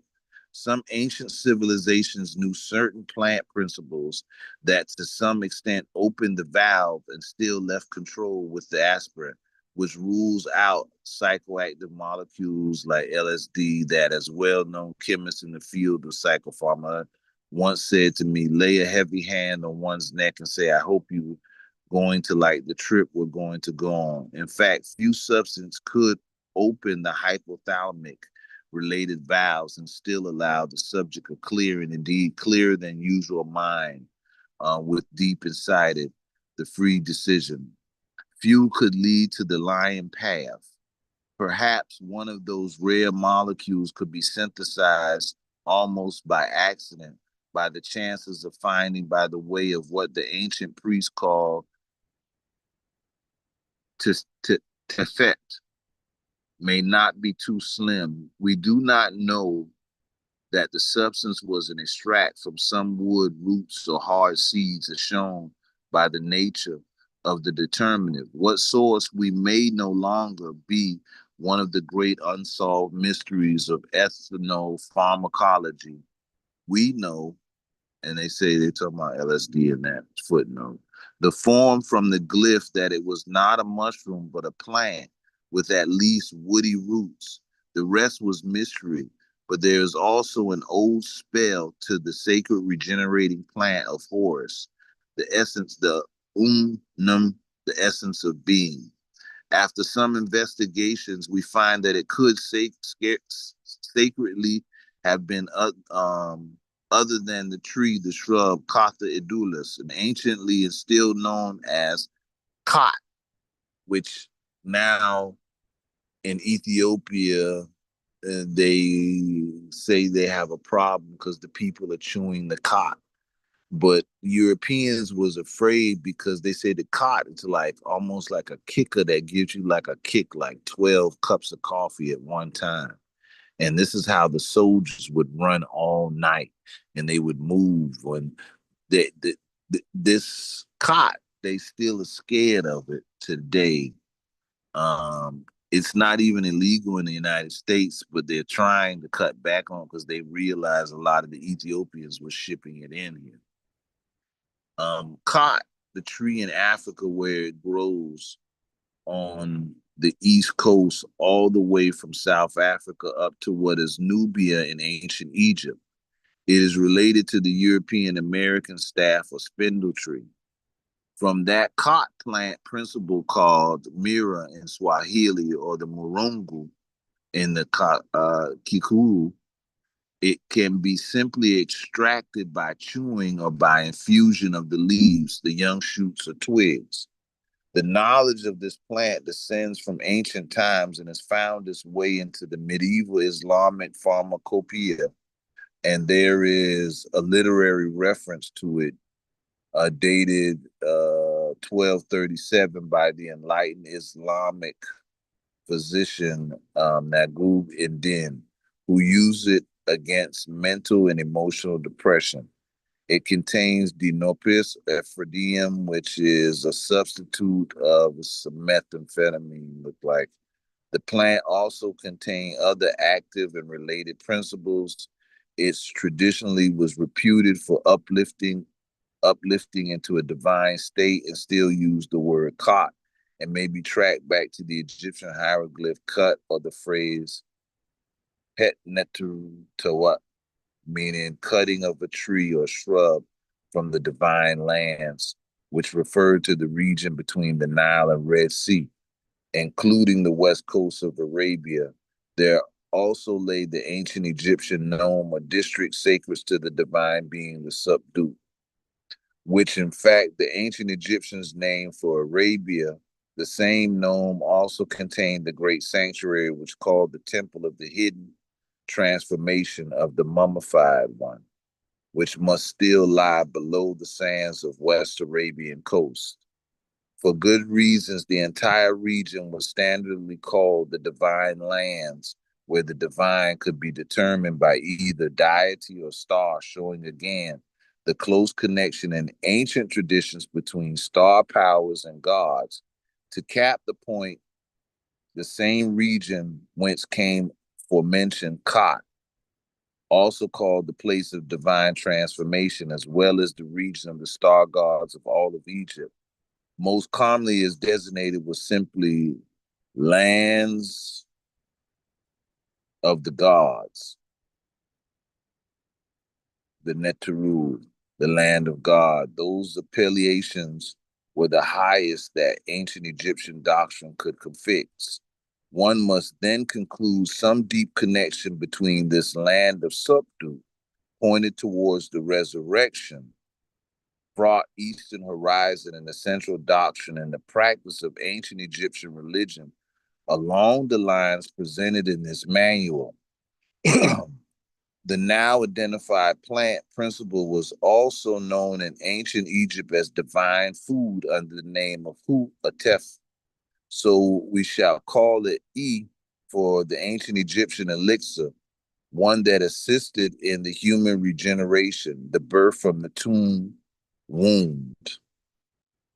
As Hathor, Sirius Isis was the divine mother, compassionate nourisher, par excellence still the larval souls, she then began being depicted as the white cow in the mountain of the transcendent sunset.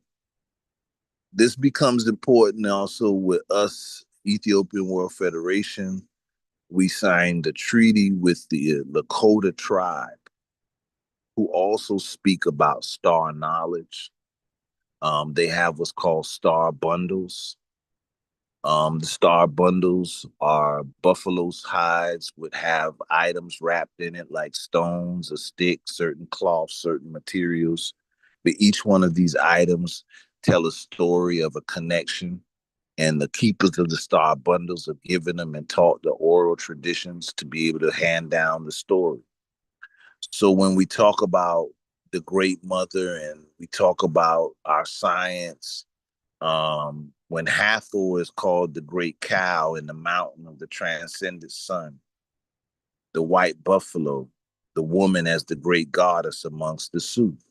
This is what the Lakota say. And they speak about the seven, and they speak about the white buffalo that saved them. Hathor, the head protruded out of darkness, out of the duat, into what she ushered all souls passing on from earth life, while shedding a tear of compassion connected with the causing inundation of the divine now, bringing the water of life, an occasion celebrated in ancient Egypt as the night of the tears of Isis, still celebrated in Islam as Lilalat or the Nuqat or the Nukta, the night of the drop. Though mercy personified, she was not the highest, shortest path to regeneration. At the present in the Museum of Torino, Italy, a coffin from the Egyptian village of the two hills, Ghebeline, shows rarely a mentioned key plan of the Duat, a rarely key plan, discussing three principal paths of a soul. Only the central one led to regeneration, the other two diverging from it and hence postponing it. An ancient divinity guards the entrance and has final say over which way the soul shall take. These ways correspond to three types of couches or biers on which the inner Osiris was laid. The central and the best known is the lion couch, so often depicted because only to it were the regenerating energies of Anubis and the rays of Horus summoned. The other two were the cow couch, the hippopotamus couch, known principally formed from the tomb of Tutankhamun. The former referred to Nut and Hathor, presiding over still the larval soul in the night of the Duat, the Bardo, the Bazat, the incarnational state, the ladder to the hippopotamus monster, the couch, had talons and not hug feet, even though a hippopotamus head that dismembered the soul's vehicle and returned it to incarnation on earth.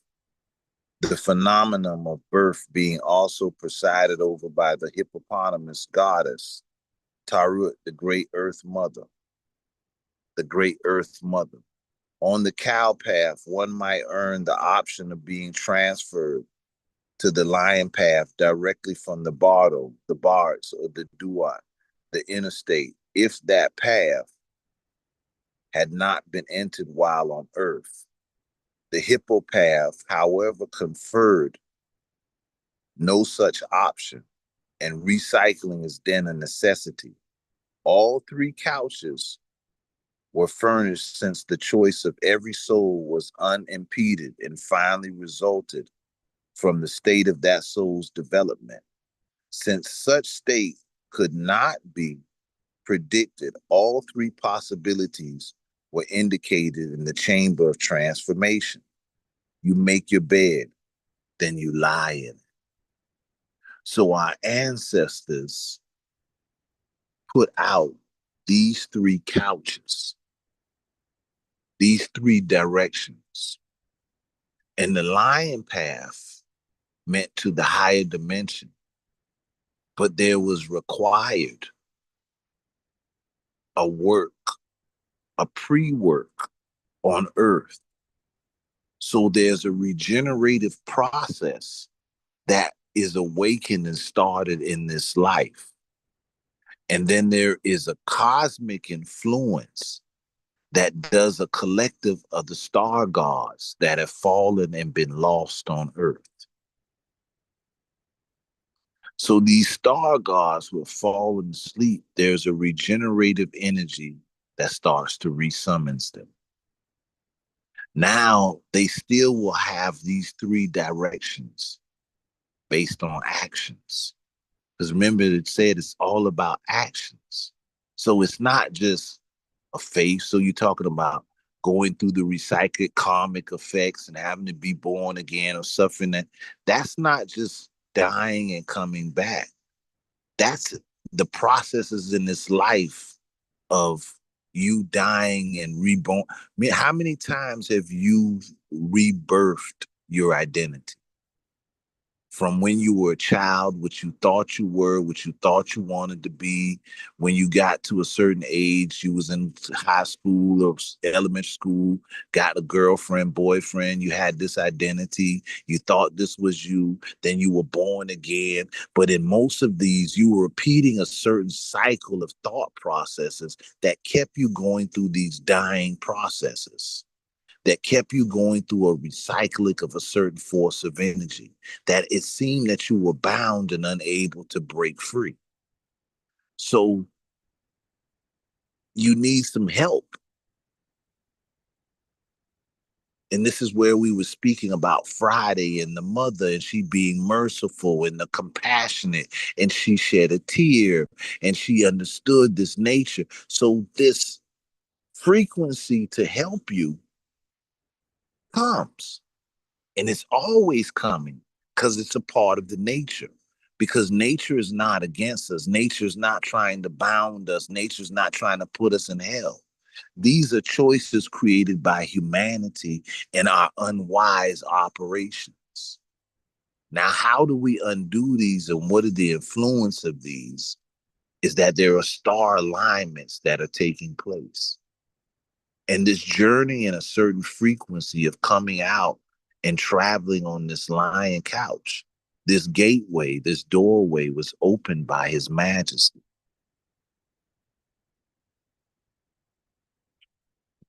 Now, just to close,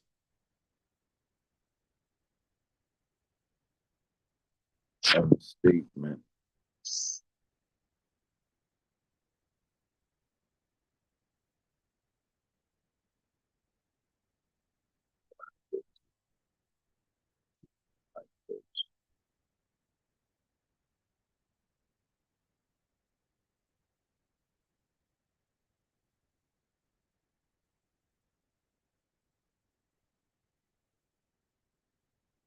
So last week, we started on our science and we were dealing with the seven bodies and that you are the temple, the house of God. So today we heard about the four, the mother, we heard about the masculine, we heard about the feminine, and we heard about Mother Earth. So we always talk about our seven bodies, our spirit, our soul, our mind. We say the spirit represents neutron, The soul represents proton, which is your prototype of your being. And the mind represents the electron, your ability to elect, to choose. So the mind has the ability to choose the higher self or the lower self. I think the brethren used the word, the isi, the five, the power. So the mind, this power structure. But we always talk about, I saw an angel fall from heaven to earth. So you see, you have these seven bodies, but your earthly body, which represents your square, your four. So the science of the four. Emotional body represents water.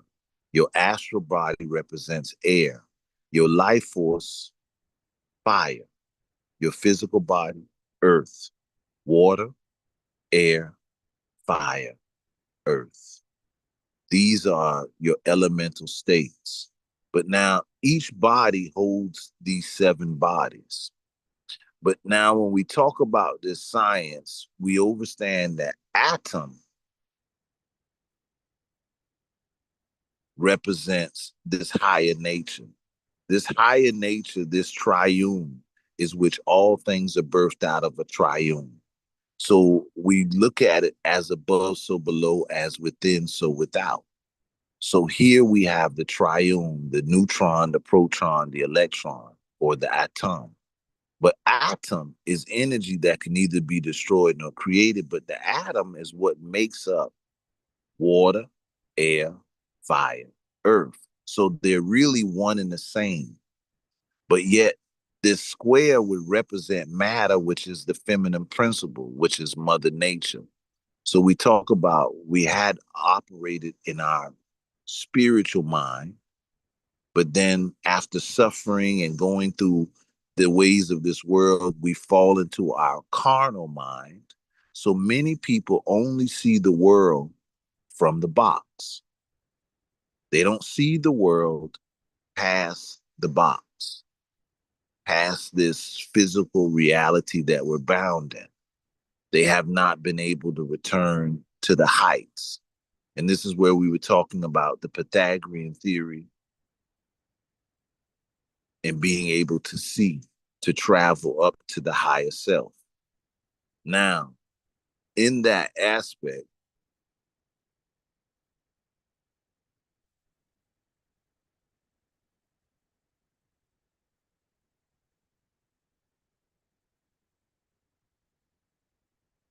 we start our discussion always where we're talking about Melchizedek, which is the kingly and the priestly pillar. And we discovered that this science of the kingly priestly pillar, this doorway, it represents a hidden science. Here, you see where Boaz, the kingly pillar, has several different names. Misfah. When you go through the Bible text, you will find these words all throughout the Bible text in different forms. The priestly pillar has another name, Jashin, Tessadek, Sedek, Zadok, Tessadek, but the two together make up Melchizedek. So this doorway represents a symbol of Melchizedek. Now, what we do in the symbology of the doorway and the seven bodies, there is a complete science on the body of the doorway is in the four. So the doorway is in the lower self, but the doorway is the key to the inner. So you have a work. First, you have to be able to access the doorway, but that's a work down here in the box, right? But I want to go and show you another picture of this doorway. So now when we look at this doorway, we see the two pillars, but the doorway is given another example of a symbolism in which we've been going through is called the tree of life. Now, the tree of life has been a science that has eluded us and lost us as the Jews have dominated the Kabbalistical science and taught many people that it was not to be studied till you're 40 years old. And was stolen science. All of it was science that we already had possessed. The Temple of Komodo, the Elephantine Island, you'll find it in the Kemetic science, in the Kemetic things. But here, the doorway is the entry into the lower self. So when we talk about our lower self, we talk about this works, we talk about this star knowledge.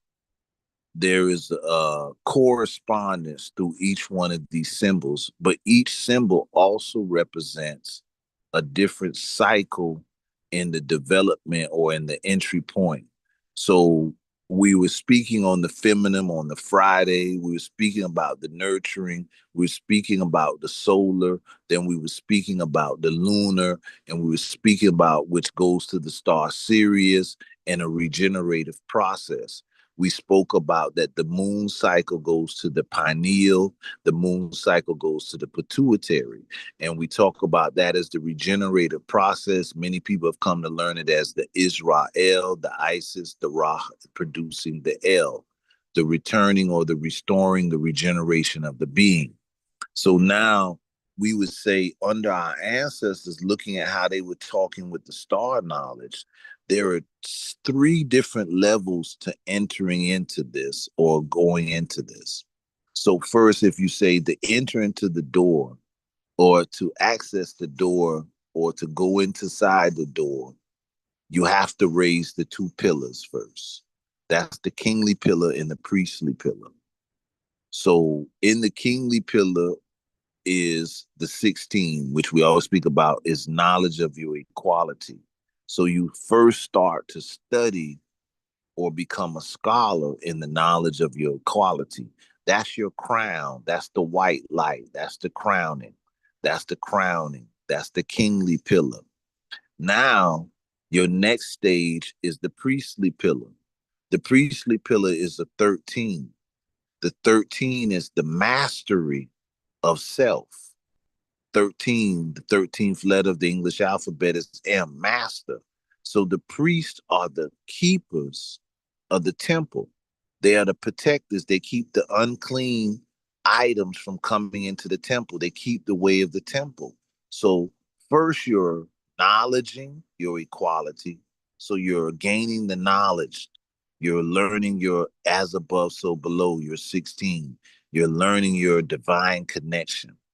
Now, under 13, you have to not be clandestine. You have to be in operation. So you have to be in action. So first you were generating a thought. Then you have to operate in that thought. So now when we speak about the star science and saying there's a regenerative force that comes to help us, but the ancestors are saying you're going to have to get in a certain alignment with this energy. You're going to have to get in a certain alignment with this energy. So now you have kingly generating, priestly operating. Now, when the generating and the kingly priestly, the kingly pillar and the priestly pillar come together, generating and operating, they produce this middle pillar. They produce the keystone or the crown essence, which we call the Asar. Now, I heard the Idrin say earlier there are 7 stages, but there's also an 8th.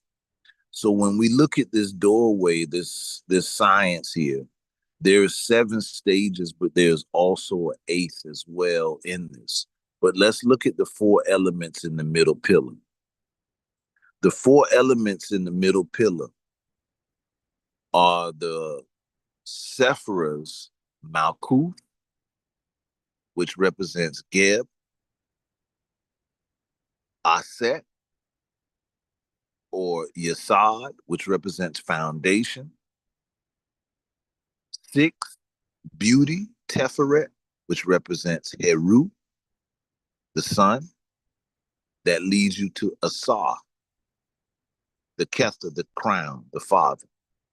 So here we have the Bible story, Geb, which is the knowledge, which is 10. So we're going to use supreme mathematics to convey this point because we don't have much time. This Geb in the science of the Sephoric tree of life represents Malkuth. This Malkuth represents earth, where you're at right now. This represents the kingdom. And here is where you knowledge your cipher, because 10 is knowledging of your cipher. What's your cipher? The circumference in which you dwell in, the science of the environment that you are. Do you have the true knowledge of the environment that you dwell in, or has somebody made you become ignorant of your harmony, your ma'at that you share with nature and the science of yourself? But Geb, the angel Gabriel in the Bible story, right? So as you start to knowledge your cipher, knowledge the science of yourself, you start to generate, as we said in the first pillar, you start to generate a certain energy. And this energy is an awakening of a seed. It's the awakening of a seed. But this seed takes time on a certain process. So we're going to get what this time is, what this is. So you start to generate the seed because you're aligning your thoughts and your actions in a certain level. So now that you start to generate this seed in your earthly vessel, in the kingdom, in the earth, the angel Gabriel goes to the mother, Aset, and lets her know that she is about to give birth. So this is Gabriel going to Mary, telling her she is about to give birth. So this is Aset. This is 9. 9 is a born process. 9 is an eternal process, a born process. So the foundation has to be an eternal birthing process. The foundation has to be an eternal birthing process. And we're going to come back with that mathematics for you. I'm in some science talk for you, but I know as time goes on, many of you are going to be able to really understand this. So you get foundation. So Gabriel goes to the mother, Aset, the foundation, the 9, tells her she is about to give birth to a son. Who's her son? Her son is the sun. So this 6th Sephirah on the tree of life is the sun, but it is also called Teferet, which is called beauty, but it's also called the Heru. So the Heru is the 6th. And then when the son is born, the son will lead the people to the father, to the crown, to the Asar. So even though you think you see just this tree of life as a zig line and some dots being touched, there's a story hidden in the symbolism. There's planetary science hidden in the symbolism. And in this process, you're taught that you are supposed to be clearing your being, alkaline your being, aligning yourself with your moral balances. Why? Why? Because, you're the light, right? So you give off light, but you also, as the brethren said earlier, you also have a shadow body. But your shadow body is considered residue. Why is it residue? Because you're going through a purification, a transformation. So you're producing a sacred fire in your being. And when fire is burning in the metallics, it burns off the impurities and brings it to a purity, but there'll be residue. But in a pure form, if you burn off the metallic, ain't no residue. But if there's residue, that means you didn't go through a purification thought. So that means there'll be a shadow of the things that you've done, or the dross that you've accumulated by not holding to your obedience to your flame. So this science appears to be in a unison Because when you go through what Melchizedek is, going to the Star Kings and dealing with the Magi's, that this science that I read to you coming out of Kemet, dealing with the star science, the transformation, the Anubis, which some people are lost because they're not aware of these hieroglyphs and stuff, but they hear the language. But it tells you that this same thing has transcended down in different forms. So when we're looking at this tree of life and we're looking at the science of us as a temple, and we're saying we're dealing with temple knowledge, we're dealing with moon knowledge, we're dealing with our pineal, this knowledge came to us to get us to align to a higher frequency. And this frequency was given an archetype as a kingly priestly frequency, as the order of Melchizedek. You know, he without father, without beginning or end. So it is an eternal reality that we will always be within. So some aspects people just see two pillars, doorways, Solomon, regular constructs of thinking biblically, and we miss that there's a whole science here. Now, when we talk about this, you know what? To make it clear to you.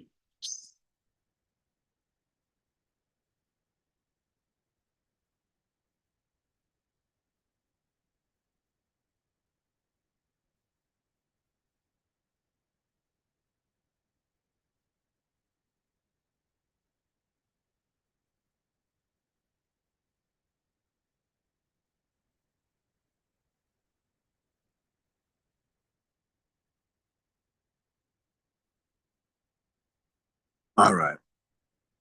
So let's look at this images first. So here is what they call the Sephoric tree of life. Now, I come from an oral tradition of Gullah Geechee. And I was given this symbol, not in no Kabbalistic book. I was given this symbol as a drawing on the ground in our initiation. And when they gave us this symbol, my grandfather and them, they're called boat builders.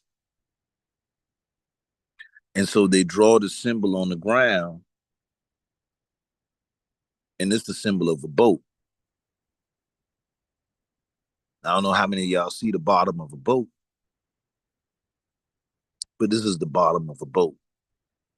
So the first time when you go through your first initiative and bring into the knowledge, they draw the boat.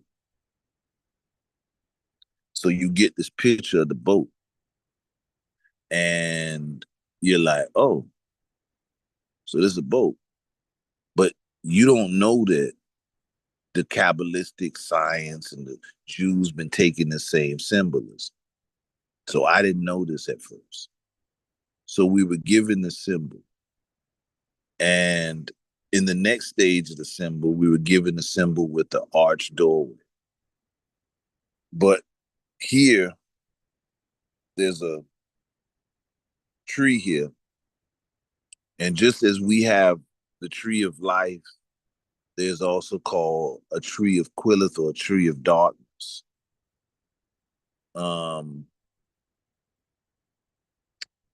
I wanted to show you that on the reflective tree, and the trees are the same, but right here on this spear, it's called Doth. Most of the time, they don't put Doth on the tree. But Doth is what some people would say is death. But Doth is the entry into the shadow tree, which is the Droth or the dark side. So you're a pure divine being and you're going through a certain transformative science. And there are processes that are delicately been written by our ancestors to help us navigate the mental trauma, the spiritual trauma, the physical trauma, by reminding us and restoring us to the eternal mindset, the one that sees past the gateways of death and life, the one that sees them as a transcendental gateways and portals. That's our mindset. So I'm going to read about Quillith. It's getting so big. The Quillith, also known as the Tree of Death, is a concept in the Jewish mysticism Kabbalah that is also often presented as the inverse or shadow side of the Tree of Life. You know, we talked about the shadow. While the Tree of Life represents the divine order or an emanation, the Quillith represents chaos, negativity, and the corrupted aspects of existence. It is a framework for understanding the negative, destructive, and spiritually challenging forces in the universe and within self. So our ancestors wrote about the dross, the shadow self, as well as the light self. And this is science. It's astrological, metaphysical, but it is psychological science too, for you to start to understand the people around you and where they're trapped at. Some of their pathways, their life pathways are blocked because they've become unaligned with it. They don't know how to calculate their life pathways. We've lost those things. You know, our ancestors, and still throughout Africa, when a child is born, their ori, their head, is given to them. Their life path is directed to them. And they get on to that, and they assign to that, and they live within that. And they don't chase the illusions that they hope will give them value. They remember their eternal self, so they always know their value. So they never have to sell themselves to try to obtain value. Their consciousness then starts to operate on a supreme level. Not that supremacy, I'm better than people, or supremacy, hate people, but we're talking about a supreme frequency, which is a supreme level of love.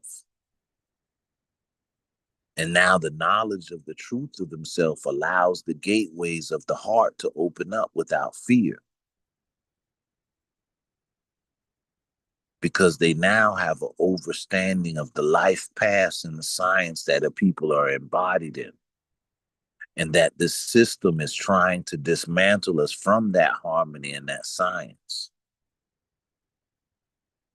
And if we question and wonder the science of our elders, is it true? And what is it? We then witness to things in life such as the alignment of His Majesty in November 1930 with the planetary bringing in of the lion couch at the same time with Pluto, as prophesied by the ancestors. And then the next stage was that he would release, or when the lion couch would come, the lion couch would release an embryonic force that would start a transformation. When you study the metaphysics of the number 14 and the collecting of Osiris' body, it's very important to understand that.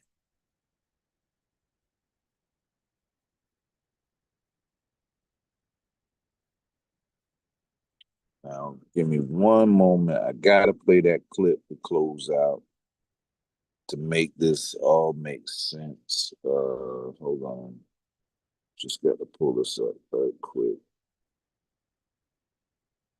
Because when we start talking about this science,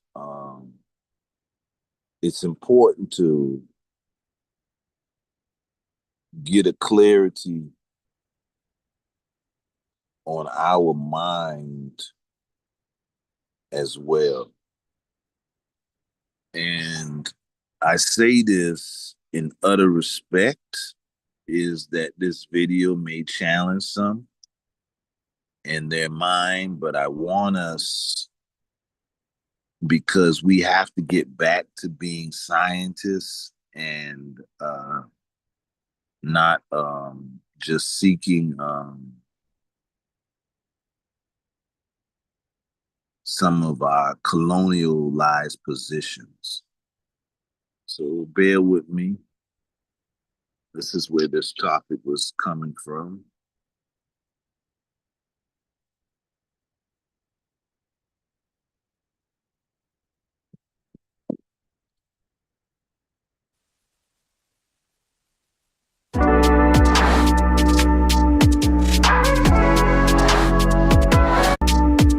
Immortal. This is Unpopular Opinion, and welcome. Today we are Malekiza ngimenyiwe la Unpopular Opinion. I'm invited by Tau Tau and the rest of the team. I'm here to engage about Rastafari and other activities such as cosmetical creation of Africans and the Bantu knowledge. I'm the immortal as live forever. Yes, I never got outcast. I just have my own powers and my own thrones galactically I need to go back to. Welcome, God, for that invitation. We call him God, you know.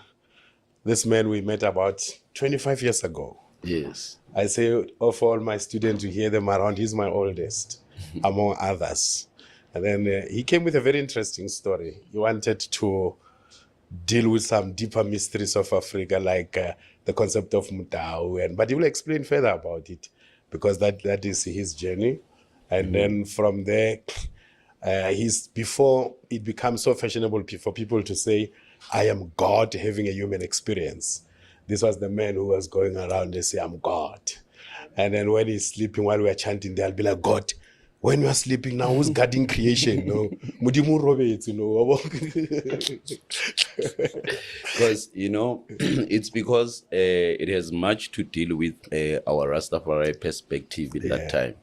In the community of Rastas, they had to perceive Haile Selassie and deify him, and deifying him using monotheist ideology. And the monotheist ideology perceived that God is one whole that controls the whole entire thing. So it will create ideas where God, when it's in a human flesh, it will never be understood. Because the nature of African does have that identity. Just the name God, it's a foreign aspect of viewing things. It is Europeanized. That is why in the polytheist and the Duism, it will never make sense in the monotheist center. Meaning someone who engage with the monastic idea of God, they'll have a problem with the polytheist. Because the polytheist has a different creational stories that are made by these different gods, while the monotheist has one God, and this one God is the one creator that creates everything, govern everything, saying omnipotent, omnipresent. Exactly like Obitek will say, it's a transition or intellectual smuggle of ideas that are European, meaning they intellectually smuggle Hellenic ideas to Africa. So within the Rastas, it has already created that perspective. Their theology is grounded in such ideas rather than African ideas. But the logos, the mentors, the back to Africa, that is why such things as baptism that was practiced within the Melchizedek Church were same as African practice that were long-term practice, going to the river and cleansing, having Ugwambuwa, Gumbuwela, even in Zambia, the Lozis, the Bakwezwa, the Kamba. They have a ceremonial system for in the river going to Nyame Nyame. And then that ceremonial system, they get baptized in some other form, and they will have traditional practices. All that are named Kwambua. Yeah, which means something is being opened. And the king will have a parade with a big elephant. As far as he said, we came with a big elephant here in these lands. And this elephant is called Ngandai. Or Okondwai. Or Gandai. Or Gandaya. You can get it being worshipped even in India, since we are the best influence, that the elephant itself became a worship, a system. Gandai had his parents. His parents are known as Ngundwa no God. the ones who get unalive and extinct. But that in the Rastafari itself, it has never become a conversation majority of the time. Rather than the conversation, it becomes Ethiopia and the Solomonic dynasty with the idea of Abrahamic history. Yeah, well, taking it from the top, maybe, since you mentioned the Rastafari movement. The Rastafari movement is largely Judeo-Christian, in a sense that it placed the Bible in the center of the movement and used the Bible as the final judge of all things African, because they're African people. Whatever they do, the energy to gravitate towards the drum and chant the drums, whether Kumina, whether Nyabingi, it is stemmed from their Africanness. So then with that idea, they biblicize Africa. They talk about the Christian past of Africa. They talk about the silent presence of Jesus in Africa. That is why when they go into Egyptology, they start to tell you that Osiris is Jesus or Horus is Jesus. So they are searching for the Christian God in Africa instead of the African God in Africa. Now, this is the part that you mention that they're dressing up African deities with Hellenic clothes. Now, those are the thieves of gods, of our gods. Those are intellectual smugglers. Now, these intellectual smugglers who are thieves of our God, one of them is John Mbiti, famous for writing African religions and philosophy. These are the people who coined a concept called ATR, African Traditional Religion.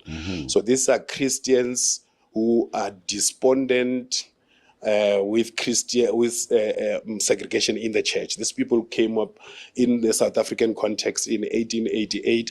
You have Nehemiah Dile, who established the Tembu Church of South Africa. 1892. They created a lot of those function of churches, like the but they still Shembes. imitate. That is where it is going. But they still imitate the English church, because with the Tembu Church, for example, Nehemiah Dile, one of the early African to be converted to Christianity and to be educated like Diosoga. So Nehemiah Dile wanted to contribute, he contributed a bull for the circumcision ritual of King Dalinyebo. Now the church criticized him that you are a Christian who's still participating in pagan rituals. So he decided to break away and establish the Tembu Church. And he said, as the King of England is the head of the Church of England, Anglican, the head of Anglican is the King of England, is the English church. So he said, as the King of England is the head of the English church, even the King of the Tembu is the head of the Tembu Church. You see, they're imitating the Western church system that did not exist in Africa. Then 1892, you have Mangena Makemugoni here in Pretoria. They established the Ethiopian Church of South Africa. You have a whole lot of them around Soweto. They are very small churches. They are written Ethiopian Church of South Africa, 1892. And then from there, 1910, you have ZCC. 1921, you have Inokom Gijima and the Black Jews or the Hebrew Israelites of Bull Hook Massacre. No, in East London. Yes, in East London. East London. And then 1930, then you have the Rastafari movement. So all of these, they belong to a movement called Ethiopianist movement. So there was the Ethiopianist movement before the Pan-Africanist movement. The Ethiopianist movement, the center of it, the nucleus of it was a religion, Judeo-Christianity. Because the quoting from Bible reference, the Garden of Eden was in Ethiopia, Genesis 2 verse 8, Moses married an Ethiopian woman, Numbers chapter 12, all of these scriptures that make reference to Ethiopia. So that inspired the Ethiopian movement from the Tembu Church, which was ethnically based, tribal, to the Ethiopian movement of 1892, which now gave birth to these churches, ZCC, Shembe, which are Africanized Christianity, where they've Africanized Christianity. And they introduce other concept of Sangomas who hide in the church. They call themselves Istunywa today. They talk about Istunywa Sesond. So from the 1930, the culmination of that is the Rastafari movement. But before that, within the context of Jamaica, there were two movements and two books. One movement was inspired by Athley Rogers, who wrote a book called The Holy Pipi, the Black Man's Bible. And then the other movement was by Ballantyne, which came up with a book called The Parchment Scroll of Black Supremacy. So the third movement, 1930, when His Majesty Rastafari was crowned in Ethiopia. So they combined the two books, Parchment Scroll of Black Supremacy and the Holy PB, which they call the Black Man's Bible, which the bigger version of it actually is in Kimberley. And then the smaller version was in one of those islands of the Caribbean. So then they came up with the Promised Key. Now, the Promised Key originally was supposed to be a book to replace the Bible, because this philosophy of the time was like, put not a book that have a curse of the black man in the altar. So they talk about the curse of Ham, the curse of Ham in the Bible, which the white men use, and said, we Africans were Hamitic people. We are dark because God cursed us, because our great ancestor Ham, look at his father nakedness when he was drunk. So this then inspired the Hamitic movement, then the Rastafari movement. Now, this is started now by people who were taken from Africa as slaves. Taken from Africa and made slave. Now, slaves were not allowed to read any book, any other book except the Bible. At one time, slaves were not even allowed to play drums. So when they come up to Rastafari and the coronation of His Majesty, they can only interpret it with the only one source that is available to them, which is the Bible. Yes. And then you had the four school of thought, one led by Leonard Howell, the other one led by Archibald Dunkley, the other one led by Joseph Nathaniel Hibbert, and then the other one by Robert Hines. So from the beginning, you have multiple school of thoughts. The other one was very Ethiopic. So can I be controversial here? Because you have already talked about the transition of Christianity or African theology, and then how it has already influenced and have a center thinking, or what we say the epitome of what we call Ethiopianism. Ethiopianism being the political structure that religious made structure. the transition. Even we can say polio-religious, meaning it had politics and religion, because it could influence what we call black liberation, black movement. Like with the ANC and all 1912, yes. the people who formed that, some of them were So my subscribing to that controversy comes in this, that is it not Leonard Howell who learned with some of who you call Hubbard, L.D. Hubbard, the founder of the Scientology. He learned with him in a ship where they worked together. And in such case, he created the Scientology. And he came with the idea of Rastafarism embodied with Indian practices, Eastern philosophy. Because in that same ship, they used to work in the Eastern or Minor Asia. So all of that create what we call non-black liberational movement or cultural reformation or recognition of African knowledge. Because it creates now what we call Masonic Brotherhood, because we can see the same behavior from Hibbert, who participated in what we call Masonic Lodge of Ethiopia and opened, the Charter 107 in Jamaica, in his parish. So all of that, it doesn't correlate, as you say.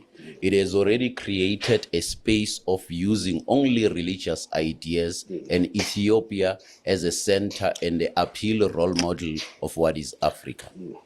It still comes down to what you said, that the dressing up the African divinities with Hellenic clothes. As I was saying, that John Mbiti, he actually collected about 300 names of African divinities. And all of them called them with one name and said they are God. Say Ramaset is God, Mudimu is God.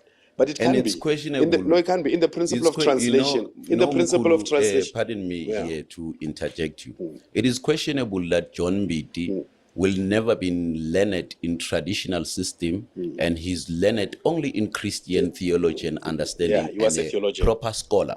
With his translation of what we call Kahamba language in Kenya, that he used to translate what we biblical ascension. The same translation that was made, I think it's 1969. And then when he made that same translation, that translation had no correlation to African traditional practice. He was trying to correlate what we call Christianity to Africans. His reason is to say Christianity, it cannot be the only religion. Africans, they do have a center of what is godly or divinity. Now it strips Africans from what they are, because the Kamba people have a different now, who are speaking the Kamba language, a different practices. And in all those practices, they don't have an idea that has creational systems. Yeah. So he's kind of Yes. shady, but anyway, Yeah. I'm not going to say that Okay, to grown up. actually, to give more context to what you are saying, is that in the field of study of African religion, there are three major schools of thoughts. The first school of thought is made up of missionaries who came here trying to convert Africans and convincing them that their Mudimu is the same one as Jesus. But it can't be. As I was saying, that in the principle of translation, there's one thing that you don't translate is a name. Zamalek is Zamalek in any language. You can't say Zamalek kasizulu ke ma. So there is no way that God become Jesus when he met Botswana. He become Mudimu when he meet Botswana, and he become Umenzi when he meet the Zulus, and he become Ntumbuluko Shikwembu Shatilo when he meet the Tsonga. Understand? It can be, you see. But they do that in order to Christianize the African past. That this God that we have been knowing for millions of years is actually the same Jesus. So they're talking about the silent presence of Jesus in Africa. That even those who go into the Black conscious, Pan-Africanism, they still carry that. Those who go into Kemet, they start to tell you that, oh, the Trinity of ancient Egypt, or Trinity come from Egypt, Osiris, Horus, and Isis. It's not a Trinity, it's a triad. Now, the triad is three people. So Trinity is that the Father, the Son, and the Holy Spirit are one. They are co-eternal, co-existence, co-substantial. They are one in everything. Now, Osiris, Isis, and Horus, they represent three different principles. So it's not a Trinity. But because they are searching for the Christian God in Africa, anything they come across, they want to Christianize it and say, Osiris is Jehovah, Jesus, Horus is Jesus, Isis is Mary. You understand? So they go on with other African divinities. Now, this is what John Mbiti did when he collected all these 300 names. But John Mbiti belonged to the second school of thought. Now, in the first school of thought, you get the likes like Max F. Muller, a German writer. He's the first one to identify the African deities with the Christian God and say, oh, all of them are God, are Jesus. But this thing, it has a colonial agenda. You understand? Because when you see your Mudimu being Jesus, now Mudimu of the Botswana, he stopped accepting things that as Mudimu within the Botswana culture he was accepting. Bompoya Badimu, you know, Bo Nesadipula, Budingaga, Asadi accept unto it, because now he is taken on the character of the Abrahamic religion God. He's a monotheistic God. He's a short-tempered God. He does not tolerate any diversity. He's a jealous God. He's a God with petty human emotions. Worship me alone. I am So God. do we agree that in the same things that you've said, they explain the distortion of the behavior we can see within the Rastafari? Because the Rastafari themselves, they have a behavior of what we call outcasting traditional customary knowledge that we have in Africa, whether side they belong in, and embrace Ethiopianism as supreme, because it carry the ideal and the mythology of what we call Solomonic lineage and Abrahamic descendancy. Yes. So in that case, it is destructive and dangerous for cultural revolution. Since Rastafari, in its inception, it represented cultural revolution of people in the Caribbean islands who had to go back to Africa, who had the Back to Africa movement, who had ideas of rebuilding themselves to African cultural identity.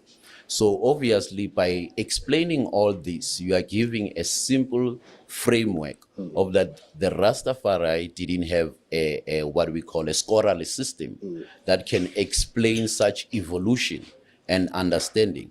Hence why you were outcast within the community. Yes, well, even today, some people will find what you are saying to be very heretic, because they took on the monotheistic religion attitude, that because they choose not to eat meat and their parents eat meat, they are more better than them. They came up with the most negative nomenclatures like vampires, what, that African things are tribal, so therefore they are backward. So basically, they love what Bazalwana love about Africa and hate what Bazalwana hate about Africa. So, and it's creating a dilemma because some of them now, they're gravitating towards bolobola, things that before they were not doing that are found in the African culture. So they're doing them one. You understand? It's a serious identity crisis. But we were talking about the historical origin of this identity crisis, that you have a movement framed by people whose only knowledge of Africa is biblical, whose any source of information that they have is biblical. So even when they come to Africa, they meet shamanic movement, orders like Nyabingi.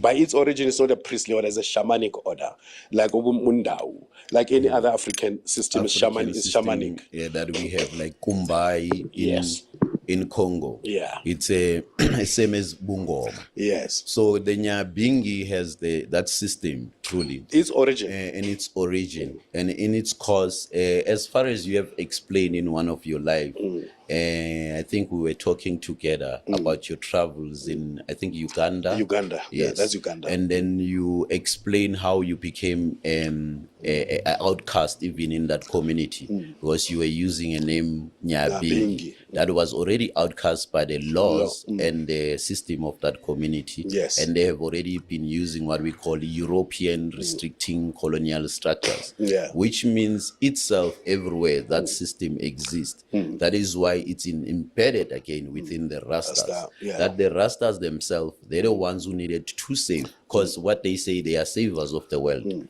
They had to bring back people to their roots and to their core. And then which root are they bringing them back? Is it to smoke marijuana or to be hypely hip with the hippie culture? Because the hippies, they do smoke marijuana and have their systems on smoking marijuana. Is it the practice that they have to abstain, diet practice? Because we do have a lot of people who have diet practice. And this nutritional diet practice, we get some of them having malnutrition and worst part within the Rastas.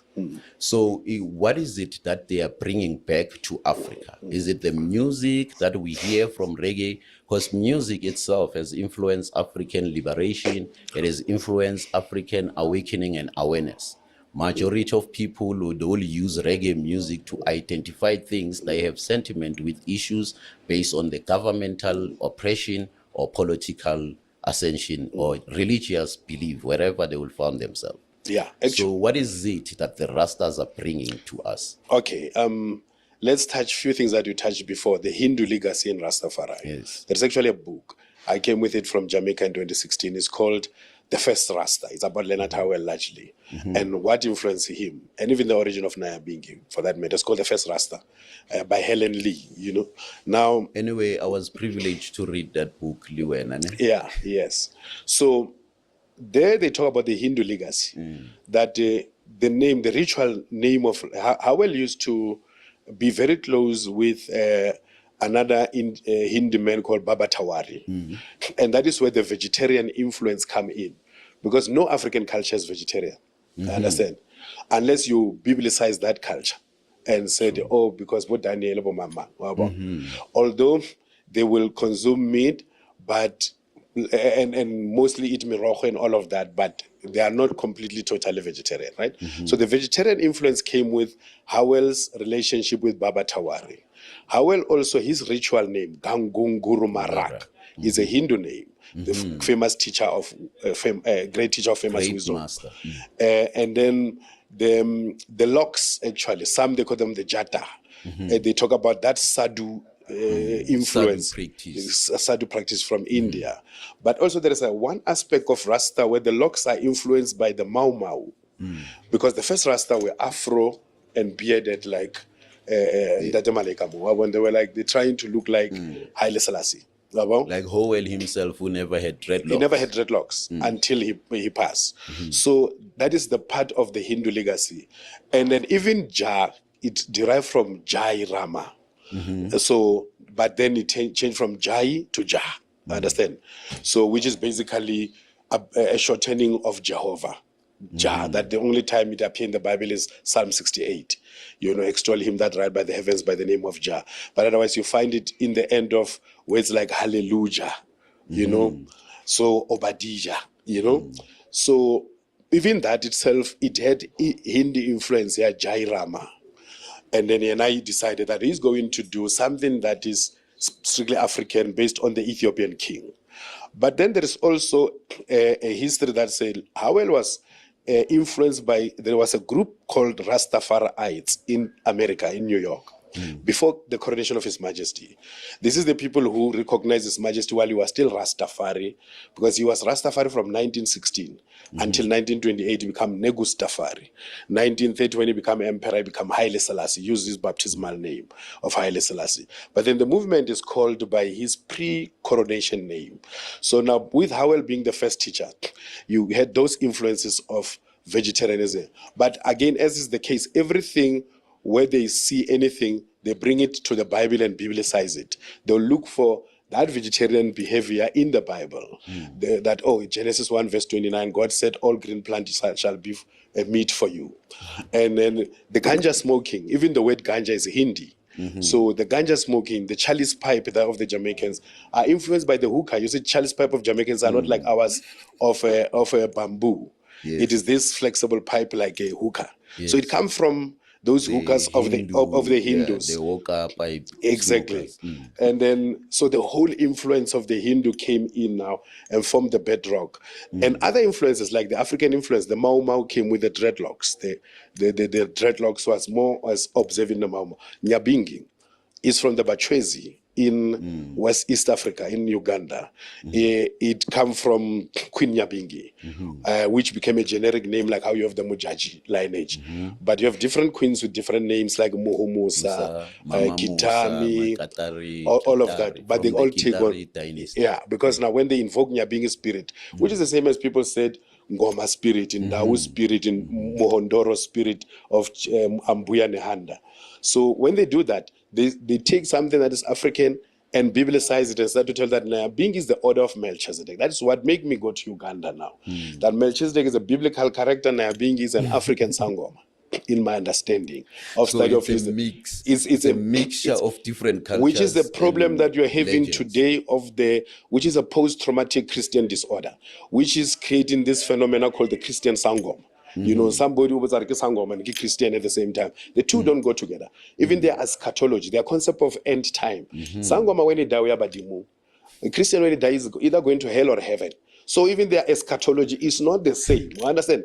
But these are religious syncretism. It makes black people schizophrenic, because now it creates this. It is a result of this post-traumatic Christian disorder that was imposed on us as a colonial imposition. So you had that part now that brought in the other type of influence. Now the concept of the one God is also not an African concept. It's a West Asian thing, Middle Eastern thing, Mesopotamia thing. Every city-state had a god. And each one of them, they will emphasize that their God is the one God. Now this is the place where the Bible and the Bible patriarch come from. Remember, Abraham come from Mesopotamia. Babylonian concepts. Because all of them, they are based on legends on Babylonia. Because when we go to Mesopotamia, they don't use the idea of God, but the idea of principles and natural forces, elements, and systems. But these systems are never understood by someone who's not initiated to that symbolic language. Because the language that is spoken there, it's the same as the language spoken in Africa as the whole. So it goes back to the same thing I've asked, that which means with the Rastafari, they've become a problem in the majority of the awakening of the Africans. If Africans have to found their identity, they have to go back to what we can deem now as African spirituality. Because even Rastafari, if they can practice African spirituality, it can help them to transit from the ideas of degrading their own cultures, the ideas of perpetuating colonial tendencies and behaviors, as we have alluded and identified. Yeah. So that is why going to its history, the way you have cooked it, it was so beautiful to explain other elements that are Christianic in its influence within Rastafari, Yeah. and other elements as Hinduism, like the Sadducees. Now, I'm going to play a little bit more, but I'm going to give a few closing words here to give a clarity. If you listen to what's being said, the constructs in which we empowering the legacy of treating our African culture in ways as though they're pagan, ungodly, devil systems, we miss a whole lot of our science. And Europeans have miseducated us on so many things. So you hear us again and again go through the constructs of the Bible,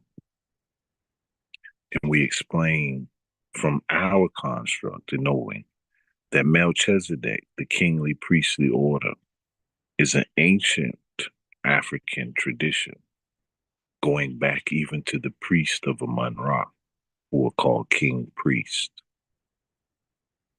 And so the king priest tradition is that hidden word there, that's hidden right there. The next stage is that when we study Ethiopia,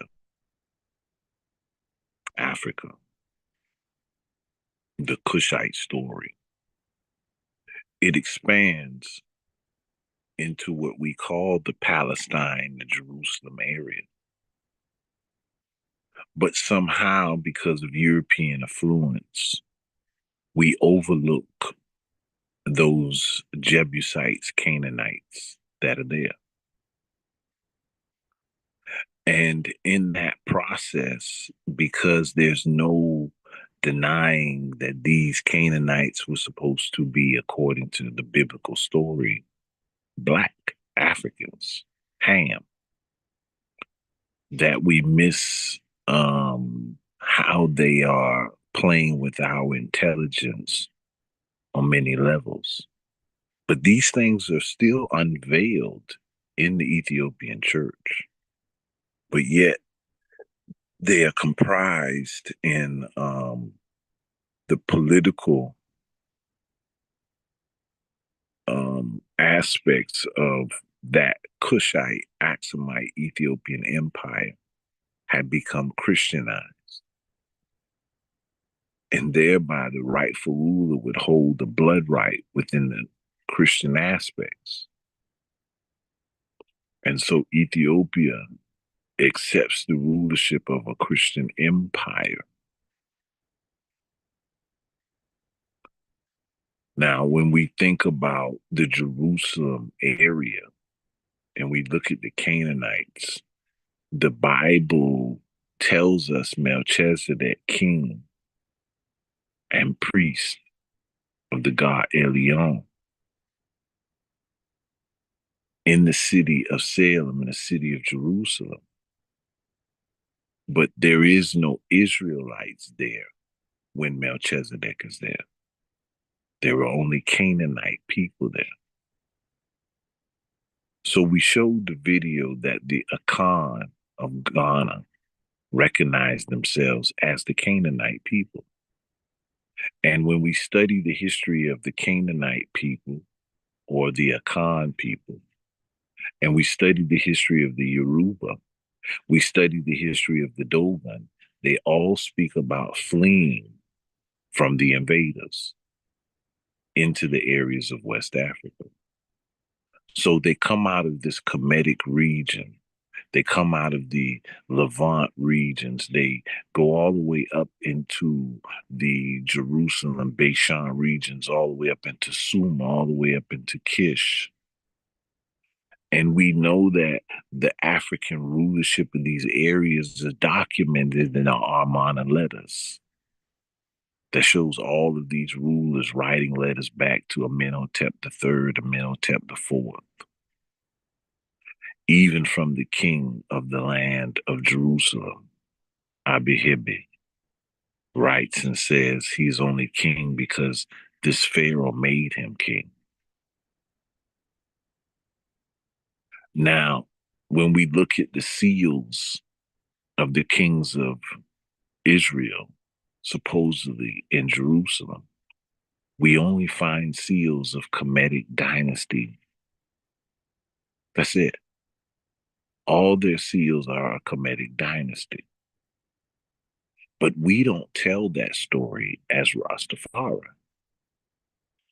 So on our story, we bring to our brothers and sisters certain facts that when you go historically searching for the children of Israel in Jerusalem, there is no archaeological evidence. They cannot find no David, no Solomon's temples, but they can find Kemetic artifacts, Kemetic things. So then that means that there's an African story that's been woven into a certain construct. And it takes us to retell the story, but we have to come from the African component. We cannot come from we are better than other people because we have the rightful religion of the Christ Jesus our Lord, supporting a European construct and belittling and devaluing our people and our culture. So when they say Africa is awakening and coming into it, they're identifying on these certain levels. I mean, even in the construct of the leaders in Africa that are Islamic,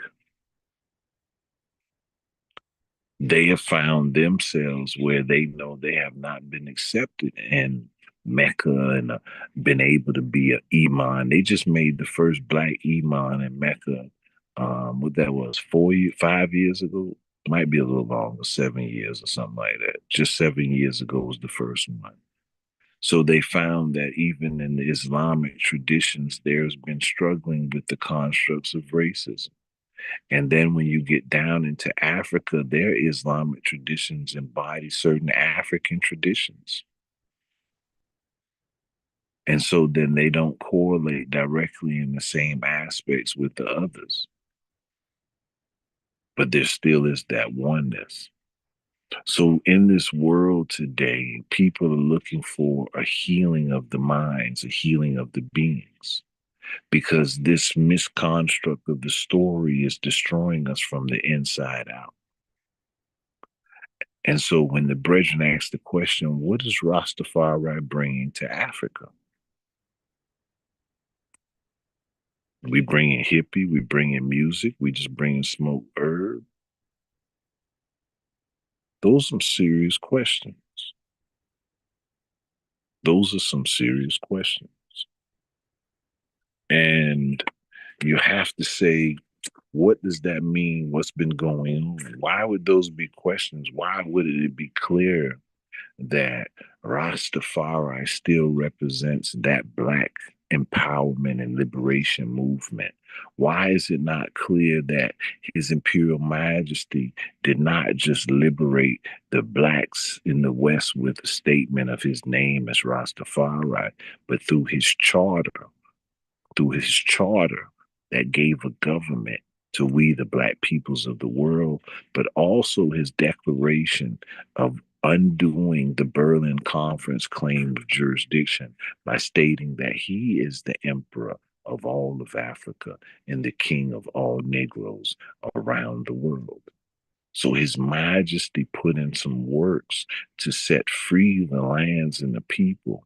And we were given the mission to help push and orchestrate that and fulfill the works. But somehow we contested to fight for the religious dominance in the Christian constructs. And we have kind of faded from from Black liberation in the minds of many people.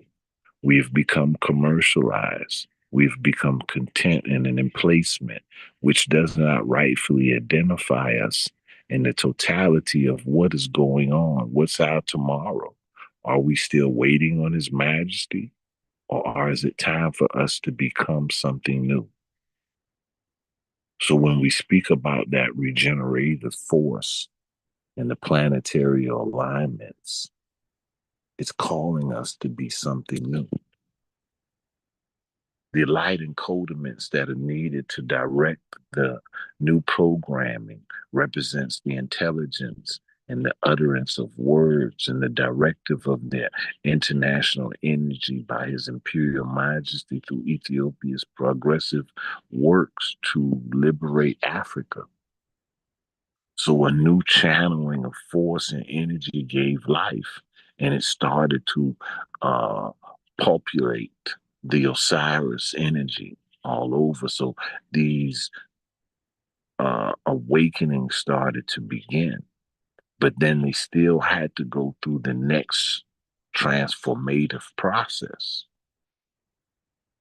So a lot of times when we speak about that, people miss that there is several stages in the process. So we began with the gaining of knowledge. 16, the pillar of Boaz, the Melchizedek.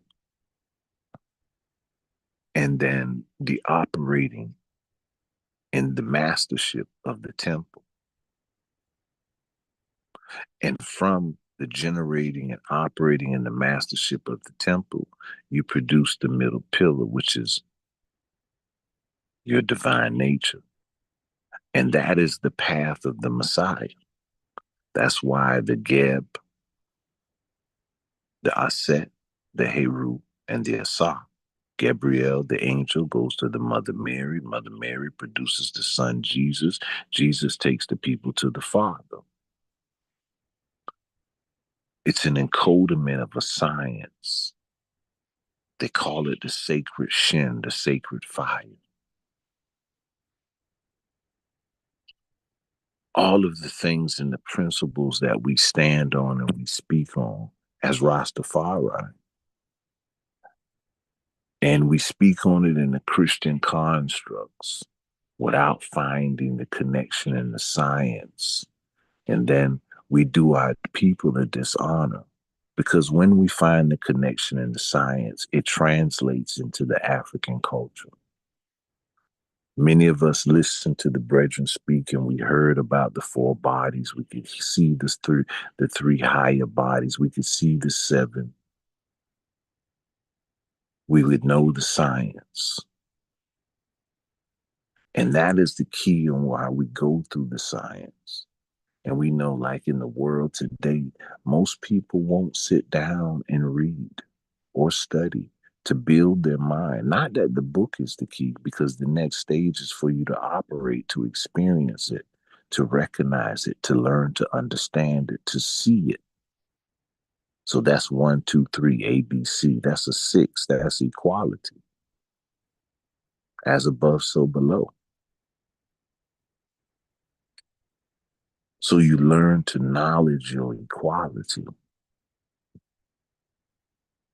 Then your knowledge allows you to have an understanding to see.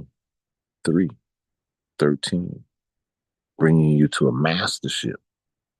From mastership, you go to divineness. So you get the knowledge of how to drive the car. Then you master the car. Now you become top driver. So it's a process in it.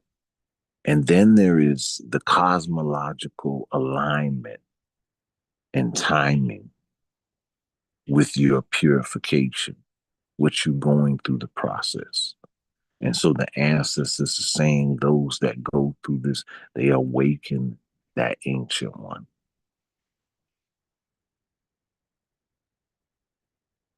They awaken that ancient one. So in this,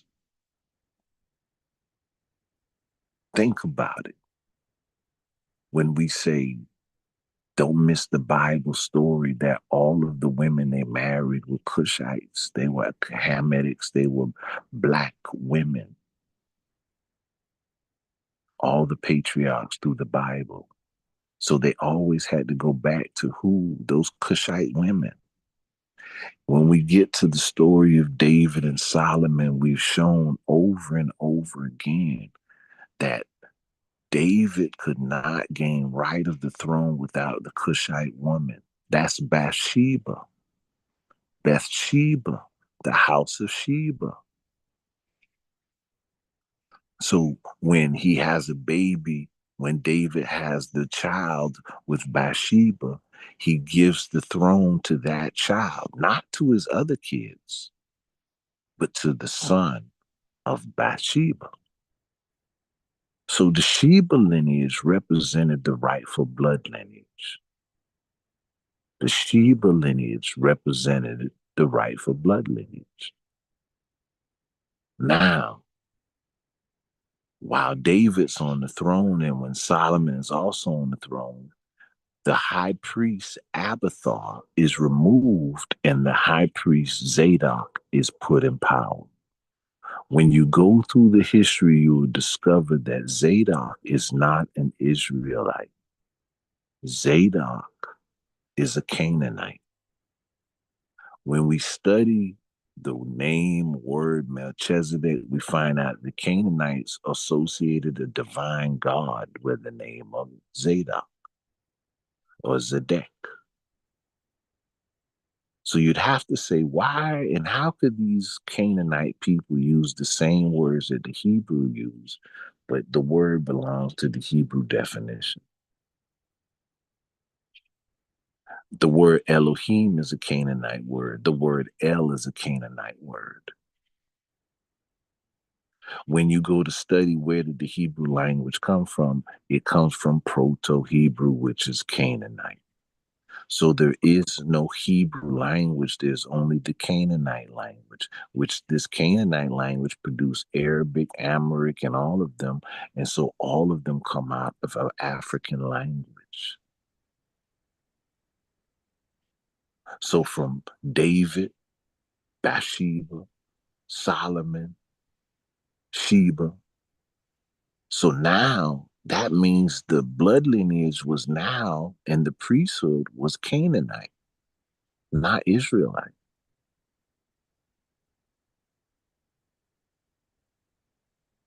And this Canaanite lineage is what has the vision, because Zadok's son, Azariah, has the vision that the Ark of the Covenant should go to Ethiopia. And so the firstborn of all of the top ones sent their children back to Ethiopia.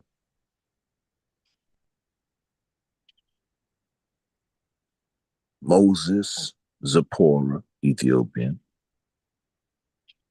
Abraham, Sarah is Sumer, Mesopotamia, called the Sebek dynasty. Hagar is Egypt, Kemetic, Ham, Cush. And Katara is Cush because her child is Midian, which becomes Ethiopia as well. So she represents an Ethiopian lineage. All the way through the scriptures, there is these black women.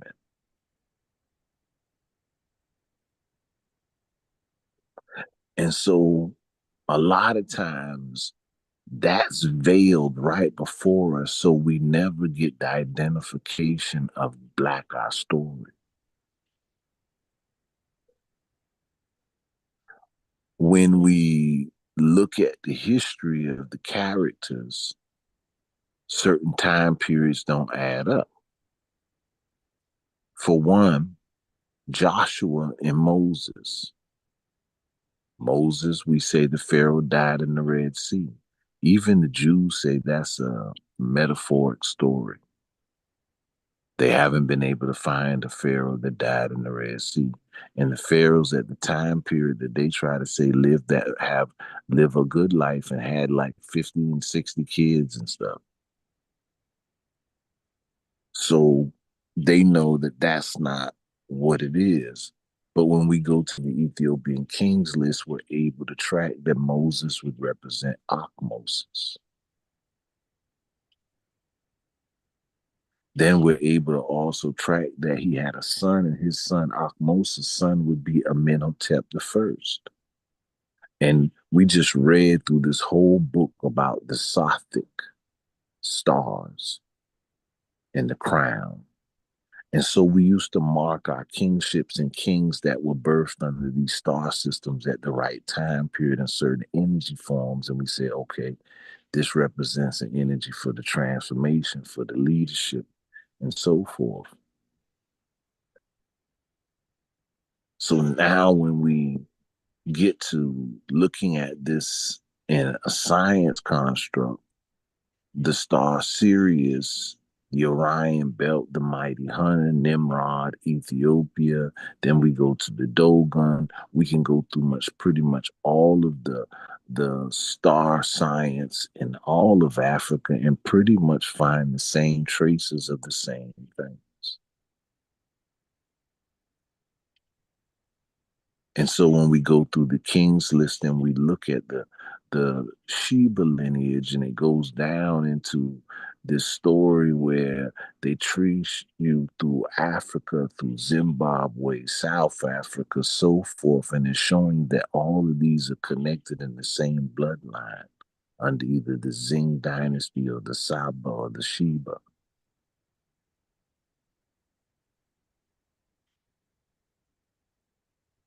So then now when we look at Ethiopia, we see Ori and Cam on the king's list. Ori and Cam.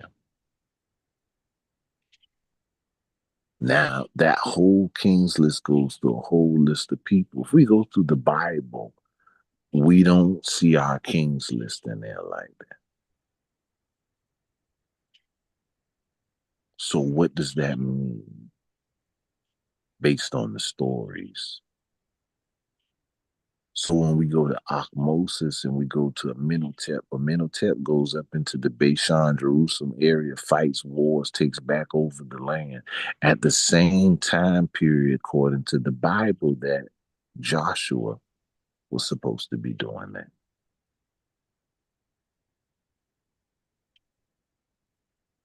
So then you realize, hold up, okay, they looking for these children of Israel and these people, but all we could find is these same people here.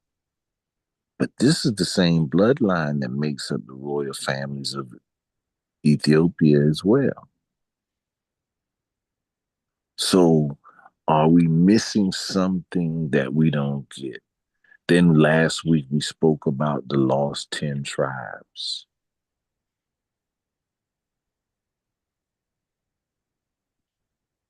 So they give us the story and they tell us that there were 12 tribes, but 10 of the tribes disappeared. But then you got these groups of white people say, I'm Jewish. And I watched one of the videos the other day, one of the Hebrew Israelite brothers, the black Hebrew Israelite brothers asked the Jew boy, he said, so what tribe are you? And my mind thought right then, I want to see if he's going to name one of the lost tribes.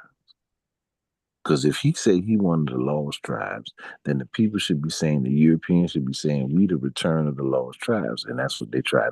So where y'all got lost at? How y'all got lost? When is it declared that the tribes have been found? Because according to everybody's teachings, it's the tribes is lost. So y'all saying y'all the found tribes now. So we haven't really studied the stories or the history in the rightful manner. And that's what we're supposed to be taking back. Africa awaits its creators.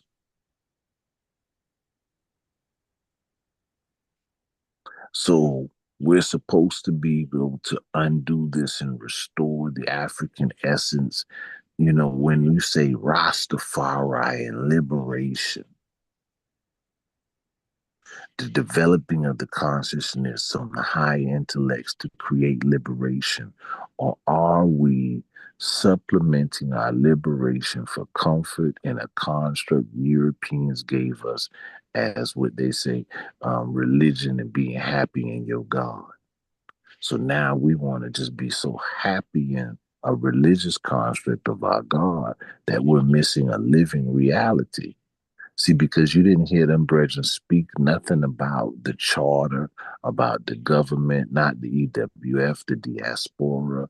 They're trying to figure out where's the empowerment coming from. So it's like we've strayed away from that. We're not even getting aligned with the spiritual alignments of power as to, even though I'm not going to say that because Naya Bingi drumming at the certain times of the year, according to the star series and things, this is why we do. His Majesty's birthday correlates with the energy.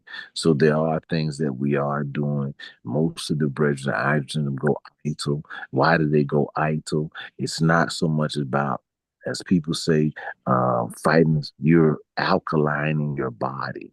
And that means in this time of war, you got a better defense against the attacks that are taking place because you're upholding a certain discipline to strengthen yourself against the attacks. Now you could live carefree like there is no attacks, then you have no resistance. So you'll be open to all type of manners of things in which they will use to attack us. So then our intellect then starts to operate in that. So that will make us very mindful to do the main things of protection, not just in word and theory, but that would mean, see, if it's just word and theory, we'll say this, but that means then we got to think about growing food. Then we got to think about developing our own water. Then we got to think about all of those things because the spiritual intellect is going to make the thought process be honest with itself. Because if it's not, then it's going to create dross. It's going to create residue. It's not a purification. It's a deceiving within its own nature. So then the being is then still lost in the shadow self and not the living tree of life. So the fruits don't come forth. So all of it then is our science that we've been uttering that other people have woven. Who could tell me where they found the Bible at? Where did the Bible come from? And who put it together and where did they get what they put it together from? Can anybody tell me? Because this is a strong basis. And I say, when we're talking about EWF, we have to think on two levels. Is this the forefront in which we're allowing to lead us? Are we leading in the construct for liberation? Can we be righteous with our own critiquing of ourselves as Rastafari? Can we stand on certain principles to speak on that? So, yeah, the floor is open. Please, someone speak on it. Yes, Lazarus. Name back here. Yes, sir. You just asked a question. I'd like to say this in regards to the Bible. Yes, sir. Now, the Bible is a collection of books or scriptural writings, scrolls, papyrus, all of that, right? It was until I should think the Europeans came about that they coined the term Bible. Nevertheless, as you know, there are a variety of Bibles. Also, yes, there's an Ethiopic collection, which is quite different than the Eurocentric or the Roman collection, right? Mm-hmm. So again, from my vantage point, the Bible is just a collection of spiritual writing. How the ancients them conducted themselves and do things spiritually. You know what I mean? Yes. And then as I said, when the Europeans them come now, them the access because them never remember them a come from out of the Caucasus, you know.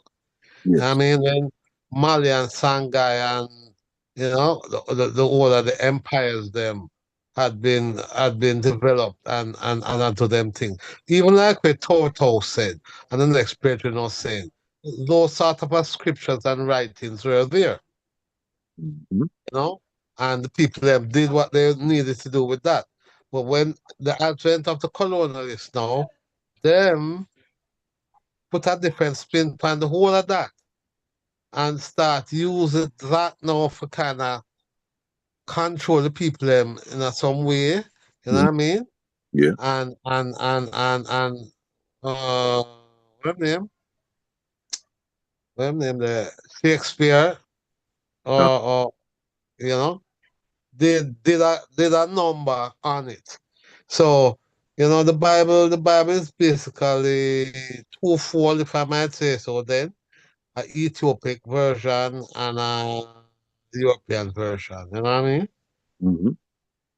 Yeah. So that is what I like to say in regards to from what I have learned and observed over the years that I have come to be quote unquote conscious. Yes. Aspire to be conscious. Yes, I. So I give us an insight, quick little breakdown. This book is called Decepticon. And they call it Decepticon because they call it the 70. This is where the Platonius, if you see Platonius Philadelphus, and they later on created the Philadelphia Secret Order, which later on you start calling the Illuminatis, the Cabal, and all of that. But Philadelphus, Petonius Philadelphus was fulfilling the dream of Alexander the Greek. What was the dream of Alexander the Greek? The dream of Alexander the Greek was to be designated by the priesthood as a god, as one of the chosen, accepted under the authority and the oracles to accept him, and he could be listed as one of the divine ones. But then they did the oracle readings. Alexander the Greek was never accepted. And so he wanted to destroy all of the temples on the Nile Valley and so forth. And then also to rule in our areas and rule our people up and down by Jerusalem, Mesopotamia, and the Greek areas, what they would call the Roman Carthage areas and so forth. They had to try to want to change imagery and so forth. But first they used our belief in our ways so that our people would not be over rebellious against them. So in the Greek time, the divinity and the divine images under coming back from up under the Etruscans and stuff were still the Asar and the Aset temples. They still had them. Now, when Alexander the Greek dies, his generals, the Platonius dynasty and the Seleucid dynasty, both decided that they still would rule the empire and they would fulfill it. In this component, we hear about the Library of Alexander, and how it was supposed to burn down and all this other stuff. But we barely hear the story that Platonius made 70 priests, and not any priests, because when they studied this, right, the septagon and so forth, right, this is not, this is Egyptian. This is Egyptian Greek, and it was Egyptian Greek Hebrew that it was written in. So these was Egyptian priests of the temples of the Malachites. Same as you say Melchizedek. So you got Malachite priests. So these priests were threatened and they were made to write this out. But they were still wrote this in an astrological output. So there's where you see it in the first stages that they don't tell us. And that's why later on the Bible is still an astrological science book. Now the Septuagint. Then you get your developments into where people go into the Torahs and so forth. But this is where the priests began. They began it with. Now, who were these priests and where did they come from? Let's see if we can get it in.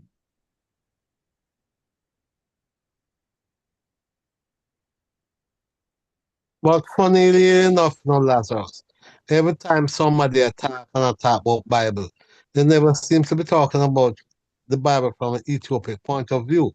They still remain in the Eurocentric idea of a Bible. Mhm. That's how it seems to me, you know.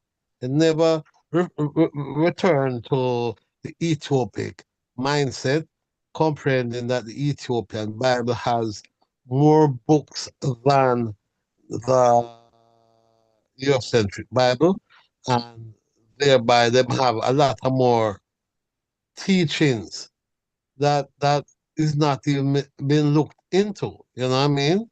Yes, and you're exactly correct. And that's where we go to overstanding these blood lineages and this history of that Cushite Ethiopian family, and as it spreads throughout all of the lands. So then when we read the Ethiopian scrolls like the Dejan Shua that speaks about Melchizedek having a family, having children.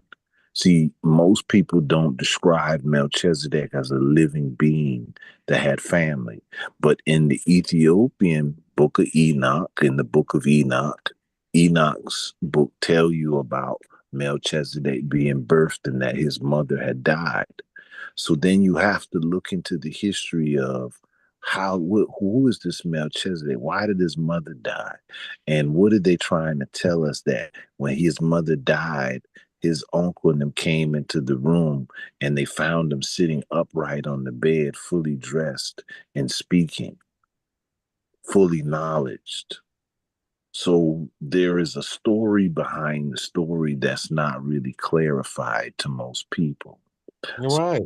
Right. So then when we hear that Melchizedek had 12, that out of his son came 12 kingdoms of the empire of Ethiopia, and they spread abroad, creating many different languages and so forth. Now we start to get a different perspective of what is African history. Now, if this is history that extends past the developments of Egypt and then the rise and the fall with Kemet, but the people who were there had to flee back into Nubia, back into Ethiopia, then we start to say, okay, and then these people flee back in, they become the tribes in West Africa. Then, when we do even further more study, we hear scientists always speak about the oldest bones they found, the Lucy bones, the Dunakil. But what most of us don't know, we say, oh, them bones was found in Ethiopia. The oldest bones, the Lucy bones. But guess what Lucy is? You know what Lucy is? Lucy is a Khoisan Twa. Huh? When they study the genetics, the chromosomal genetics, and the haplo sharing of people that are the closest, Ethiopia and the Khoisan Twa are the closest.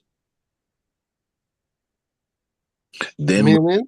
Then when you study the history of the Khoisan kingship, guess where their kingship comes from? Where that? South Africa? South Africa, yes. Their kingship comes from the Sheba lineage.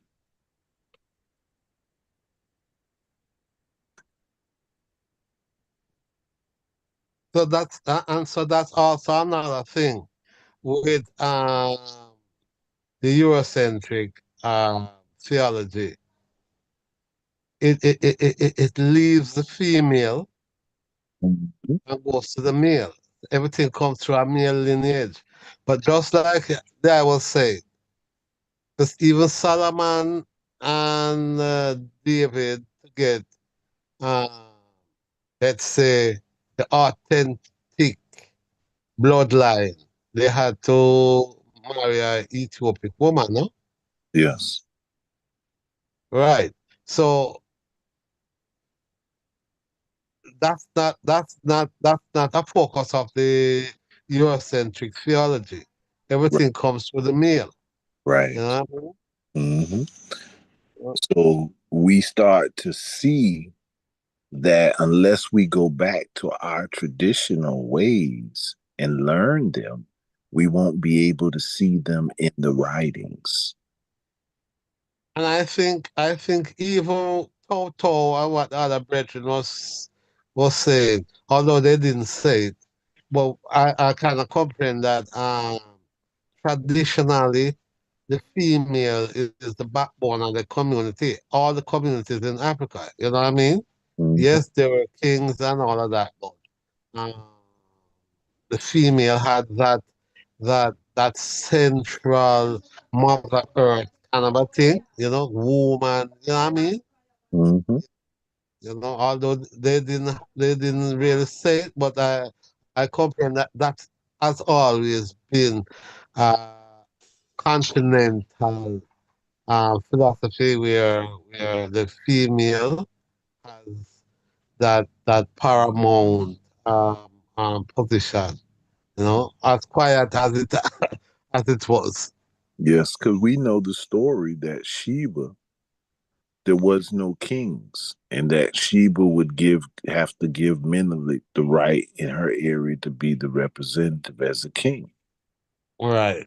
So that told you the identity in the land. But now you have to look at two stories, right? In that construct, you got politics of Ethiopia playing too, because you have the great kingdom of Axum. And Axum was ruled by what they call the Naga kings, the serpent kings.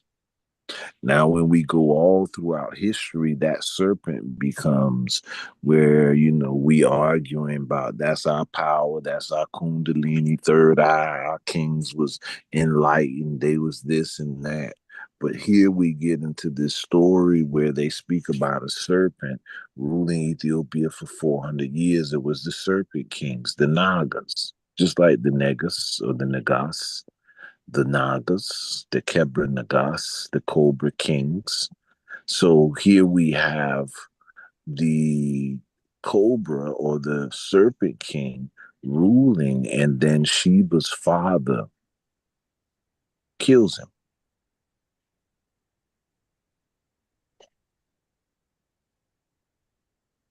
And they become in power. Now, it's more to that story in the mythological aspects. And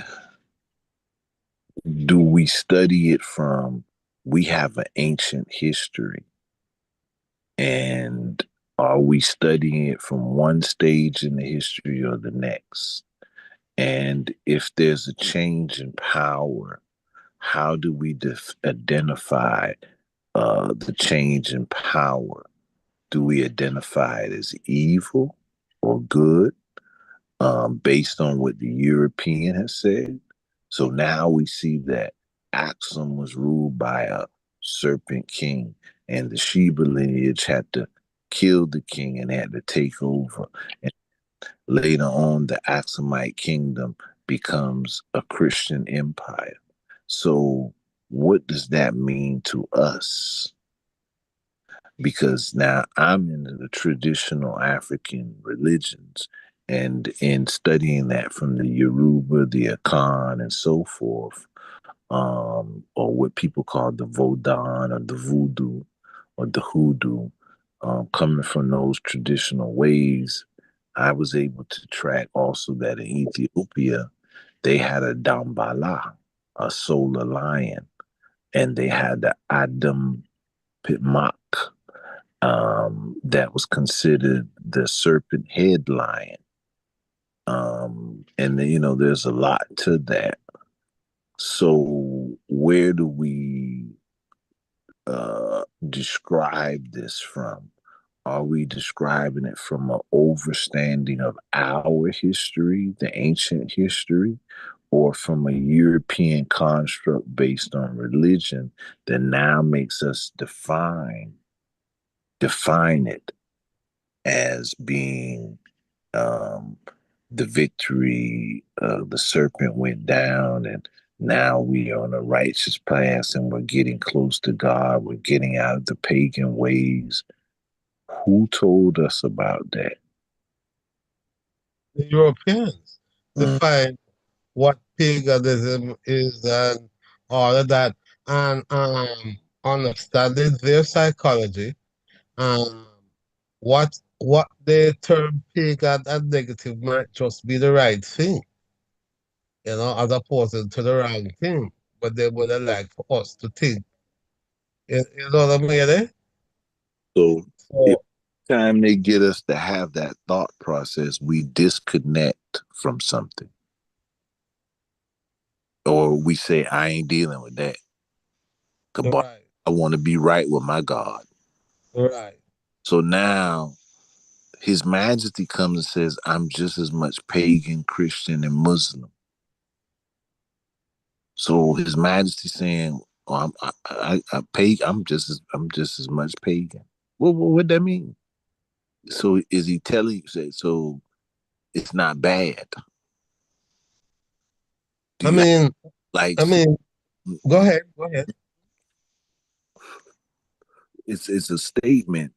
Like there's more to seek in it than what you're taking. And I don't take His Majesty is not biased. He's not saying, oh, if you Christian, you better than the pagan. If you Muslim, you better than the pagan. Or if you the pagan, you better than the Christian. No, I'm equally all of those things. So I'm in alignment with all of them. Then His Majesty, as we read at the beginning, makes the statement, the ways of the mystics find the connections. So that's the shamans. And where we find the shamans is what most people call pagan religions. You don't find shamans in non-pagan religions. You find And again, the word pagan is coming from a Eurocentric viewpoint. right. That normally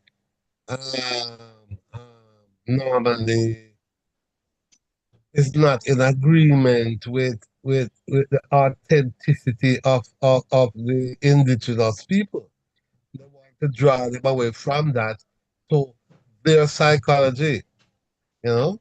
Mm-hmm. So, and just as Toto was saying, the indigenous African people have their own experience where God is concerned. You know what I mean? So, depending on each individual's experience with the universe, let's say, you know what I mean?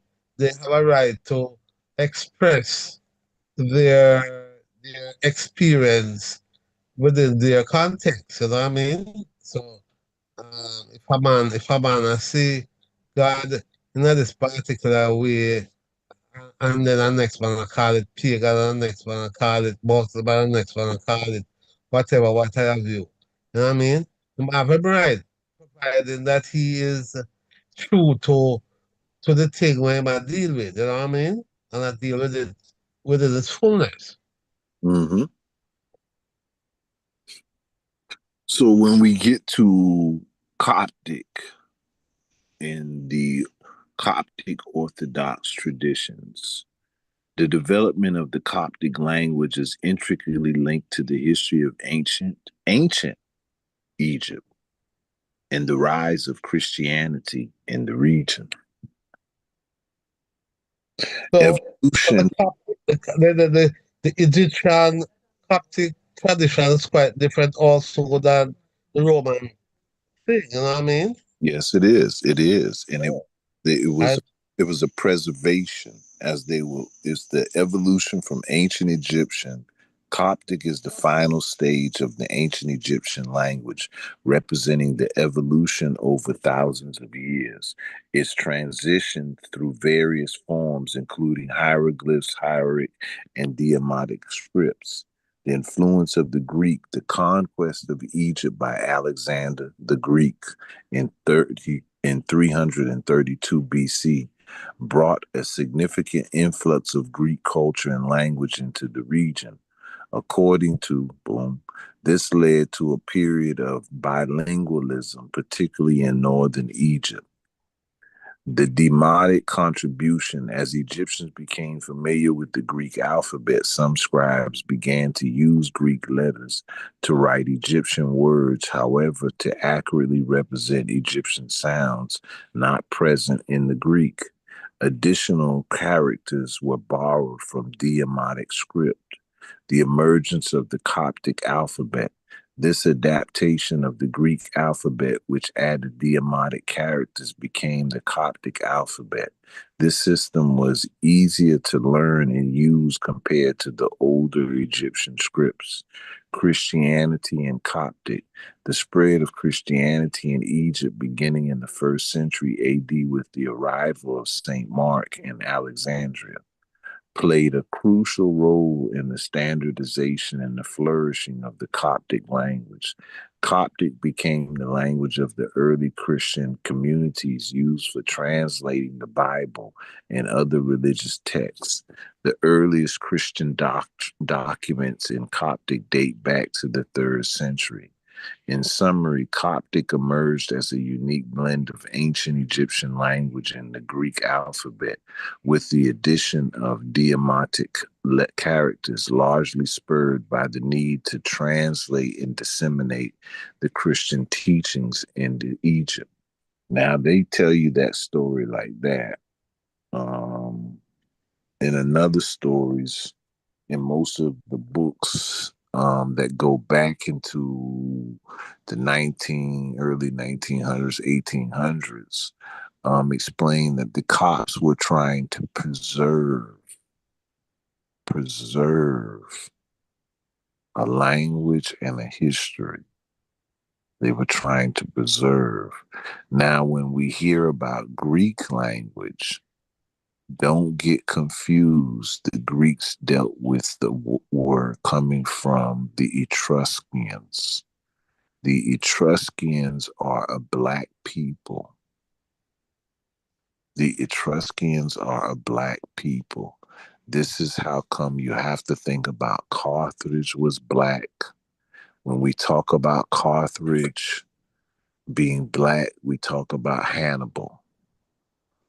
You know, you heard me earlier speak about the Canaanites.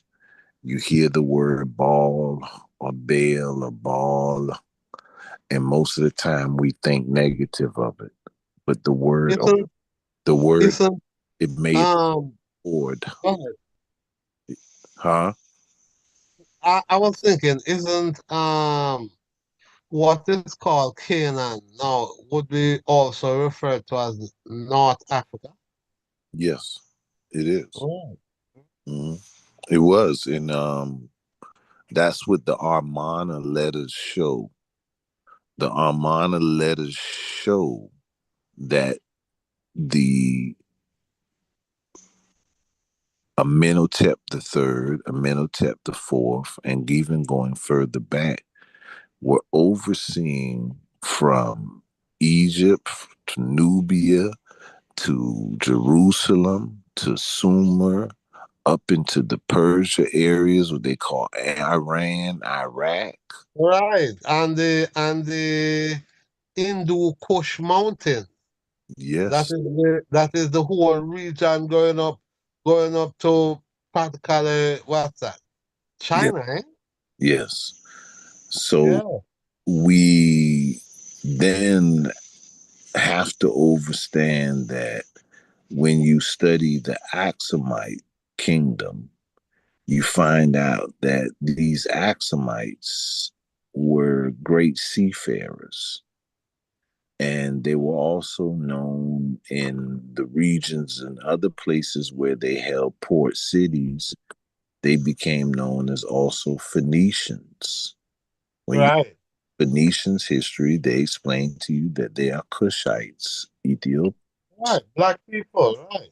That's what I thought as a young man coming up. All of them people in the region there. Even Arab Chaldeans. Even the Chaldeans, I'm thinking were black people. Yes, there were. They are called the Sumerians, the black-headed ones, the kings of Kish, which also Mesopotamia.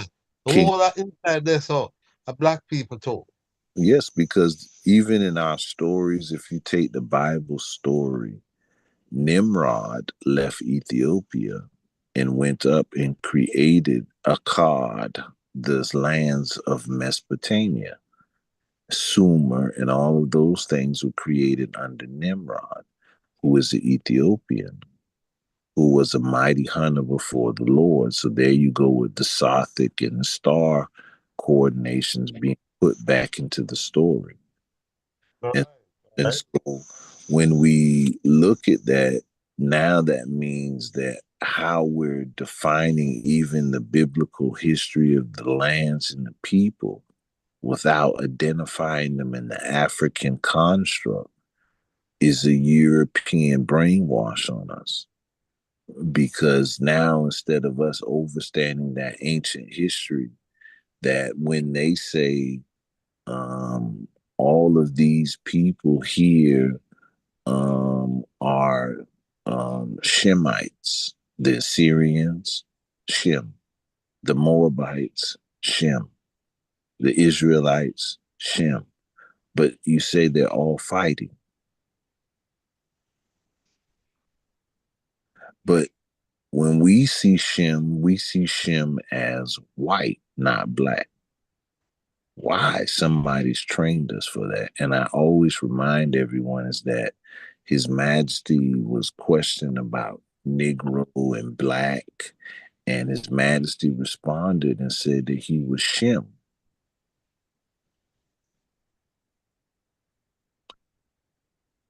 And they ran with it as though His Majesty was declaring that he was not black. Yeah, I've seen that that argument. Right. So you have to say the people who say because he said that, that meant he's not black, they're confused because they perceive Shem as not black. Right, right. So His Majesty responded according to the mentality of someone who has not been indoctrinated by them. So his understanding of Shem is different from our understanding of Shem. So now when he sees Shem, he sees himself. He sees black. When Jews read in their Talmud, they see Shem as black because God told them He made Shem black. It says it in their book. Now, we don't see that. But when you study the Shem as you go through history, they associate Shem with Melchizedek. When they associate Shem with Melchizedek, you get two levels here. You get in the Ethiopians' kings list, you get the Ori and you get the Cam, which is Ham. So you get Shem and Ham in the same essence. Now, when they associate Melchizedek with Shem, you then start to realize what the Bible is really saying. So when they tell you that Shem is the rightful bloodline and Shem is this and Shem is that, but when we study Shem and we find out, say Shem is Melchizedek, but we know Melchizedek and Melchizedek's family is not Shem, is Ethiopia. So the Ethiopians are Shem.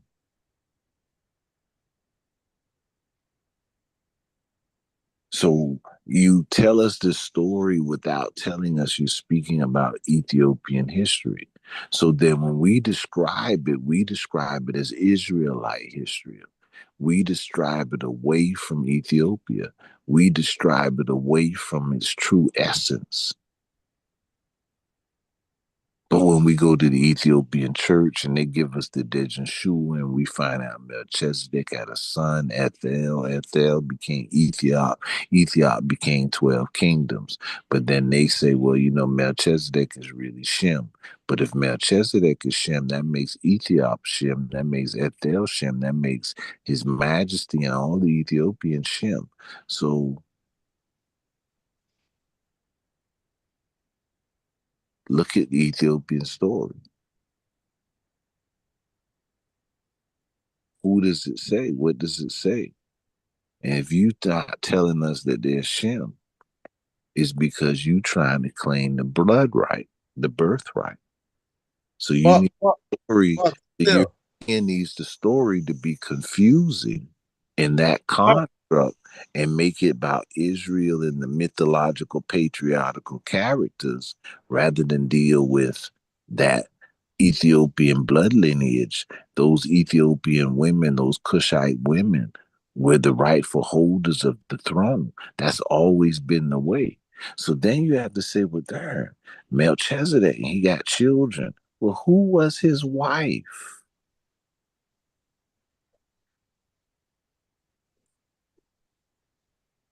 Does anybody know that name? No, well, like it was said, they don't speak of Melchizedek in those terms. Anybody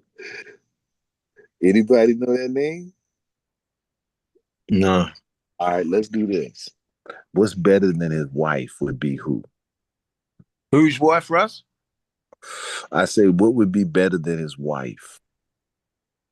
Because even in the Saw and Aset story, they say at one moment Aset, Isis is his mother. Then they say Isis is his wife. So what's better than Melchizedek's wife is his mother? Who is Melchizedek's mother? That also is not known. Okay, that is known. So let's do this first. See, I mean, you said that the Ethiopia, but the book of Enoch, made mention of her. All right. So, yes. So first we go right here to the Dejan Shua that tells us that Melchizedek had a son named Ethiop, Ethel, right? So they go through all this, but they never talk about who Ethel, Ethiop's mother is. But let's do one more. I wanted to make clear that there is a story of Melchizedek and his son and his kids. But let's just get it. Let's get this.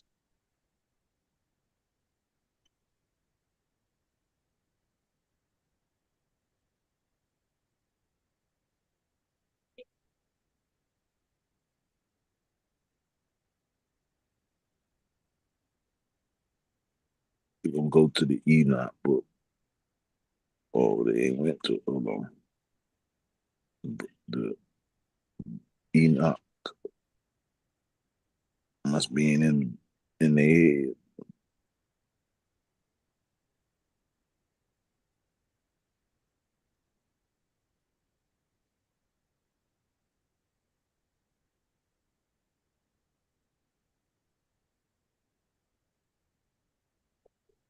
Melchizedek is described as being miraculously conceived by who?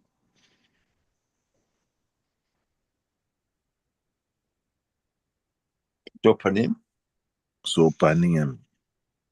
The wife of Ner. Who? Noah's brother.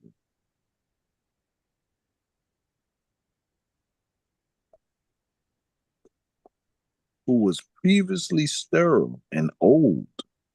Man, that sounds like Abraham's story. She conceives without any sexual relationship with her husband. What? That sounds like Mary's story.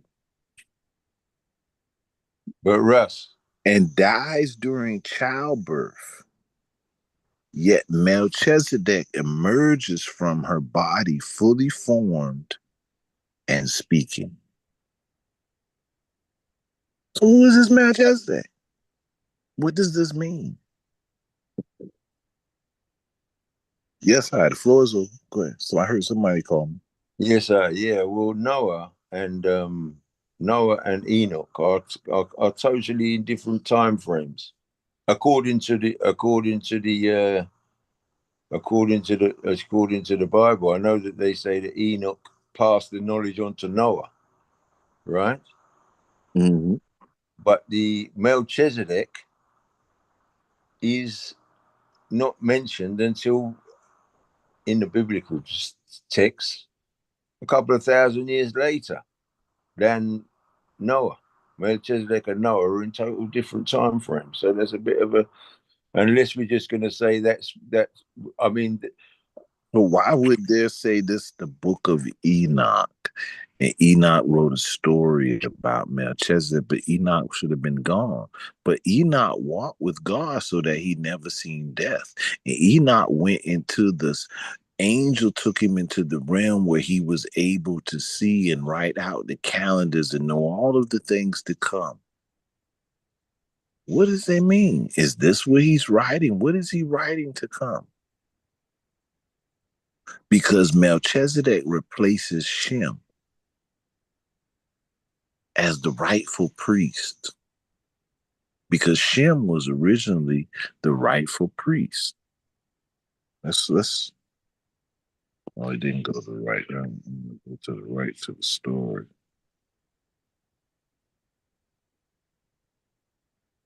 can I say something in that context, Russ? Yes, I go ahead. Yeah, I mean the idea, you know, when we were speaking a couple of weeks ago or something, and I was reasoning, and I can't remember. I must have given some teaching on Solomon or something, and you said there's no Solomon or David in the Bible. You know, as you say in the Bible, they've never found any archaeological evidence of the Temple of David or the Temple of Solomon. Mm-hmm. However, in the Ethiopian king list, and this is where I'm going to say this in the same context as Melchizedek and Noah, right?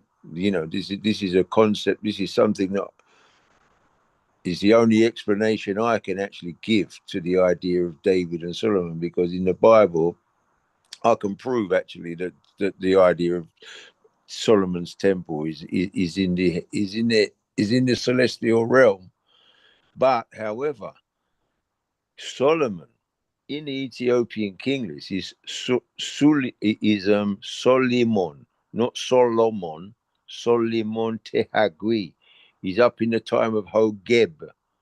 You know, when we speak of Geb, the god, the earth god Geb, he's up there in them regions up there, in where he's in the Ethiopian king list. And Solomon is 3,244 BC, and then you see they say there's the deluge and there's an interregnum at the end of the dynasty of Ori, and Solomon Tehagwi is the last monarch of the dynasty of Ori, and then it comes into the dynasty of Cam after. Yeah, then it comes to the dynasty of Cam after that. But there's 2,000. It's 3,244 from Solomon, according to the king list, and then you see the Queen of Sheba, who is the Makeda, the mother of the Menelik the First. She's 1,000 years, 1,013 years. So there's a gap between them of 2,000, roughly about 2,160 to 2,200 years. I can't remember the actual thing, but it's in that region. So what I've got to understand in this royal lineage of creation is that the birthdays actually occur between ages, you know, like they're measured for an age. Like if you got an age at 2,000, like 3,200, etc., by Solomon, then 2,000 years later, Makeda is there. So, you know, and this is where the story says that they're married, or there's a copulation between them. Well, that copulation is the spiritual, and it is the celestial, and what you've seen there in the Bible with Melchizedek and Noah, in that is in the same context, because there's that same couple of years. Melchizedek and Enoch and Noah. There's a couple of thousand years between them also. So this is my personal evaluation of the situation, to try and make sense of it. That these births of these archetypes, these divine archetypes, can be 2,000 odd years apart, because there is the science of the ages, and the births or the occurrences are happening on the cusp of the age, you know, in these 2,160 year periods, you know. So that's my explanation to what. That's what, when you mentioned that there, that's why I brought it up, you know, because I can see that couple of thousand years between the characters, biblical characters, is the same as in the Ethiopian king list, and that it's because it's astronomical, because these are celestial occurrences, they're not on Earth, you know. That's my answer, or that's my evaluation. Give thanks. Yes, sir. Yes, sir. Yes, sir. And you know, the astronomical change is what we've been talking about.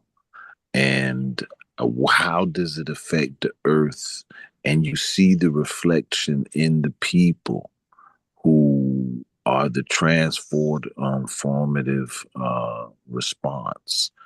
And so let's look at ancient history, or look at all of history, and let's think back to um, ice age, coming out of the ice age, developing. So in one stage, you'll go through, the people are in what you would call like a darkness. And then there is maybe a spark or one or two or three in the certain forms, and they formulate a lead family or a lead kingship. This lasts a certain time period, and as the astrological levels change, people then demand more than being under certain elements in that level. The royalty is then expressed. People want the royalty expressed in all of their lives, as a sense. And so the changes come. And so, in those astrological things, those are cycles and responses that the human um, have taken over and over and over and repeatedly.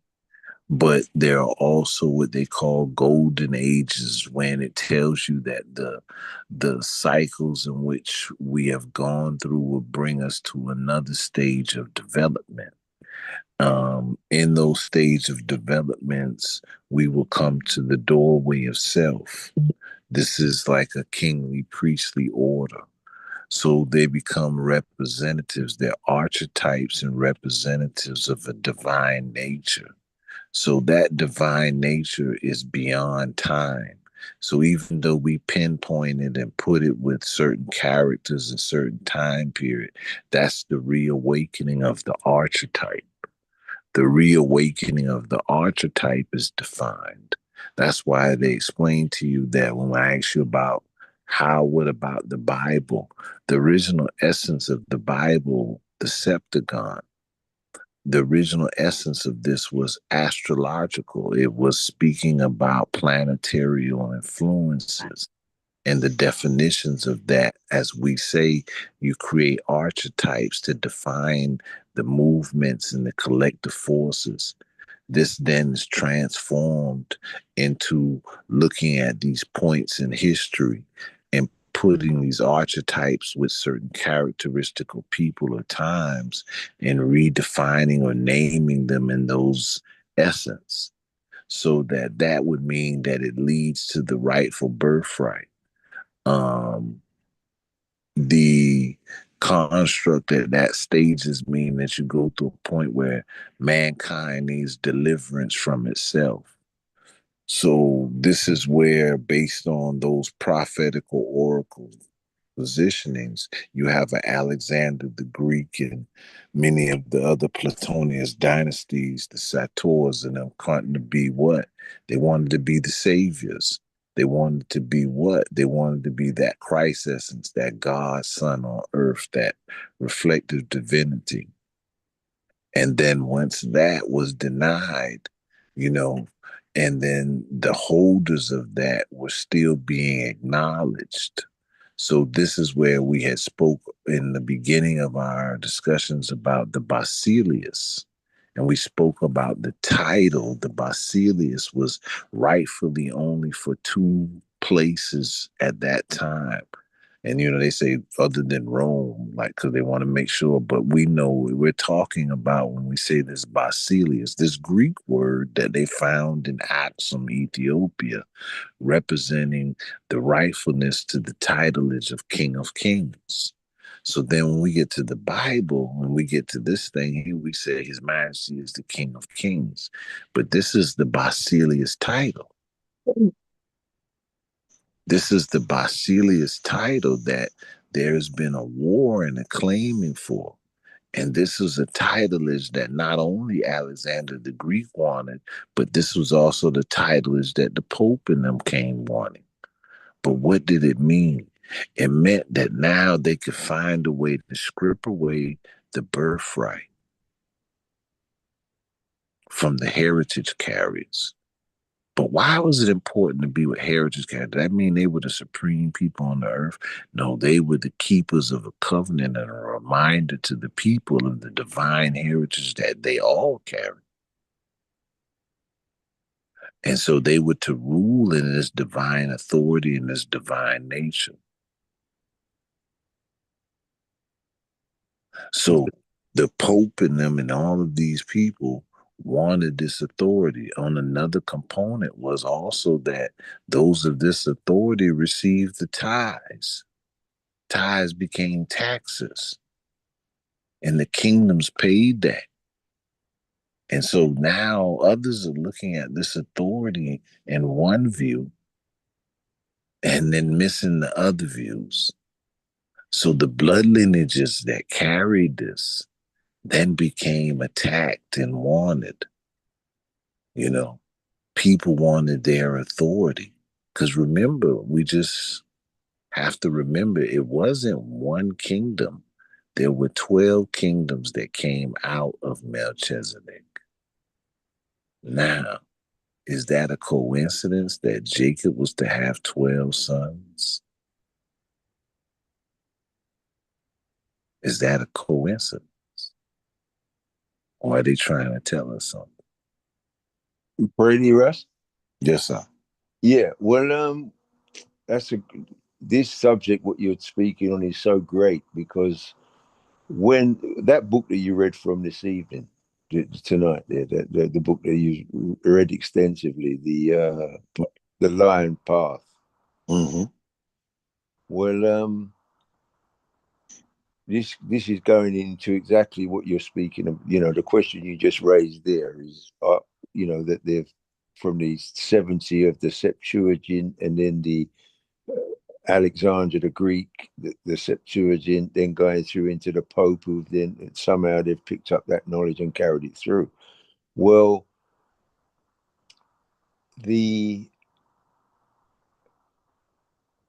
so what I want to say is that, one, I want to say the path of the Lion Path, that book, The Lion Path. My book is what I've written. It's called The Sphinx to the Lion of Judah, The Road of Creation, which is actually saying the same thing, Lion Path. you know. And but that book there, it is, when it's been written, they've written it on Babylonian astrology. You know, the actual, when you was reading it, you know, with the planets and the names of Vulcan and the different things, that is based on Greek, and that's based on Greek cosmology. Even though there are similarities, there are close similarities. But one thing that the Egyptians never ever gave up, and this is where the knowledge became lost, is they wouldn't give up the essence of that knowledge of the Sirius B star. You know, that is the Sirius B star. What they were saying was the black star, or the darker knowledge, right? And the point is, as well, in that book, they called that the darker knowledge. They called it, what was it? Something. The Ptah. It was Thoth, but it was P. What was the name? I wrote it down. Let me just look at it, Russ. I just want to say, because it's very important. They called it what was it? Thoth. I wrote it down. Oliphoth, right? Or Oliphoth, Oliphoth. Well, that's Thoth. That Thoth is Thoth, right? And they call that the dark knowledge. That's what the Hebrew, they call the dark side of the dark side, the Oliphoth, and it was to do with Set also. Well, that is the African knowledge, Russ. This is my opinion. That is the African knowledge, which, you know, the difference what I've come with in the same vein of that book is that I've come with the African side, because the Babylonian knowledge, the knowledge of the Bible, where Abraham comes in, where they've taken the knowledge from Melchizedek and then they've given it this Abrahamic interpretation, is Babylonian astrology. And you'll see in the Bible that they actually say they condemn astrology, because the use of the planets and the astrology is not the African origin. That is the Babylon. Even though they are still Africans, but this is the difference in the culture, and it's a very fine line between one and the other. So the culture, what they're using from the Babylonian knowledge, is which is in that book, what you've read from tonight, using like Vulcan and using Pan and Vulcan. These are names of Roman gods. So the and the name of the planets also are Roman names of the planets. You know, Venus, Mars, Pluto. They're Roman names for the planets, but they're not what the ancient Africans used for the names of those planets. And so this is where you've got the different strains, even though they're coming in with a very fine, they're coming in with the same knowledge, they've got different interpretations. So that knowledge, which is coming from Babylon, which is coming from Mesopotamia, which is in the ancient time, they were still African people. But then over time, then around 2400, when Naram Sin come in there, Sargon the Great, etc. Sargon the Great was supposed to have overthrown the African people and run them, which was the last dynasty of Ur, around 2100. They came out of Mesopotamia and left the area.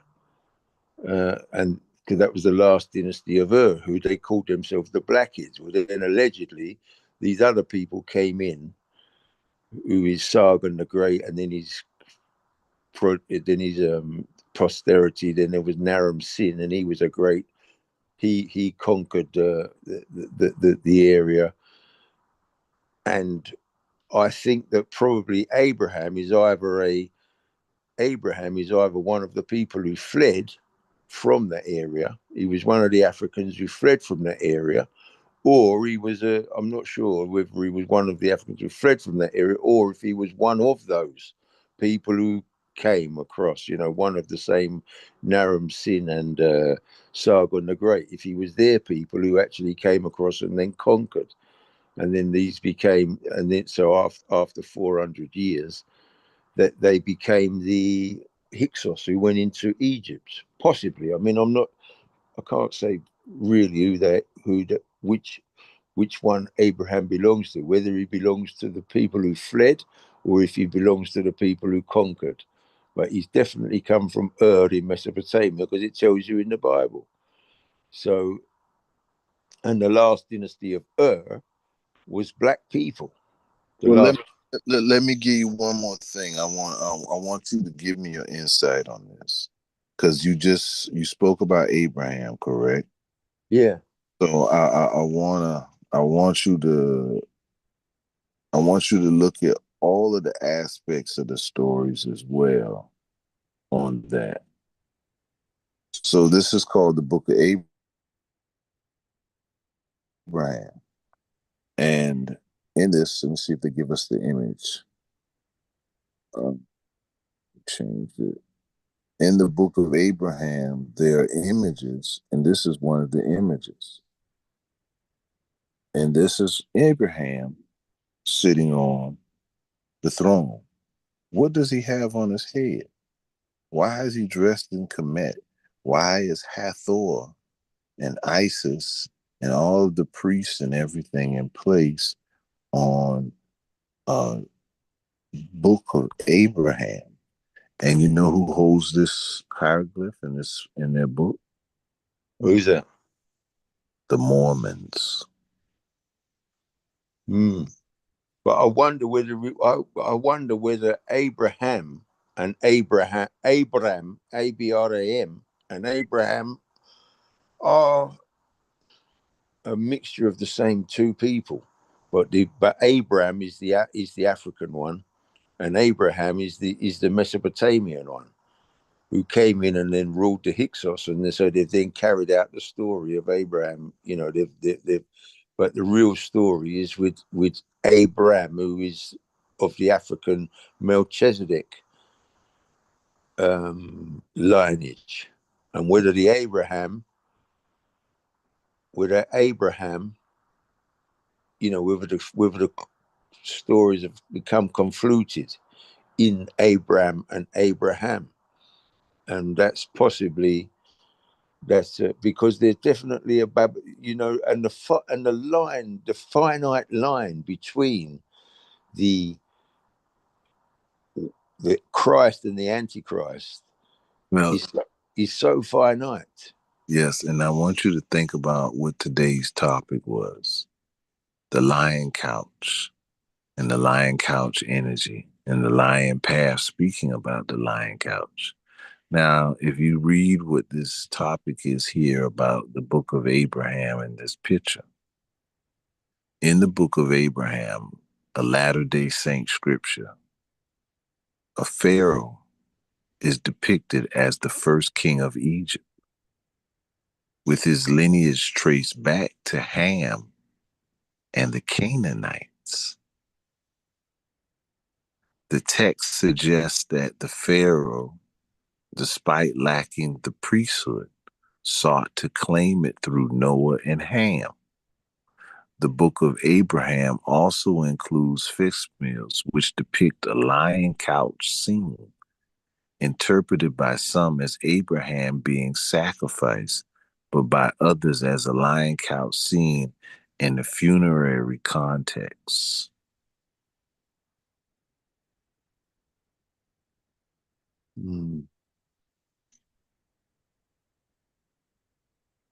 Very interesting. Very interesting.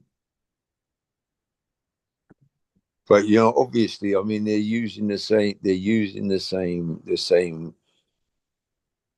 What they're proving in there is that the Septuagint was taken off of the walls of Kemet. I mean, that's the in a nutshell. You know, you can, in a nutshell, that's that's proving, that the Septuagint is taken off of the walls of Kemet. And it's very interesting that when you was reading that book in the beginning as well, you was talking about the 70, what did it say about the 70 in that book there? Oh, of the Osiris going into the underworld for 70 days. Well, that's to do with the Sirius star that goes missing in May, on May May, give what 7th. That's about May the 15th.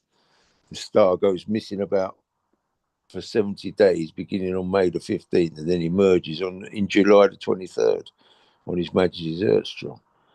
So that's the 70 days that star goes missing. And that's to do with the birth and rebirth of Osiris. And as it was also said in that book, it's to do with Scorpio. Scorpio is the month of November.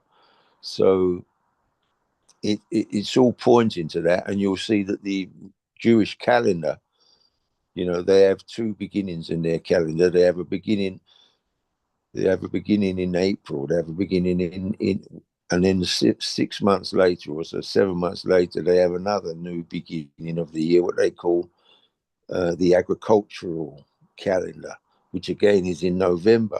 Well, and if you look in the Ethiopian church, their fast days for the prophets, fast days of the prophets, the fast days for millions of angels, and there's three in one, three fasting over 3 days between the 21st and the 23rd of November. And those are, like I say, millions of angels, and the fast of the prophets, where the prophets have foretold the coming of Christ. And they begin a fast there, the fast of the prophets, until Christmas, until Christ is born, allegedly. 40 odd days fast. Do you remember in the video, the Adrian in the video said that the original positions of the movement was based on the Atheli, and the royal parchment scroll of black supremacy. And the royal Pibby. Yeah, the royal Pibby, or the Atheli and the Pibby. Yeah. The many people forget some of the words that was quoted, or not quoted, quoted and stated in the parchment scroll. So here it says, His and Her Majesty, King Melchizedek, Alpha David. The Egyptian Supreme Lady, Lady Bula, the royal chestnut winner, creation's greatest songster. The lioness of Alpha and Queen Omega is my head and pillow, heart and soul, wife, if you please. We are black peoples, if you please. We are only called the Exodus, if you please. The book of Exodus is mine, if you please. Notice if you see Moses and Aaron and Abraham gave any strong report of me in their fake Bible, if you please. I am personally am His Majesty King Alpha, the King of Kings, if you please. The world's paymaster, if you please. I am only an eternal government employee. I got reward for Her Majesty Queen Omega, wife of His Majesty King Alpha, the King of Kings, for her tribe virginity, creation's wound carrier, January the 3rd, 5 CPM. His work of 6,000 years from BC, 4004 to 5 OCPM, January 3rd, 1926. The Old Testament has no book in Abraham's name, not even one like Obadiah, the man with one talent. Obadiah was a slave in King Ahab's house, yet he could make the effort to write one called the Book of Obadiah. Special notice. So therefore, as far as Old Testament books are concerned, from Genesis to Malachi are 39 workmen and women, Ruth and Queen Esther among the men on gospel journey, What? Well, since a man has right to pay without work, this world can also work with pay. Now let's go to the next thing. What's that book, Russ? Is that the pivot? What's that? This is the Parch Scroll. Okay. New Testament port. Very important here. There is no book of Isaac, nor his father Abraham in the New Testament. Father, most sacred and ever-living God, heaven and earth's creator. And there's no book in the Bible for the Anglo-Saxon creation. Most living, eternal, and ever-living sovereign owner of life. Adam through Abraham, Anglo-Saxon, is not entitled to any eternal revelations. 22:12-13. I am your eternal paymaster on the train of holy time, your joint heir and keeper of the tree of life, your friend, his majesty, King Alpha and the Queen Omega, his and her dynasty of Melchizedek, of her monarch, Queen Lula May Fitz-Ballantine, Pittsburgh, King of Kings, the book of his and her biblical sovereign queen, Lula May Pittsburgh, paymaster of holy time, his Majesty King Melchizedek, affidavit. Ethiopian people's ordination. My dear Ethiopian, creation vast is now Ethiopian's triumph dynasty. The Ethiopian is the crown head of the earth field, since heaven and earth has been built by the living God. Thank and praise the ever-living God as long as eternal ages roll. We are your parents, his and her triumph dynasty, King Alpha and Queen Omega, the keepers of tree of life. We are not any family at all to Adam and Eve and Abraham and Isaac and the Anglo-Saxon slave owners. For that is exactly how His Majesty King Noah, the Black Monarch, was drowned in antediluvian by the Adam Abraham, the anarchy. Judge Samson lost his tribunal and his life by marrying the Philistine white woman. See Judges 14, 15, 16. See the Philistines' judges plotting out riddles with the woman, how to get him.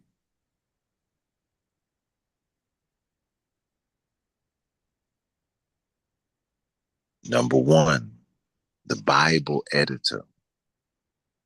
His and her blessed psalms of King Alpha and Queen Omega, his and her holy theocracy, his and her psalmist, the head of the world, his tri-divinity, her tri-virginity, Queen Lula May Fitz-Ballantine, Pittsburgh of holy theocracy, my dear tree of life, dear heart, my true-hearted wife, I am just ready to put out David the Chafe, Psalm 1, verse 4.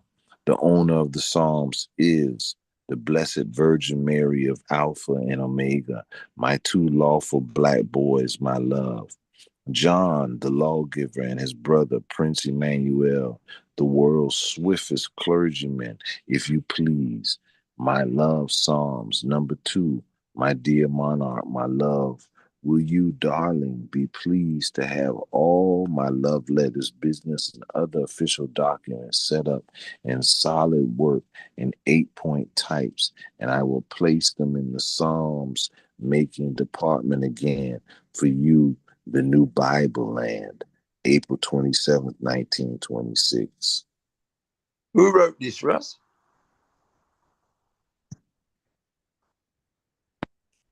This is Fitz-Ballantine.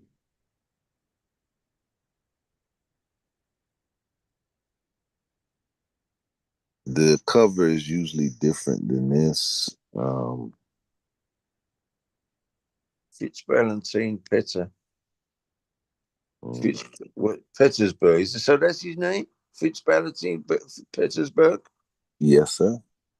And so he's writing himself in the text. I'll show you something else. Watch this. Hold on. Let me see if it'll come up still. But who is he, Russ? Where's he come from? You about to see. I'm about to show you. If it'll let me do it.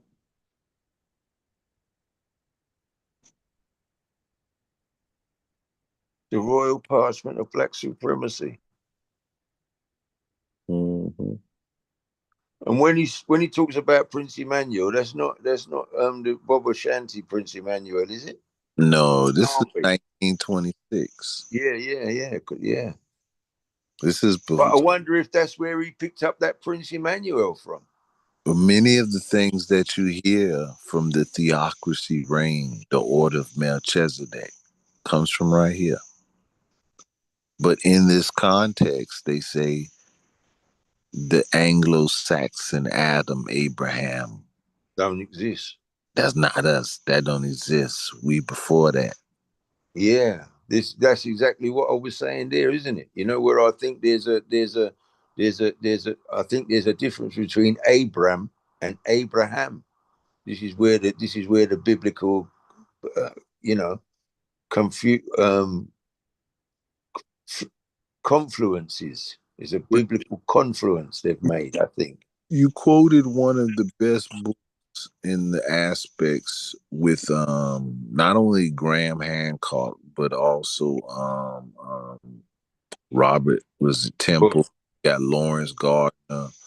All of them have found that, you know, you have Amram, Hiram, Abram. The ram on the name meant a highness, a royalness, a certain heights, you know. So it's not a coincidence that you have the three highest held names. Hiram is considered the master builder. Then you have Amram. The Quran says Allah placed Amram above all other nations. And then you have everyone says that they are children of Abram or Abraham. But Abram, Father Ram, as though you said. So it is a titleage. And then when you get to the next stage, there is a congruent of something that has dominated the other in a sense in the language and the word, showing that something has been transformed. So when you get to one of the best books for, I would suggest to read to get a good or better perspective of the biblical stories is the book of Urantria. I don't know how many of you have ever heard of the book of Urantria. No. Okay. All right. So let me try to pull it up, show it to. The book of Urantria will help you get the perspective that most of the time they don't put out.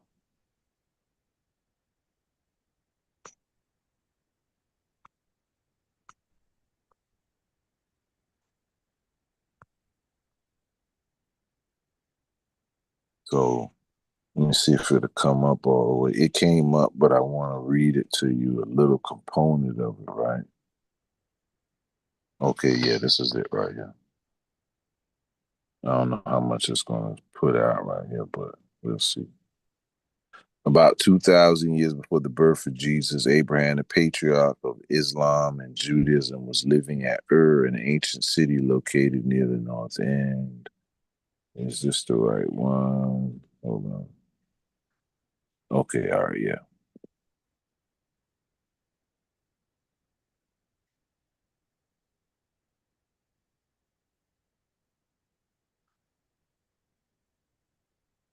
All right, so though the super mortal channels or the Machaventa, or what they would call the Melchizedek, knew of Abraham and Nahor's leadership gifts and had followed their progress in their journey to meet him and hear his message firsthand upon Terah's death.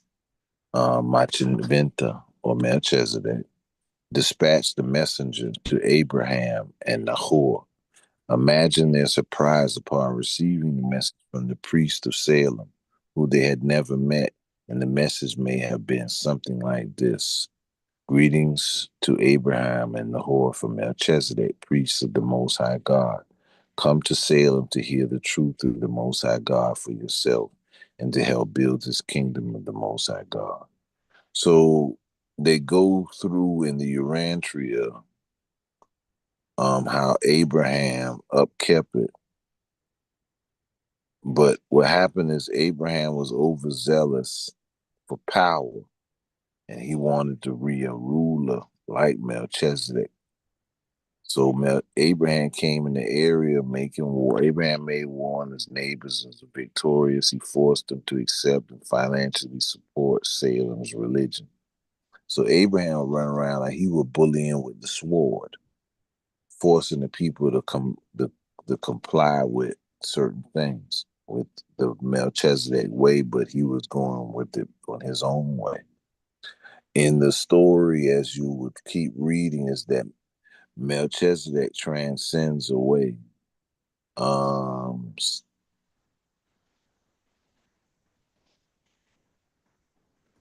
Abraham then also passes away, and his children do not accept the things of Melchizedek, and they become the unruly people in the environment. They become the unruly people in the environment. That sounds familiar. Right. So when they tell the story, they telling the story of some people who the Bible is like all of the people in the Bible makes bad. These people are not the unruly ones. It's the children of Abraham running around, fighting, killing everybody, doing this, doing that. And then they lose the right in the area. Then they come back and their family later on try to act like they're going to do right. And they marry them back in. That's why every time they had to marry one of the African or the Cushite women, because they were trying to be received back into the order. Mm. But then again, after they did it and they get accepted, some time go by and they mess up again and they do something else. And so the whole story is really about the children of Israel not following the way. Not everybody else, but about them. So the story is telling you how an unruly spirit comes in. Yeah. When we go back into the stories, we look at how birthright heritage was being removed and the warlords or the generals of the mercenary armies then started wanting more power than to just be a fighting warrior for a kingdom. And then they started to usurp the powers, and kingdoms under our people started to slowly fall. So then we have to assess, like, we started like a slavery, and then we took slaves and we made them soldiers for us. And then when they got powerful enough, they flipped on us. In Egypt, the first Europeans, or the first strong sets of slaves was Europeans called the Mamelukes or the Mamluks. Didn't they end up to be Muslims, Russ? Mamelukes? Yes, the Mamluks flipped. Yeah. Mamluks took over Constantine. And that's when Constantine fell. Remember, Turkey and Constantine was a Kushite empire as well. All right. So there are things that were still up there in the Pista Sophia or the Sophia Church, the Church of Sophia, that's up in the Turkey area, what they call Constantinople. Yeah, they call it the cathedral. What do they call this cathedral? Oh man, I can't call it. So hang on, I'll get it. The cathedral was great church in Turkey and yeah. It is the Pisti Sophia, but it had another name, like with that, it was. This is where the what is now become Russian Orthodox. They've got that name there. It's oh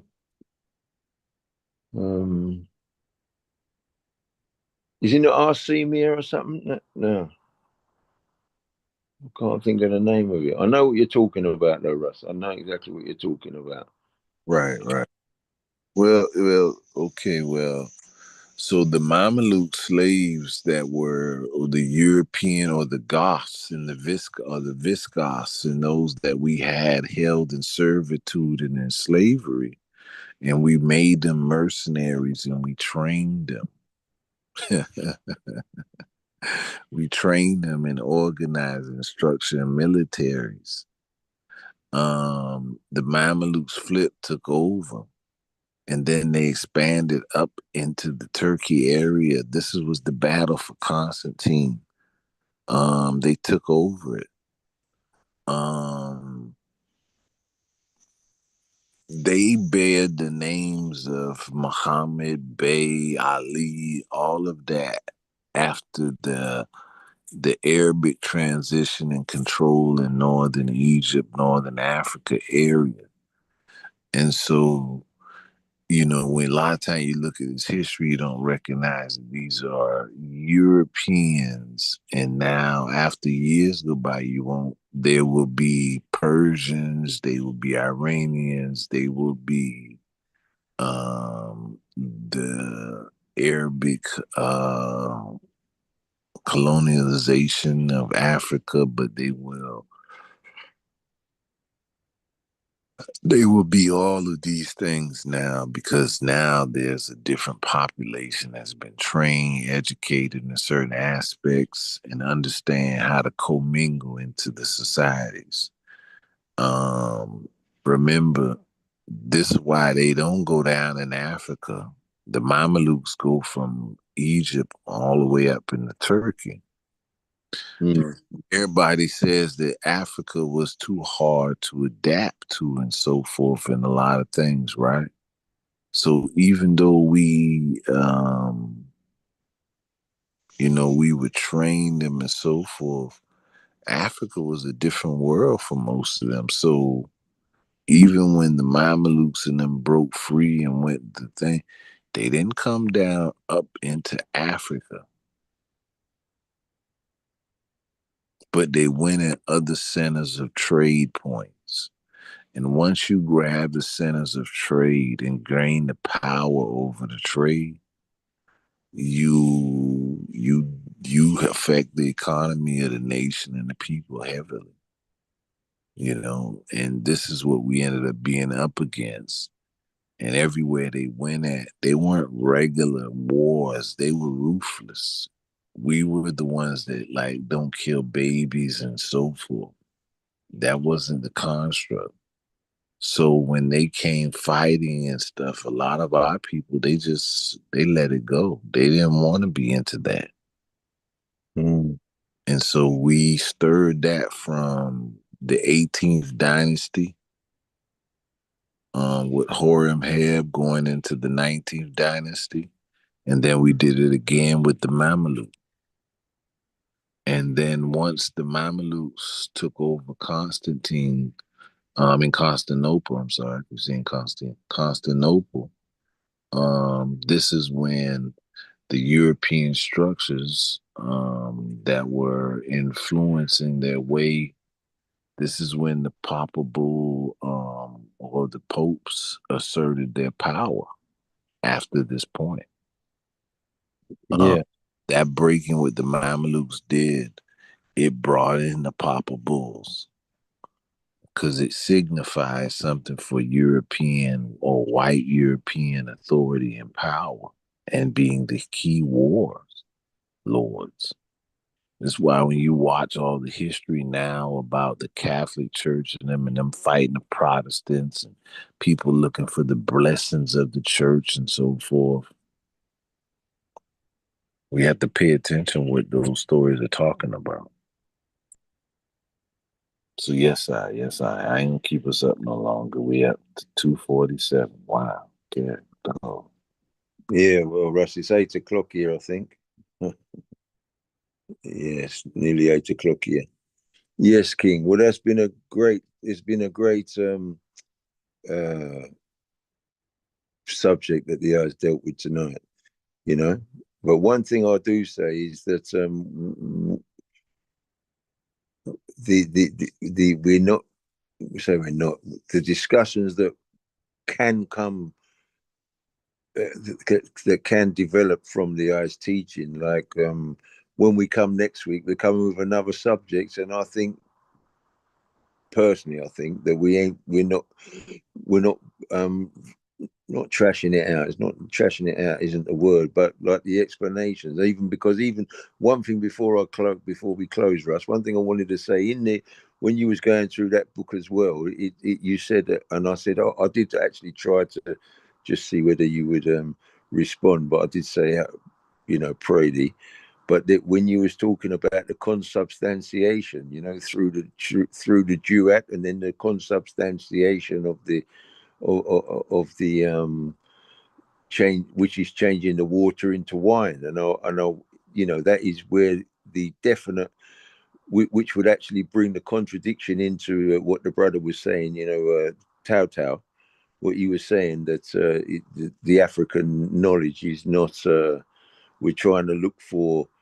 We're trying to bring the Rastafari or the African spirituality into a Judeo-Christian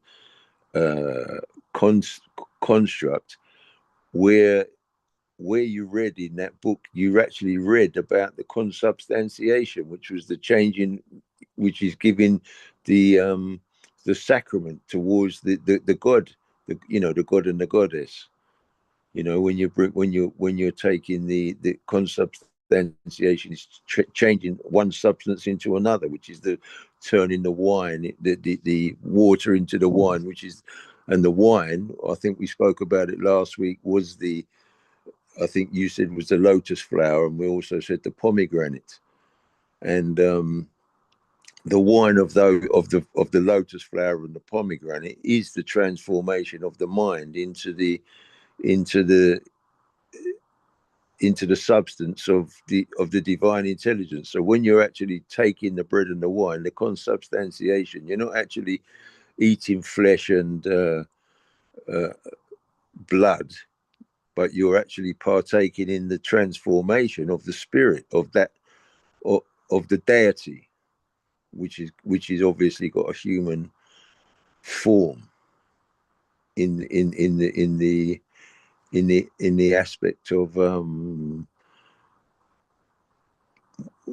going to say religion, because it is a religion, but even we don't really want to use the word religion, but whatever they term that to be, whether we use the word religion now, but whatever they termed it to be in ancient Kemet, it was to partake in the intelligence of the deity, the divine intelligence, like what we've got in His Majesty's prayer, that He's our brain leader. Well, that is partaking in the consubstantiation, is taking part in the divine intelligence of the deity. So yes, Russ, that's what I wanted to bring in at that time, because the ones who were listening, I wonder if they actually understood what that consubstantiation is, which is changing the water into wine and partaking in the ritual of the sacrament, which they call the kurban in the Ethiopian church, which is to do with the Circumcision. Yes, sir.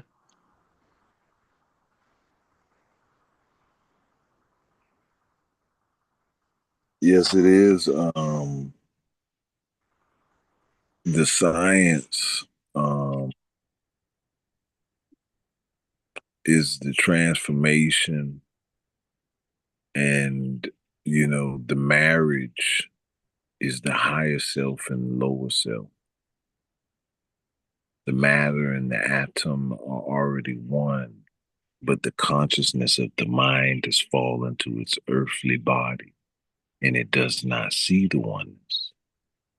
So the two that were one are separated. So the soulmate is searching for its soulmate, its connection. And when that connection is made again, we come to that great love that unlocks the door. And so we're at our marriage ceremony.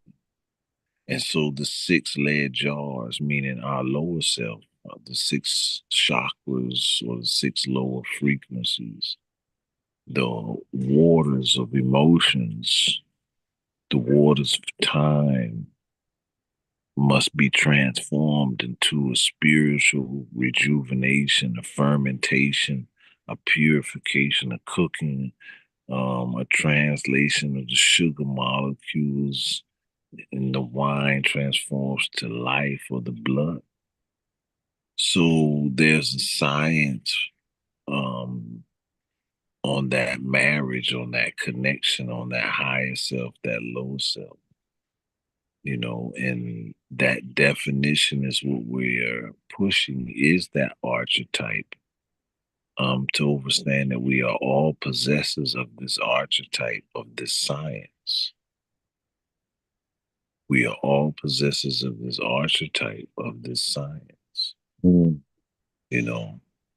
and so we all have to go through the marriage ceremony. We all have to give birth to a Christ within. We all have to be the divine motherhood of the divine nature, carrying it, nurturing, holding it.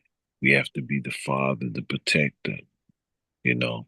So we hold all those different roles in ourselves.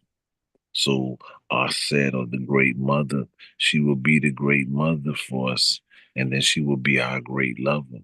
Because coming to love that true nature, that science of ourself will open the doors. And that's when you open into the doors of the order of Melchizedek. And then we think about the story where it said, eat of my flesh, drink of my blood. It's not to eat this flesh, but it's to put this nature on. Take on this nature. Take on this nature. So yes, I read through the book fast. And we will go back and read back through it again. It's knowledge that would be like Charlie Brown to some people.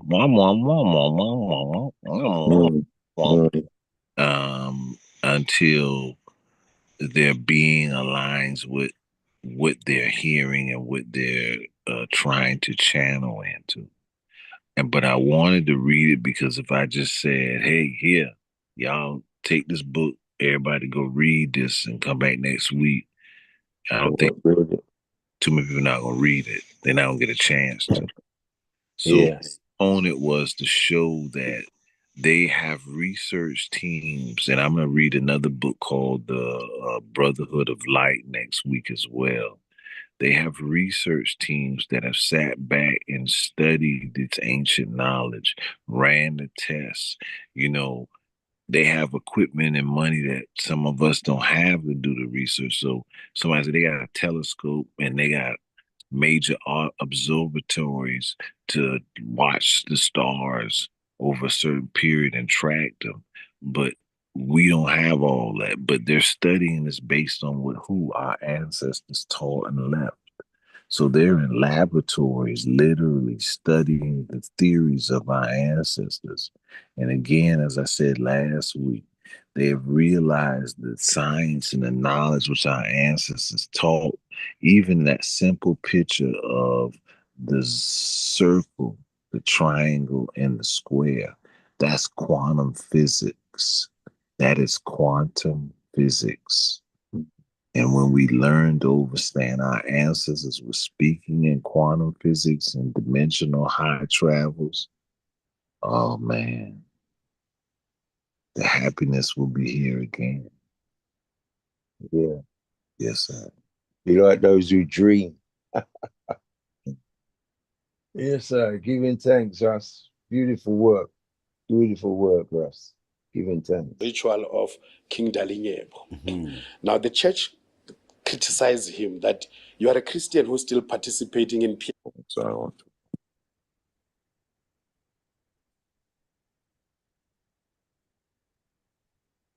Yes, sir.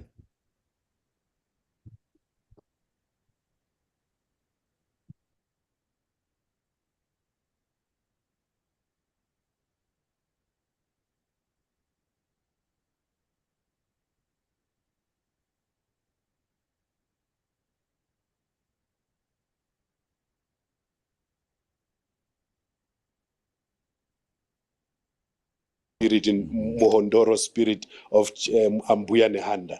So when they do that, they take something that is African and biblicize it and start to tell that Nyabing is the order of Melchizedek. That is what make me go to Uganda now.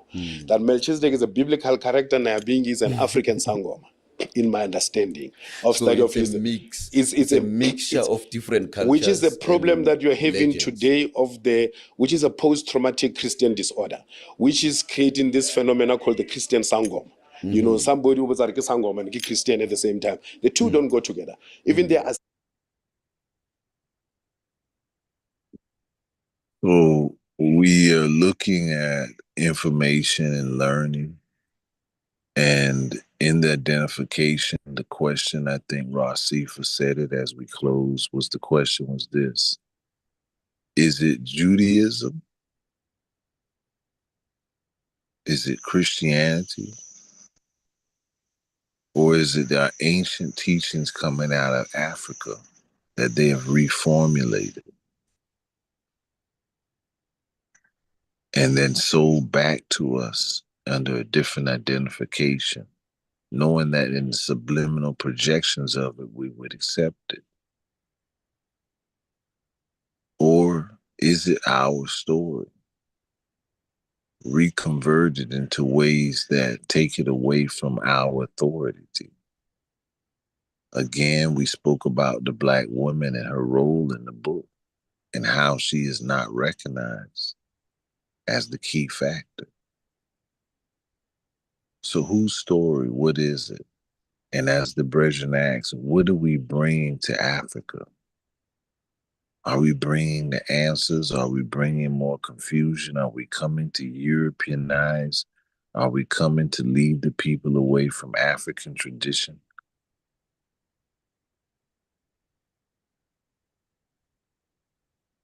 Do we have answers to explain to them our position?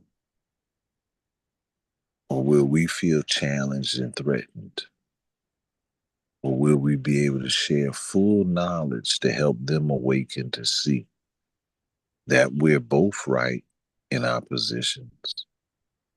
They are right. We have allowed a lot of Europeanized constructs to invade into our thought process and even how we defined many things.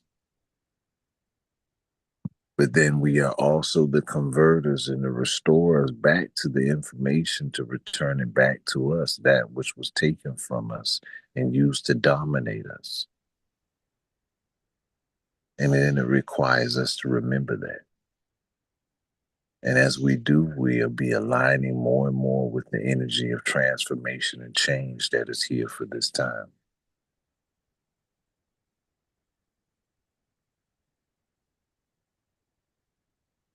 If Ethiopia Kush was in India, did the Rastafari adopt Indian traditions, or were they adopting other Kushite traditions? When we connect the story and know our story,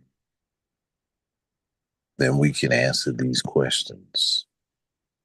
And more importantly, we can teach that His Majesty gave us a government so that these would not be obstacles in our divine journey to claim our heritage of liberation and to be that fulfillment of the diaspora government, the Ethiopian World Federation.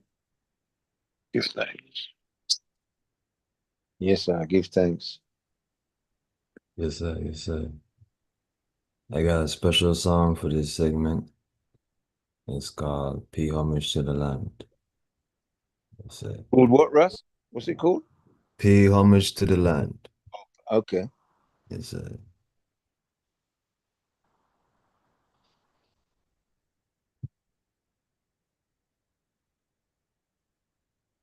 The yield and the fecundation. Oh yeah. Jah prayers to be forgiven. Paying homage to the land. Paying homage to the lands. Ethiopians. Paying homage to the lands. Native Americans. Paying homage to the lands. Sharecropping in the parched lands. Paying notice to demand. In a subliminal, really they overstand. The sustenance connection. Yeah. When blood just filled upon the yield and the fecundation. Jah prayers to be forgiven. Productive native sons. Walk the land upon. Hey, look at their determination. Yeah, and can be frowned upon. Don't forecast no stagnation. Let more examples walk among. Right at home in good current. Oh, yeah. Reaching out to willing ones. Yeah. Rural, suburban, metropolitan. All over the earth. Paying homage to the lands. They were paying homage to the lands. They were paying homage to the land. Ethiopians paying homage to the lands. Native American paying homage to the lands. Sharecropping in the passion. Paying notice to the man. In a subliminal. Really, they overstand the sustenance connection. When blood just filled upon the guild and the fecundation. Proceed the generation. Respect the aged ones. Oh, in all civic minded nations. There's industrious all around. There's pride in occupation. And it becomes a recommendation. Seek out the strength of hands. Pay homage to the lands. Make sure culture pass along. Do better and improve upon the new generation.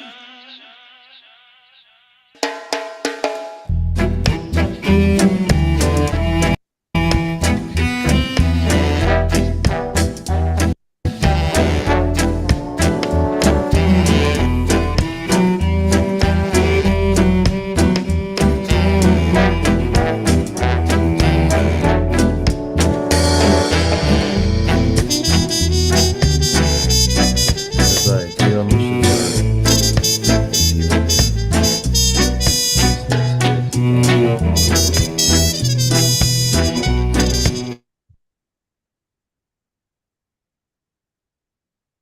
Yes, sir.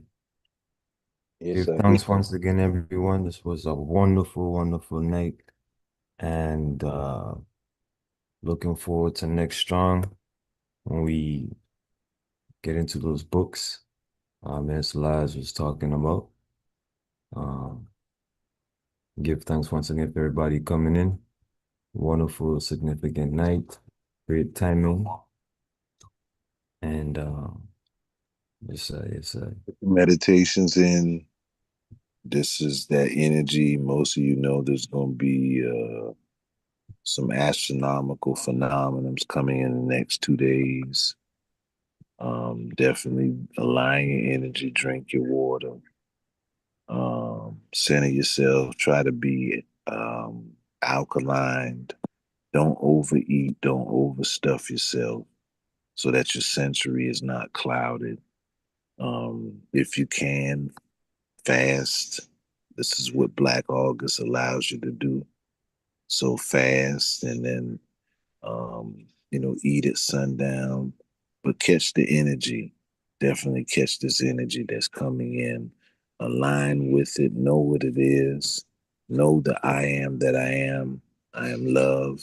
I am life. I am light. I am liberation. Find your liberation.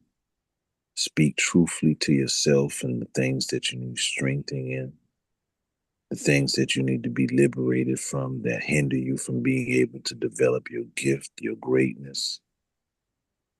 Channel in this time for that purging, that transformating fire. Yes, sir. And you know, there's a sturgeon full moon coming in tomorrow. You know, there's a full moon tomorrow, and it lasts for 2 days. This is why it's a twin full moon. And check the numbers. We here on the 7th, the 8th, and then the 9th is the full moon. Yes, sir. Yeah, the 9th and the 10th is going to show up. It'll be full. Okay. You know, that it's a very special occurrence going on because normally you only see the full moon once. But you're seeing it two nights in a row, the 9th and the 10th this month. It's called a sturgeon full moon. Yes, sir. Yes, sir.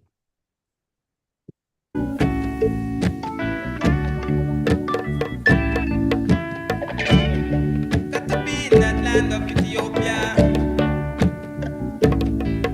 It's the black man kingdom.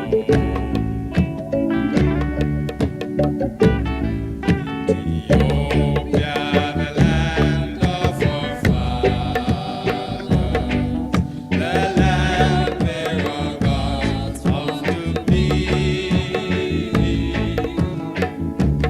Like bees to our hive swiftly gather, your children are gathered to thee. With red, gold, and green floating o'er us, and our emperor to shield us from wrong. With our hope and our future before us, we hail and we chant and we sing. God bless our needless eye, who keeps Ethiopia free to advance with truth and right, to advance with love and light, with righteousness leading. We hail to our God and our King, humanity meeting one by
Yes, give thanks, give thanks. Cypher, if you could close us out with a prayer. Yes, sir. Yes, sir. Yes, sir. Giving thanks to Kodamari Haile Selassie, the light of this world, Bahani Elam, Savior of this world, Madani Elam, Hoeti Mizrak, the gate of the east, the Kidani Meharet, the covenant of mercy, Talaku Meri, the great leader who rules by his right, in his way, by his will, for the merriment of the people. Yes, sir. And for the Mahel Safari, we give thanks and hope that I can stretch forth our hands and our knowledge to bring forth the unification of I and ones to bring forth the higher knowledge to I to gather us forward in the name of Kiddush Selassie, the Holy Trinity. And we say in the power of Kiddush Selassie, in the name of the angel who works in his hands, is the Kiddush Rufael. And Kiddush Rufael is the temple that was opened for his mother and father in Harar in 2022, when they buried them, when they found their remains and reburied them in Kiddush Rufael Church. They rededicated the church, and it says, Rufael, O Rufael, lead us to those we are waiting for and those waiting for us. O Rufael, angel of happy meeting, lead us by the hand to those we are looking for. May our movements be guided by your light and transfigured with your joy. Haile Selassie, Jah, Rastafari, Abakadus, Kadamawi, Haile Selassie. Yes, I give him thanks. Sila. Yeah. That's going to be my new statement, Ross. What that prayer there? May I be that which the ancestors were looking for. Oh, yeah. Be that which the ancestors was looking for. Yes. And there's another prayer as well, Russ, with Raguel, which is the power of the scepter. And he says, the prayer says, O Raguel, angel of justice and harmony, I thank thee for being an advocate for Amlak's will to be done throughout the universe. And I pray thee to help I see Kadamari Haile Selassie in his full glory and his light, and others in his light, that I may be a force for good in the world. Haile. Yes, sir. So, well, my morning is fighting Dubai. Everywhere it's 9 o'clock in the morning for them and 10 o'clock. So I'm not about to go to sleep. I'm about to get to work. Okay, King man. Yes, I give thanks.